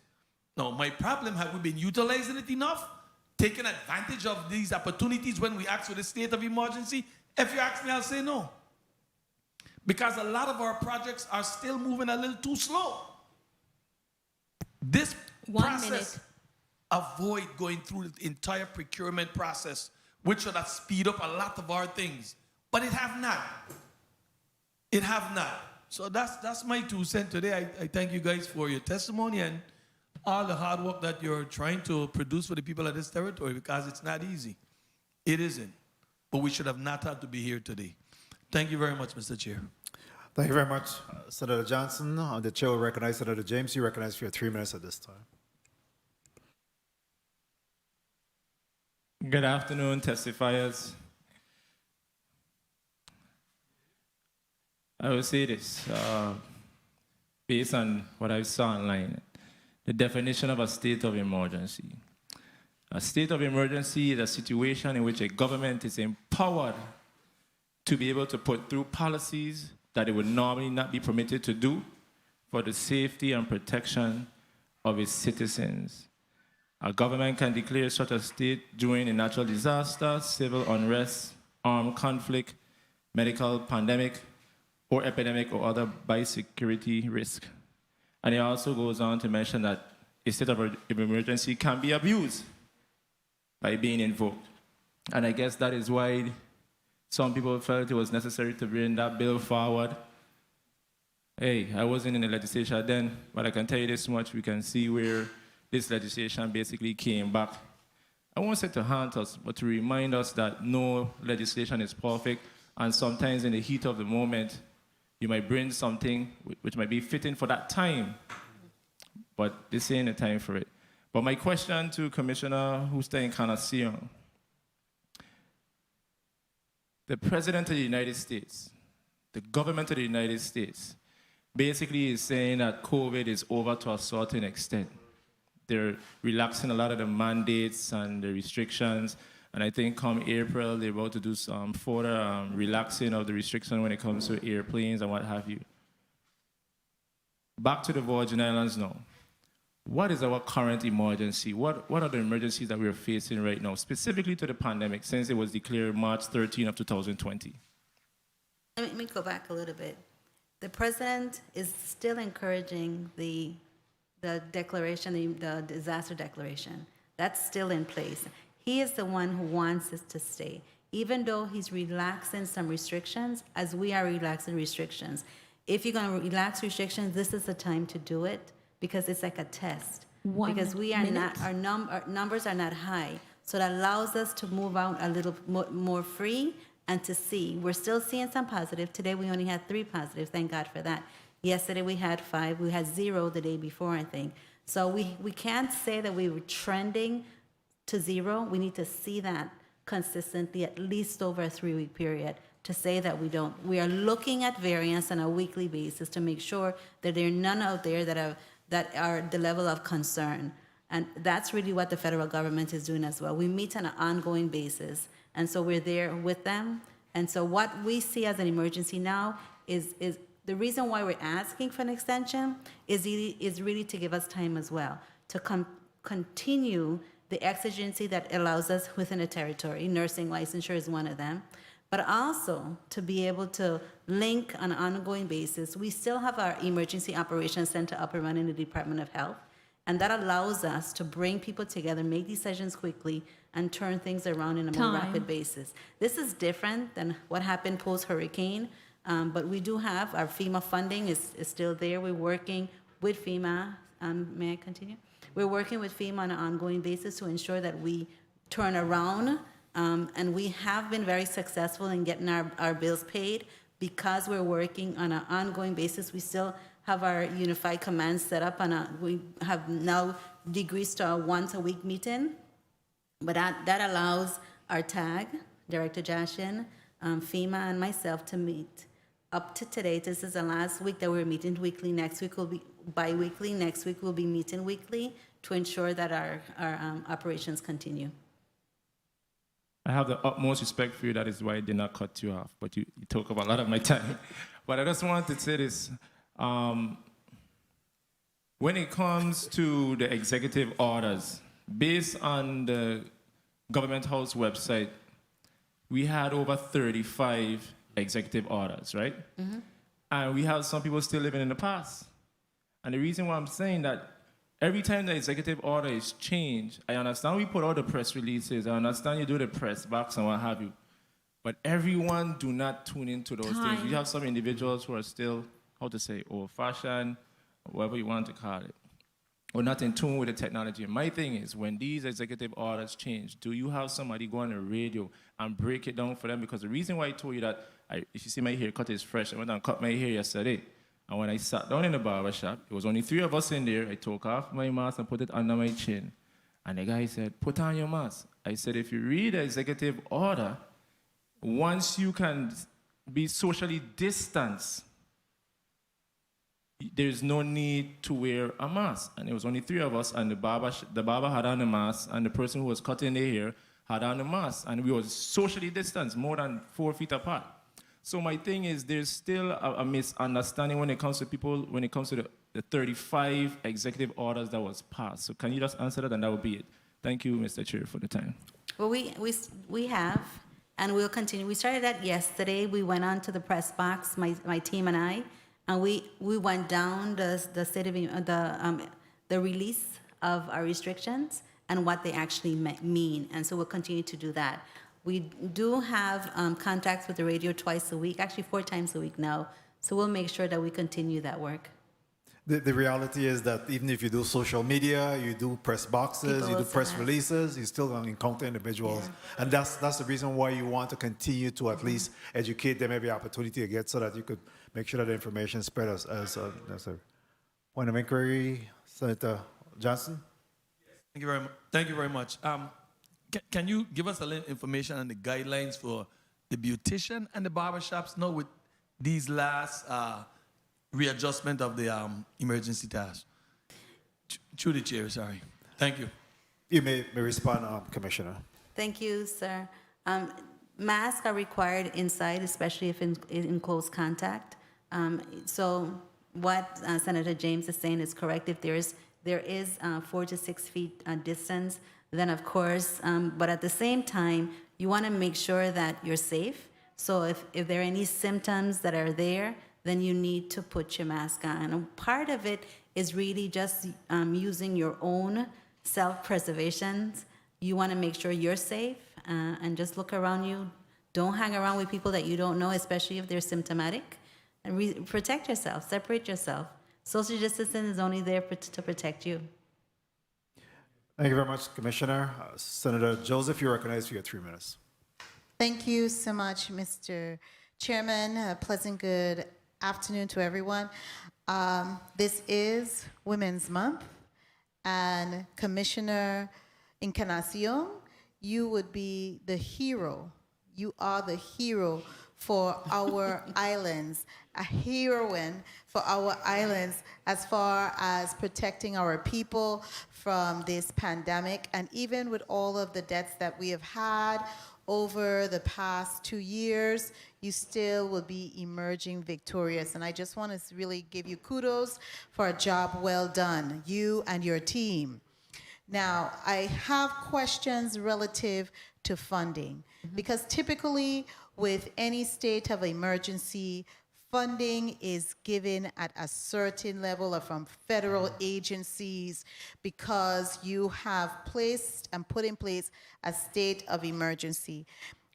Should we stop or say, no, you're not going to have a cutoff entirely the state of emergency? What type of funding will automatically stop flowing from our federal partners?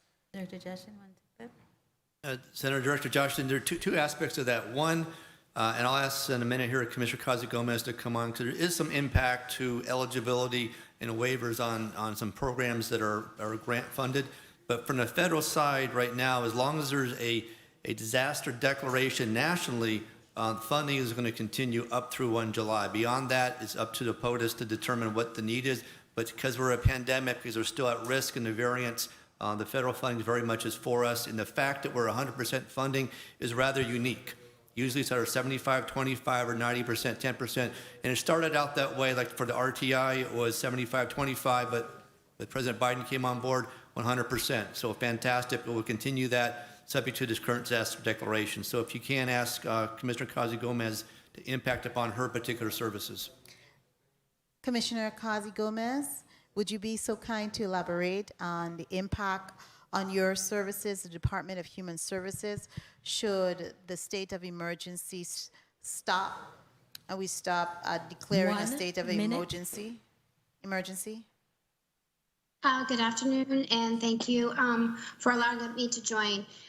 Basically, the waivers and flexibilities that we've acquired or requested from the federal government, including SNAP, supplemental nutrition assistance to needy families, TANF, supplemental assistance, as well as Medicaid. The waivers and flexibilities are then now determined ineligible if we do not have a state of an emergency. So your maximization on cash assistance, if we decide that there's no state of an emergency, however, maybe we're still doing some virtual type of school, we won't be eligible for PEBT or Pandemic Electronic Benefit Transfer anymore. So those waivers and flexibilities will go away. In-person interviews will then be required, as well as going back to normal as far as the recertifications for all eligible programs. Do you have a sum or an estimated amount that would go away from the territory should we forego the state of emergency based on your services? It differs for each program. So the maximum cash advancement or a cash assistance for emergency, but we can calculate that for you and get it through to you through the chair. Thank you so much, because that would be helpful. Mr. Chairman, if I could just be granted a wrap up. You may. Thank you kindly. I just want to let my colleagues know what is at risk. I keep saying it, that our population, we have a high level of poverty, and the state of emergency allows us to really bring a level of support and assistance that was not there.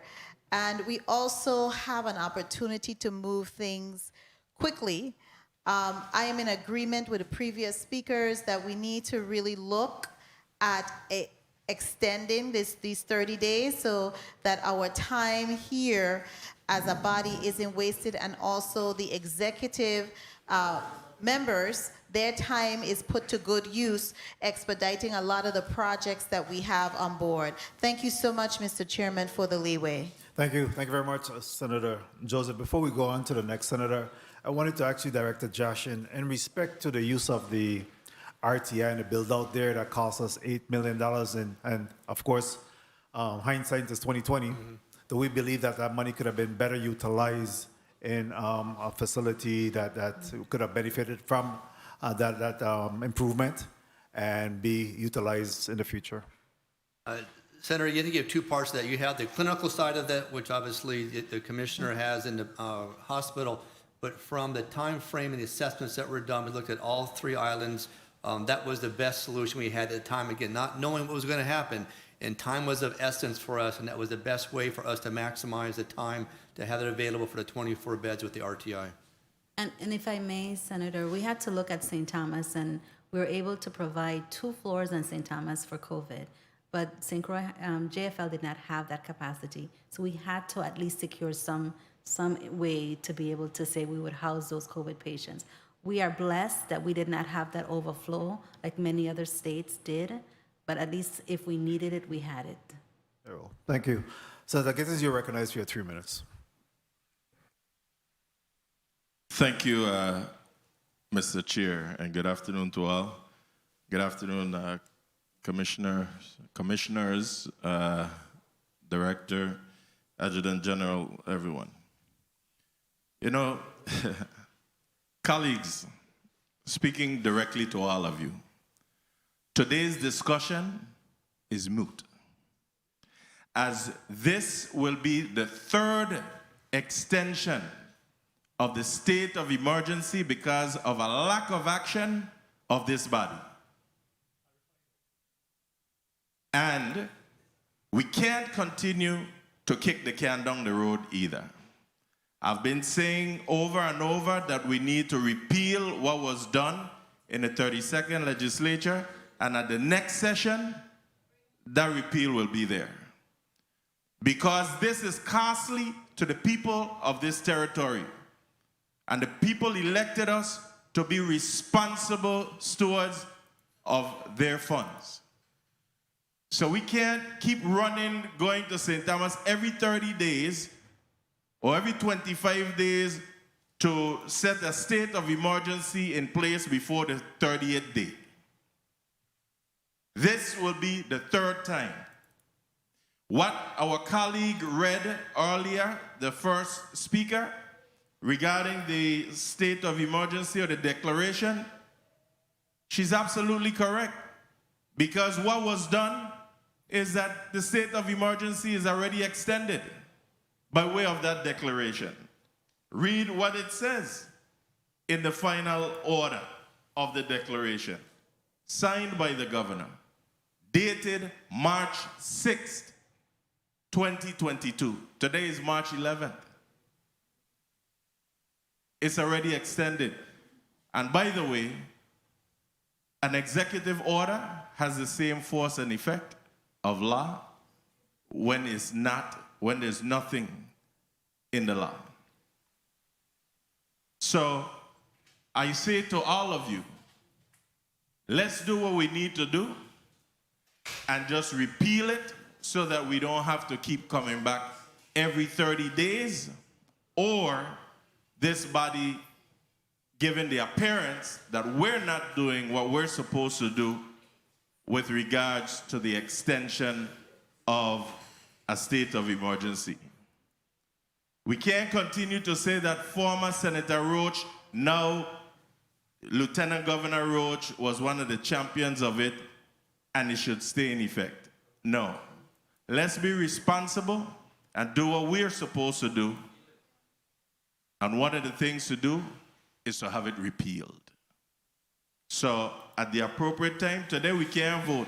We could only have a discussion.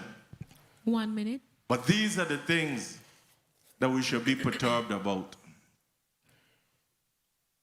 or perplexed. Yes, thank you. These are the things we should be perplexed about. That we could have a third extension again because of our lack of action. Thank you, Madam Chair. Back to Madam Chair now. Thank you. Thank you, Senator Gittins. I hope that we can bring a special order on the 24th of March, because I have sat in this institution. This is actually my second term, and we continue to talk about the same thing.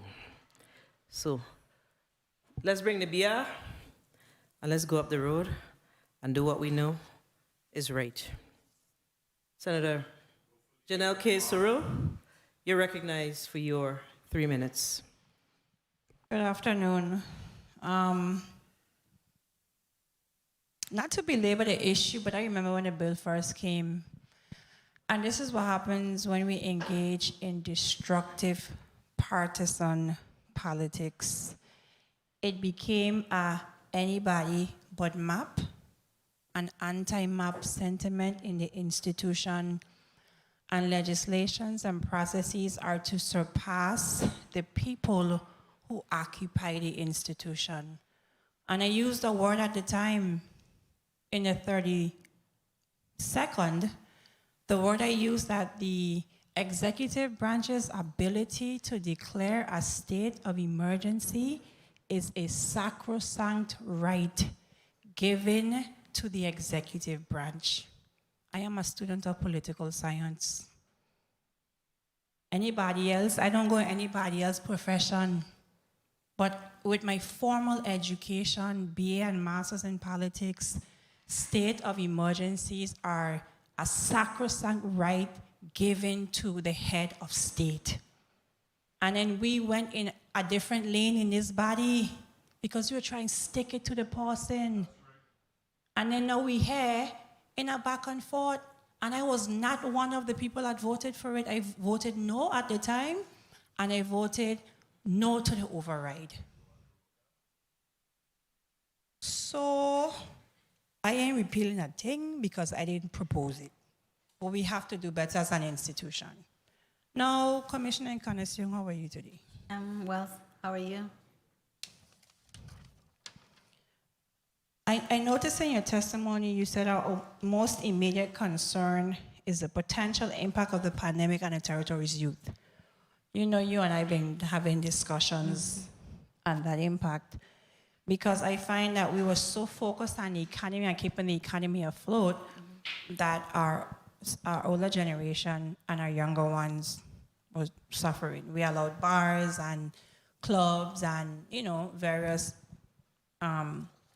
what we deemed to be an economic institution or one that could generate revenue to remain open, and we shut the door on our athletics, our youth programs. So with the state of emergency moving forward, and it's already been extended, how do you intend to assist like education? Education, their excuse is always that health say no. And I don't think you say no because when I speak to you one-on-one, you seem to be amenable to finding a path forward. So the state of emergency allows for exigency, in a sense. Education needs people. They need laborers, those to clean, sanitize, to get the school up and running so we could get back into school, make those changes in the school as far as the physical structure of the schools. And there seems to be no urgency, even though we continue to extend the state of emergency. So as the head of the COVID task force, how are we pushing, because you talk about youth, so I'm going to focus on that today. How are we pushing education to say, hey, you want schools open, you need this amount of cleaners per student to sanitize at this time, because they have the funds. So what does that look like? What are those conversations? Well, just a few clarification. I always believe working with the governor, we balanced health and wealth. I always say you cannot focus on wealth because you have to look at the health of community. But if you just solely work on the wealth, the health, then you ignore the finances, then we don't have what we need to do for health, life right? is about So there is a balance. balance. Yes, Okay. okay. Second of all, the head of the COVID task force is, if I may, the head of the COVID task force is Commissioner Ray Martinez from VIPD. I am the incident commander, and I work directly with, just a clarification, I work directly with education in different venues in terms of vaccination, and we're in the schools.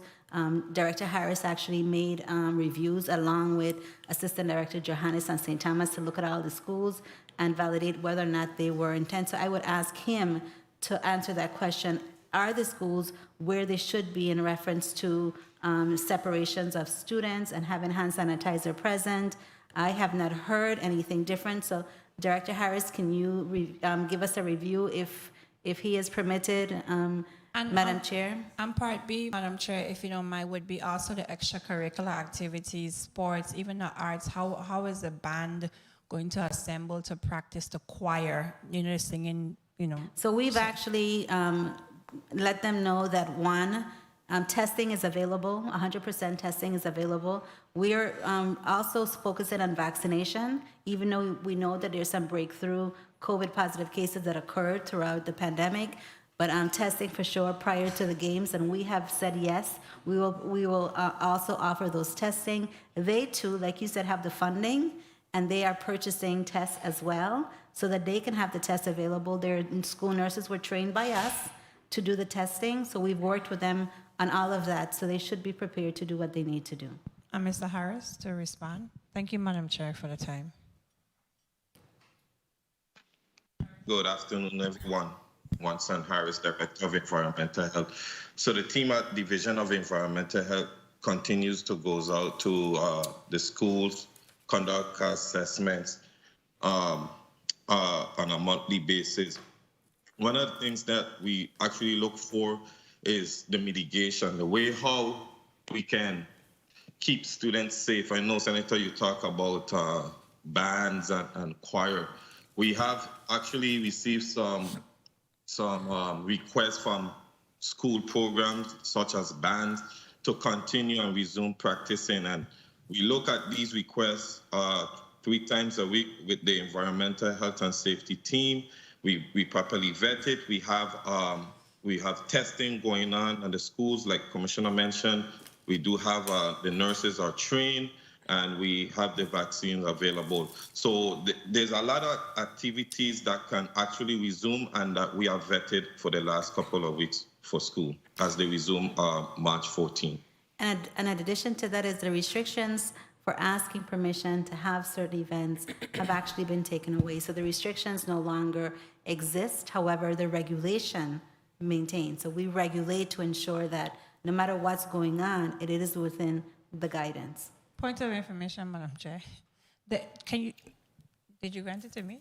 Senator Sarah, you recognize your point of information, and then we'll go to the next speaker. 5 seconds. Do you have a cap on the amount? Like CAHS band has a good 75 children in it. Do you have a cap on the amount of youth that can participate in an event? And thank you for the latitude. No cap on the amount. Go ahead, Director. No cap on the amount, Senator. The only time you will need to submit a request is when there's more than 999 participants. But no cap on the school amount. Football games, baseball teams, bands, no cap. Thank you for your responses. Senator Milton E. Potter, you're recognized for your 3 minutes. Thank you very much, Madam Chair. Good afternoon to the testifiers. Commissioner Encarnacion, I really would be remiss if I didn't sincerely applaud you and the COVID team and Governor Bryan for the handling of this very deceptive, very elusive, very unpredictable COVID-19 pandemic that we've been experiencing for the last 2 years. It's been overwhelming, it's been exhausting, and everybody wants it to end. I was looking somewhere where it appears to be like 28 states right now have allowed the state of emergency due to COVID to expire. With our numbers trending down the way it is, in a positive direction, I wanted to get a sense from you as to your thoughts as to when do you think it would be appropriate for this pandemic to end? Should our numbers continue to decline the way that it is right now? A couple of things. We meet through the Association of State and Territorial Health Officials. I have the opportunity to meet with other Secretary of Health and Commissioner of Health throughout the nation, and of course the other territorial islands. And the ones that have stopped their state of emergency locally are crying because it has stopped. And they are, of course, they still have the disaster declaration as we do. However, locally, they do not have the capacity to react the way that they want to react. And so they are not allowed, like, we are blessed. We have a governor we can actually dispute with sometimes and challenge. They cannot. And so it's very difficult for them. So we are in a different situation here, and I applaud Governor Bryan in the way that he has handled it and how he's allowed us to communicate with him. And that's why we are where we are now.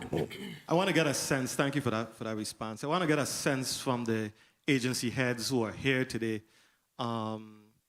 as to what specific, in your view, just in running your operations, why is it critical for us to extend this state of emergency, for another couple of months? What are you able to do that you would not be able to do if this state of emergency were to end? I just want to get a sense from all of the agency heads here, their feelings on that. If I can start from a health perspective, the authority and the regulatory responsibility that it provides for us, we have been working like no other, because I worked at the hospital before, and public health and hospitals have never come together like we've come since the pandemic, and working together, making changes. Dr. Hunt Caesar is our infectious disease expert who works at RLS, but also has privileges at JFL. And because of that, our infection control practices and policies are now succinct. Because of that, that regulatory oversight is granted through the state of emergency. That's one. I spoke about nursing licensure as another. Before Commissioner Kazi Gomez spoke of, I think that mostly her area also is going to be greatly impacted on that. Can I respond on the chair's time, Madam Chair? You may proceed, Senator. Senator, from Vitima's perspective, we are 24 hours with 911, so we'll continue doing that. And we've been able to reach out because of some of our positivity at 911 to have other states come in to support us. If we take away that state of emergency, the likelihood of someone coming up and saying, I will support you, would be reduced. But I think we can still get that. That's item 1. 2, logistically, Vitima has been very much involved with bringing all the additional personal protective equipment in from FEMA. So that requires a lot of extra coordination. If that goes away, we may lose some of that coordination that we're doing. And third, to be very careful with the federal funds that we have provided to us, how we use those federal funds. The state of emergency with the executive order supplemental gives us guidance in how to account for the use of those funds. Even though FEMA allocates it for us, we have to show proper use of those funds. Thank you. Commissioner Evangelista? Good afternoon, Senator Potter and other members of the 34th Legislature. We at DLCA, we have a team of 4 officers on St. Croix, 3 officers on St. Thomas, and we augment the Virgin Islands PD COVID-19 Task Force because pursuant to the emergency executive order, we are actually now full-time law enforcement officers. So without us, I don't think Mr. Martinez would actually be able to say to you after I speak that he has a COVID-19 task force team because in fact their primary duty is public safety. So I think we're still necessary as long as the COVID is in the air. Thank you. Thank you. Commissioner Martinez? Good afternoon, Senator. Again, in concert with Commissioner Evangelista's statements, the continuation of the executive order provides us with the opportunity to continue meeting the mandates of ensuring that our officers on the COVID task force are in fact going out and carrying out their duties, ensuring folks are abiding by those rules that are in fact have been provided through the executive order. Without it, we return, of course, the public returns to their everyday lives and going about their everyday lives, when in fact we, as Commissioner Encarnacion indicated, we still have COVID within the community, and it's very important that we continue to do our best to keep those numbers at the levels they are. Thank you, Commissioner. Commissioner Kazi Gomez, finally. Good afternoon, everyone. Well, luckily we applied for the funding, so we're not going to lose our current funding levels for Head Start, child care. So those ARPA funds and CARES Act fundings we have until summer 2022, 23, 24. So we're not going to lose those per se. But we will potentially lose any maximum allotments that we have for any of our constituents in the Division of Family Assistance and Medicaid. As everyone knows, because of the healthcare system and its place, we serve 35,500 Medicaid members, and of that, we're averaging between 5 and 7 people going off island for treatment of some type. And so in the event that those waivers and flexibilities go, then that could be either more difficult as far as the approval for people to attend treatment off island specifically. So it could have a direct impact on the amount of money people are currently receiving and maximizing the dollars through all of our eligibility programs, sir.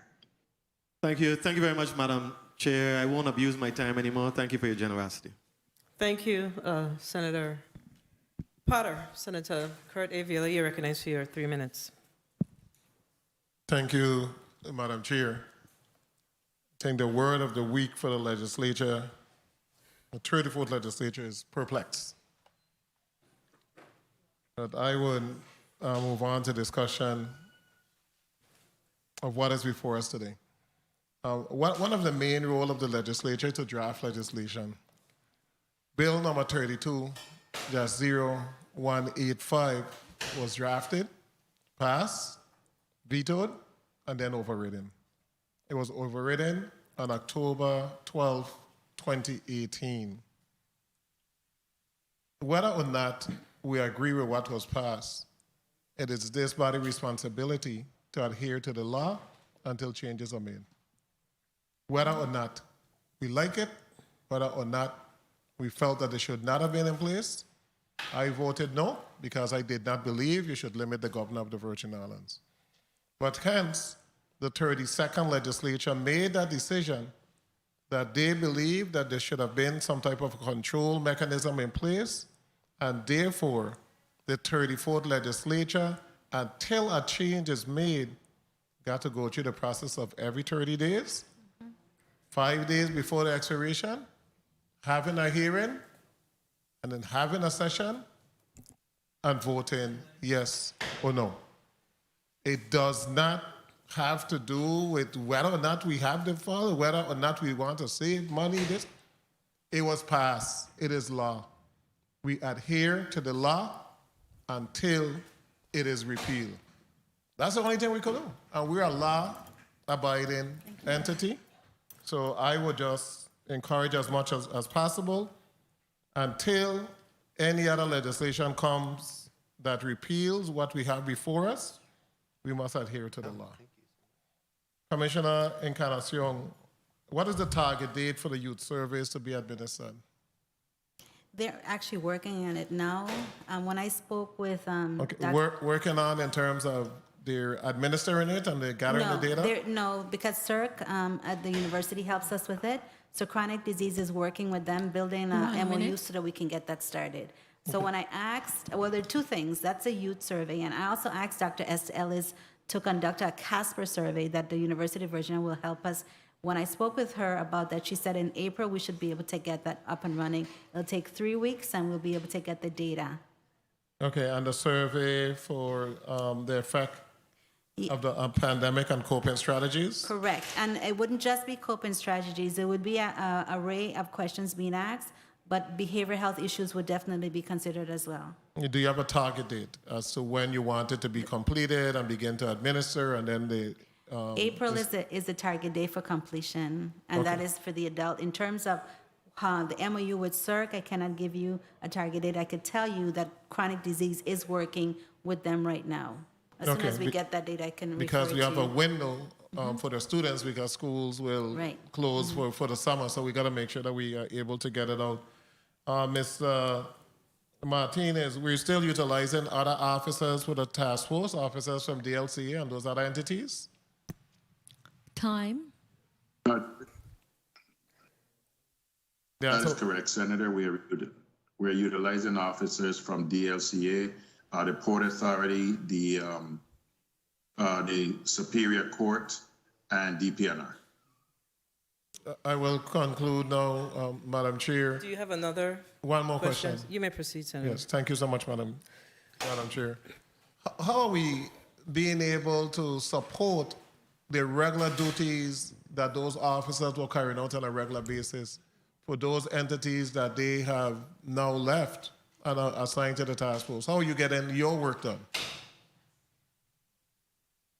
Senator, what's occurring is that the task force has been out mostly, if not always, in the evenings. So our the officers from our partner agencies conduct their daily duties that are paid for by their respective agencies, and then VIPD, when they supplement VIPD, we carry the overtime costs. Okay, thank you so much. Thank you, Senator Vele. I may have to leave a little earlier, so I need to make sure that I put this on the record before I leave. So if we look at section 1005, the governor and emergencies or major disaster, section D. I think it's in and about the third or fourth sentence in. It says, the governor may renew the initial state of emergency for one additional 30-day period. But to extend, it starts by saying, no state of emergency may continue for longer than 30 days unless renewed by the governor. The governor may renew the initial state of emergency for one additional 30-day period. But to extend the state of emergency beyond the two 30-day periods, before the expiration of the second 30-day period, the governor shall submit to the legislature requesting an extension of the state of emergency. This request must include the specific reason for the extension, the time period of the extension, and a plan of action to address the conditions that necessitate the extension of the state of emergency. All subsequent requests for an extension must be submitted to the legislature before the expiration of the extension that is in effect. The legislature shall consider a request for an extension of the state of emergency no later than 5 days after its receipt. If the legislature fails to consider the request within the 5-day period, the state of emergency is automatically extended for an additional 30 days. I'm gonna read it again. If the legislature fails to consider the request within the 5-day period, the state of emergency is automatically extended for an additional 30 days. So I'm just gonna urge my colleagues to be reminded that this legislation, while it is flawed, it is clear. So we are not doing anything against the law. The law is flawed and the law needs to be addressed. That's the issue that's on the table. It is clear. And this legislation further does not indicate if the legislature doesn't do anything about the state of emergency, what is the next step? The next step is the executive order. So I just want to make sure that I'm clear on that section, and I urge my colleagues to please take some time and read it. We continue to talk about this legislation, and there are folks that believe, I heard it here today, that there are folks that believe that because they did not vote it up or down, whatever that is, that they don't have a responsibility to change that. I say that that comment is also flawed. Our responsibility is to right whatever goes wrong in our community. That's why we are elected leaders of the U.S. Virgin Islands. Senator Giovanni James Sr., you're recognized for your point of, what did you say, information? You're recognized. Thank you, Madam Chair, for reading the bill into the record. As you said, the act since it's law. The only thing that doesn't sit right with me, and I know we have the power to change that, and hopefully we will address that in the next session. The word failure, when it said failure of this body, if the legislature deems it not necessary to convene such a hearing, probably would have been an appropriate word. But when we hear the legislature failed, it don't sit right to me, and that is why they have to say these things. So I just want to make it clear. It's not to say that we failed to do anything. It's costly to put a session together. And I know it's not about money, but we have to be reasonable. Flying over every minute, jumping on a plane, just to talk about what? We're in an emergency. The last time it was American. We were definitely in an emergency. Now things have calmed down a bit, and I understand that is why I asked you earlier, what is the emergency? And you specified, and we get it. But it just doesn't sit right to me when I hear the word failure. So of course the legislation needs to be revisited. I just want to put on the record. Thank you, Senator James. Thank you, Senator Gittins. You're recognized for your point of inquiry. Thank you, Madam Chair. Through the chair, a question was asked by not the last speaker, but the finance chair with regards to other officers assigned to the task force. Commissioner Martinez, is it your testimony that all overtime costs are paid by the VIPD? And can you tell me specifically if the marshals and other officers outside of the VIPD are all receiving their overtime payments, not compensatory time, but overtime payments? Senator, as far as I know, all of the officers from our partner agencies receive overtime pay. I am not aware of any agency whose employees are receiving compensatory time for working on the COVID task force. Thank you for that clarity. Thank you. Thank you, Senator Gittins. Senator Marvin Blyden, you're recognized for your 3 minutes.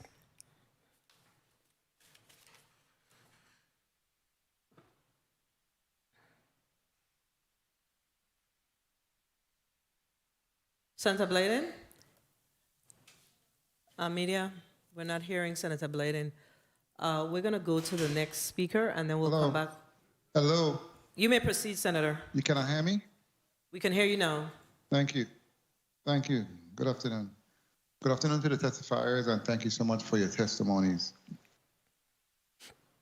I know there have been several statements made in respect to Bill number 32-0185, and my name is there as a sponsor of that legislation, and I'll simply set the record straight. Number one, when we voted for that piece of legislation, it was because of the hurricane and devastation that came with it. And as a result of, in my opinion, that's why I signed on, lack of communication at the time. You know, there were a lot of moving parts, etc.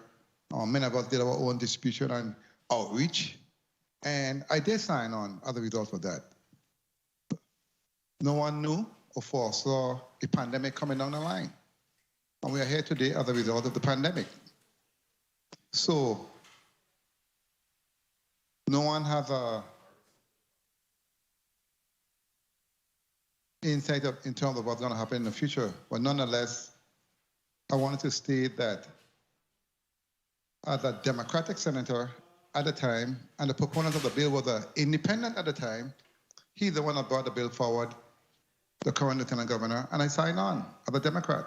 It had nothing to do with towing the line or anything like that, because that is not who I am, and that's not what I'm about. I'm about getting things done. I'm about communication and doing the right thing by the people, for the people. That's who Marvin Blyden is. So I want to set the record straight in that respect. I know that it was spoken to the state of emergency, and without an active state of emergency, it was stated that we will not be able to support the number of staff currently afforded to us through federal fund. Can someone answer the question for me in terms of what type of staff are we speaking to about, basically? Senator Biden, this is Commissioner Encarnacion. In regards to the staffing that we receive with federal fund, that is our contract 1 minute. staffing. We did correct that, though. Director Daryl Jashin spoke to the fact that the declaration, the emergency declaration, or the disaster declaration proclaimed by the president is not going to cease at this point in time. It'll go until July 1st. So there's no issues with that. What the concern is taking away the regulatory oversight that that health would have, as well as some other issues spoken about by Director Jashin, Commissioner Kazi Gomez. Those are the things that we're more concerned about at this point in time. And also, you spoke to, or someone spoke to the PPEs and us having 100% federal funding for those. If the state of emergency was to stop, what percentage will we still be able to get those PPEs, or if any at all? We would have to use other funding sources to make sure that we have those PPEs Time. if the disaster declaration is to stop. You want to address that? Senator, if I can add, this Director Joshin, I think the other piece on the personal protective equipment is the storage of that. We've had a lot of PPE come down here, but we're now realizing to protectly store that has to be taken into account also. So we know we want to have a stockpile, but we have to also be able to store that properly. Okay, thank you for your response to that, Madam Chair. I just wanted to close by saying, basically, as a result of my relationship with the last governor, I took a lot of blows from my own people. As a result of that, I want to make it clear, I don't vote based on, who the governor is. I vote based on doing the right thing by the people. Thank you so much, Madam Chair, for the time. Thank you, Senator Blyden. Senator Whitaker, Genevieve Whitaker, you're recognized for your 3 minutes. Thank you, Madam Chairwoman, and good afternoon to you. Good afternoon to my colleagues. Good afternoon to testifiers. I know it's been an intense day. I just want to first start off with education. And so, Commissioner Encarnacion, one of my numerous efforts in engaging Commissioner Barry Benjamin over the school was that there was some confusion with the testing on campus. I believe I might have copied you, may or may not, but I have to reflect back on that letter, email. Can you brief us just quickly within the time frame on what does that look like? Have we really, a number of the schools, as you know, are a number of nurses. I mean, there's a lot of structural issues. Some schools have one or two nurses there for a couple days a week. And so there's a number of challenges at several other school campuses. How is the Department of Education really addressing the testing protocols in conjunction with the school campus, especially for most of the schools don't have a regular nurse at their school campus, if not all, actually? There are different options. I could say right now the Department of Health, we conduct testing once a month. And Dr. Esther Ellis is online. She works directly with the schools, so she can tell you a little bit more about that. All of the nursing have been educated on swabbing as well as reporting our testing, so that is consistent. The number of individuals that have been tested thus far, Dr. Ellis can provide that information. Well, just for time's sake and just for context, I want to put some context in this. I've engaged school nurses, and I had a school nurse told me directly when they were seeking to do a test for a child that they didn't have the parental form that the Department of Education required parents sign and submit. Have we cut into that? Because it basically you leave the nurses at the school hampered with being able to administer a test to a child, and know that from constituent engagements. The consent forms I know were sent out electronically. That occurred in the beginning of the school year. And all the parents, we tested close to 12,000 individuals. 10,000 of those were students, and those were all approved by parents. But the challenge is, Commissioner Encarnacion, if you can work with Commissioner Barry Benjamin to address the situation where nurses having an issue with not having the parental form and having challenges. Yeah. I'd look into that. Thank you. Businesses now. So I was expecting to ask this of Carl Knight, the Chief of Staff, who can speak to, and I'll turn that over to Commissioner Evangelista. As you know, a number of our small businesses were negatively impacted. We have a group of small businesses who have reached out to me and said they're ready to protest. Really and truly, they're very frustrated how it's impacted them. To Commissioner Evangelista, can you weigh in on your engagement with the business community, small businesses who are negatively impacted by this, by the pandemic, particularly if we continue along this emergency declaration? Sure. Within the past 6 to 7 weeks, no business has been directly affected as a result of COVID-19, because as you're aware, a number of the severe restrictions were lifted. And this is mostly in the hospitality industry, the food and beverage. So we've reduced the requirement for a mask in certain areas within these establishments. So that has helped. And there's only 1 or 2 outliers who still remain affected. But overall, yes, the restrictions did hamper these businesses, but in fact, it was to secure the health and safety of our population as well as the employees. We probably didn't assist the wealth, but again, as Commissioner Encarnacion indicated, we have to balance health with wealth. And unfortunately, wealth, you can always try to regain your wealth, but once your health is gone, it's gone. And Chairman, if I would just close off, wrap up. Commissioner Evangelista, what I really would encourage, you have to be with the businesses.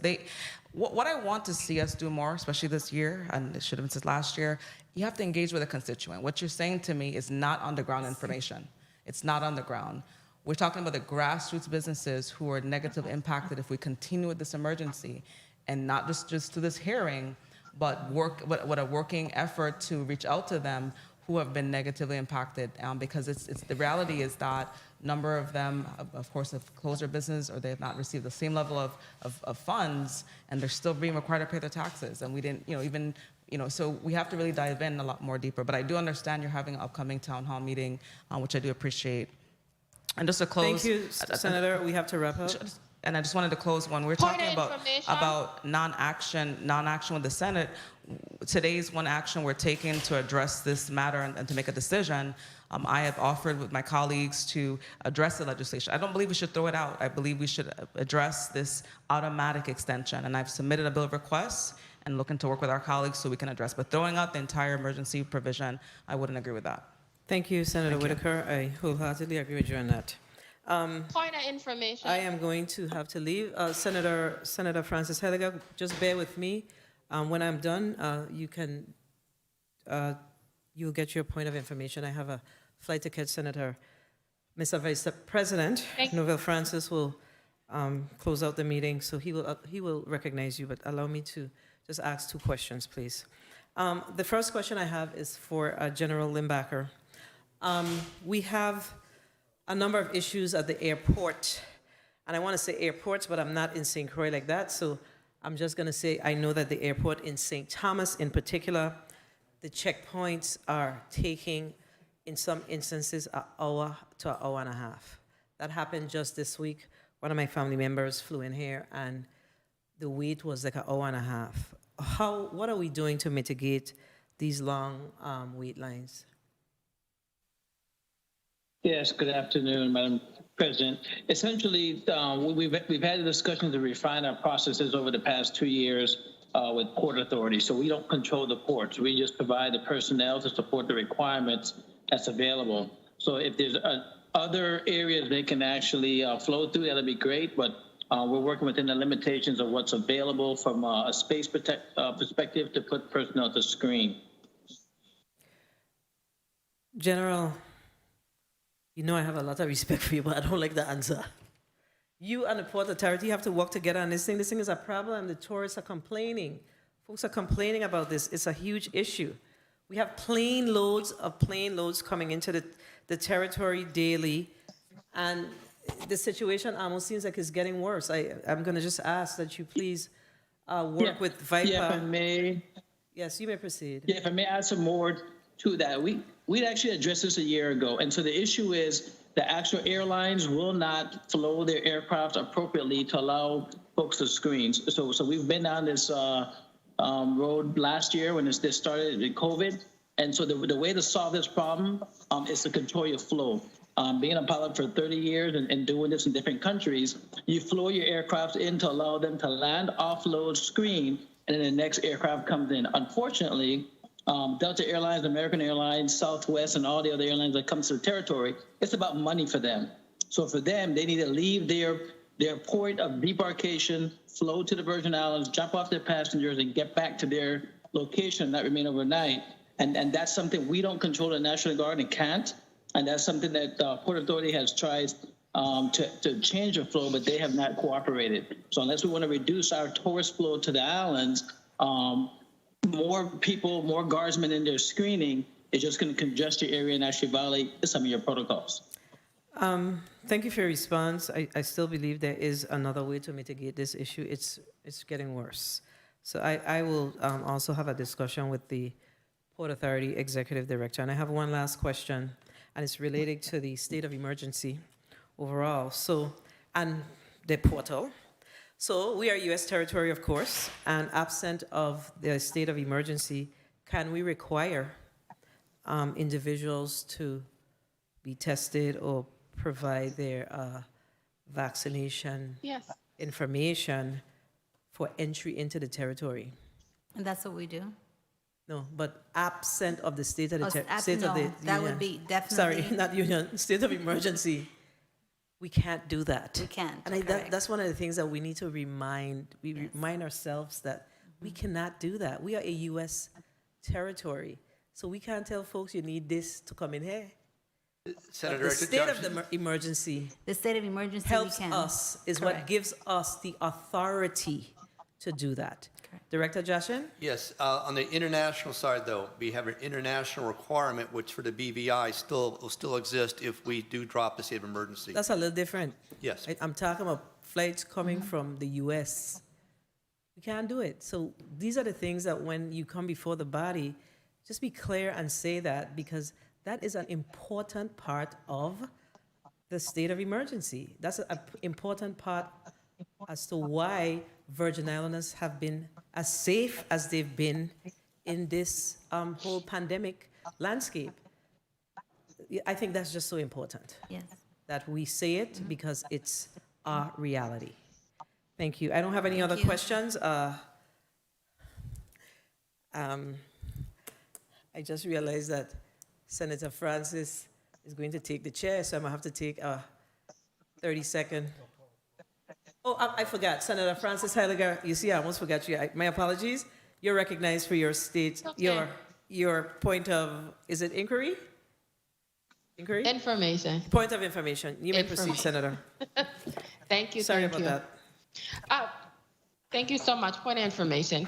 As I continue to listen to the dialogue here, I just want to reiterate and put on the record some facts, because one of the reasons why we televise these hearings is for public information, because the public follows and listens to what's happening here. I want to make sure, put on the record, that when I wasn't even a senator, I personally was in support of curtailing how this state of emergency was. It wasn't along party lines. I am an independent, as most people would know. But the fact of the matter is, things were happening during that time period, and this is why that law even came in place. So I am not one to throw out the baby with the bathwater, because we're in a different mood. We do not know what the future holds, and if we as a body need to make amendments in order not to come here every 30 days to maybe every 90 days, because if things did not happen in our community that warranted that law's existence, it would have never happened. And the only other thing I want to make note of is that when it comes to this piece of legislation, and I'm listening to my colleagues speak consistently about costly, this bill came to this body originally on the 28th of December, some 13 days before January the 10th, where we were supposed to have an initial session, which did not happen. We could have voted then. We had 2 additional costly sessions on the 24th of January and the 31st of January, where this initial legislation could have been put on the agenda to be voted on. It didn't happen. So while we sit here today, when a governor puts out an executive order on the 6th, some 5 days, and also send down a request some 5 days before, this concerns me. And I have the right to question these things. Because me sitting here and it just automatically rolls over when we had multiple opportunities to address it is a problem for me. Thank you very much. Thank you very much, Senator Alma Francis Heidegger. Point of information, Senator Vieri. Thank you so much, Mr. Chair. Because you don't agree with a bill doesn't mean it's flawed. So you can't use a justification, flawed legislation, when it went through legal counsel for legal sufficiency and became law. You just can't do that. And it's not fair to the 11 individuals who supported this particular measure to come now in 2022 and say it's flawed, somebody just need to bring something. The truth is, somebody need to bring legislation. But you can't say that this is flawed. It is the law of the land, and an automatic extension was given 2 months, January and February, because the legislature failed to act, and it says if the legislature fails to act, the automatic extension is given. And that's just it. I mean, the back and forth, or a flawed, this and that. Come on. Because you don't agree, and then you want to question other individuals' vote? This is a deliberative body. Everybody have the right to vote how they want to vote, not how you want them to vote. And people always need to remember that. Thank you so much. Point of inquiry, Senator James. Thank you, Chairman Francis. I'm not going to talk about that legislation. What I'm going to ask you specifically is, I know there are some benefits that comes with having a state of emergency. And one of the benefits is to be able to expedite the process when it comes to certain things, even the procurement process. And as we speak about the importance of having a state of emergency, can you tell me, Commissioner Hussein Kanasiong, or somebody on this panel, but I know mostly you, when it comes to JFL North, how have we used the state of emergency to our advantage to expedite that process to get up and rolling? I'm going to answer not just as a commissioner, but also as a member of the board of directors for both hospitals, the territorial board of directors. It's not just, first of all, it's FEMA funding, and the process begun after the 2017 hurricanes, which is separate from this state of emergency. Director Jashin can also speak to that. But also there have been some change orders that have been put in place that has caused the extension or the delay in opening JFL North. So it's for different reasons why JFL North is not open at this point in time. But Director Jashin can speak to the PW's process and the FEMA process. Yeah, Senator, we'd be very careful with mixing funds, between the federal entities. The COVID funding and what we did with the RTI was to open up the ability for us to surge. Additionally, we can now look at additional ways to surge, but we cannot double tap the same location for that funding at One F. Louis Hospital North. But we did the assessment, we did the analysis, and the CEO very much is comfortable with the direction he's going. We gave him options also in case we had to have a surge, but right now the direction he's going with is in line with the direction for One F. Louis Hospital North. Mr. Chair, with your indulgence, I was very careful with my words, and I'm not mixing up anything. But we saw many times where Governor Albert Bryan Jr. and his delegation went to Washington, D.C., and spoke with the heads of government. And of course, during this state of emergency, not just in the U.S. Virgin Islands, but on the U.S. mainland, they have all those infrastructure in place as far as hospitals. My question is, how are we using the relationship with the Democratic Party leadership, not just here, but on the U.S. mainland, during this state of emergency to our advantage to speed up the process with JFL North? That was my question. Thank you, Mr. Chair, for the time. Thank you. May I respond on my time? You may.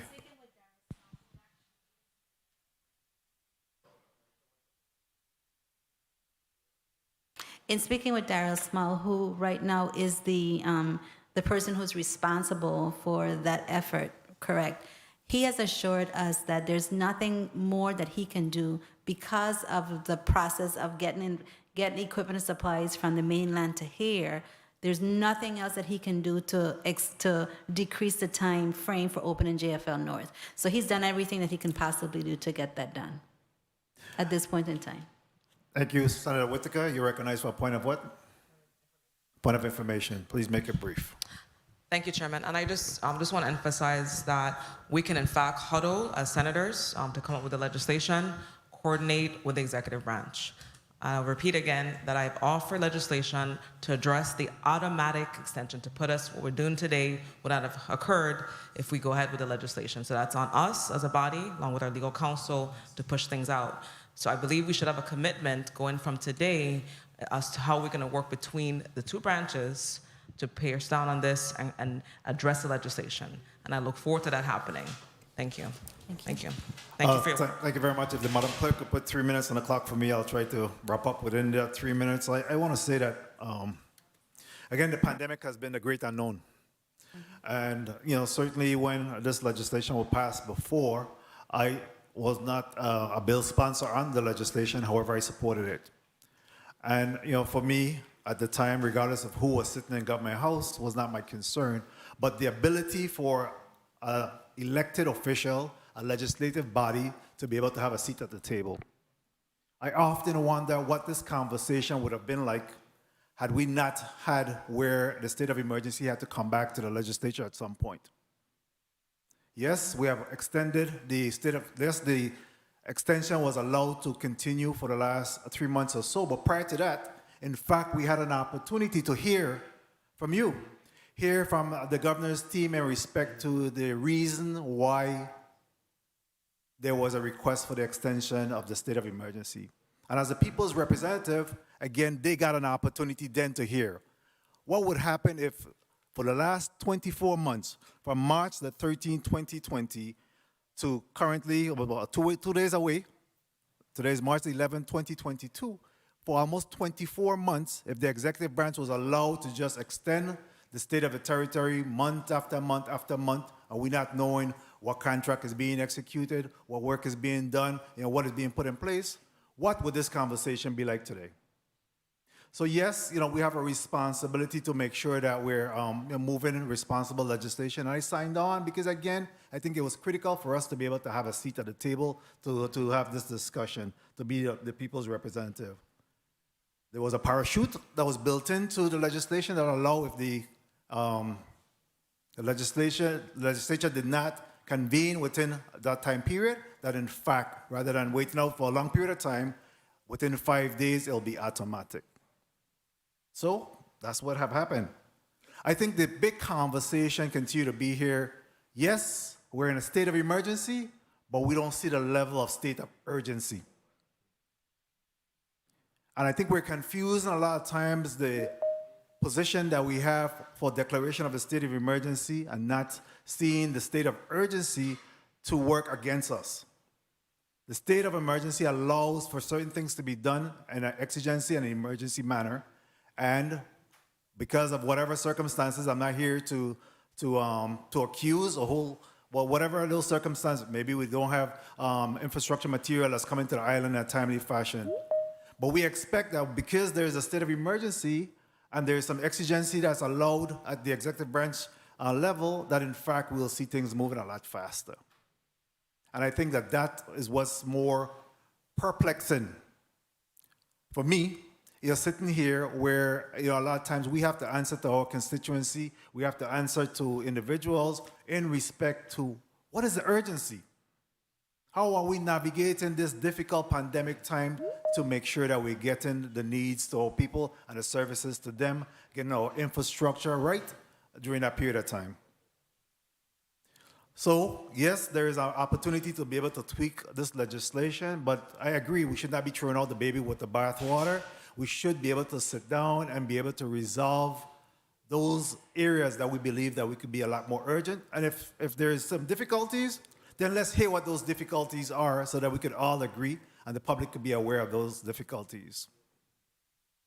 But we can't continue to go out and speak to our constituents in the fact that they're not seeing the level of urgency for things that happen. JFL North was used as one of those examples.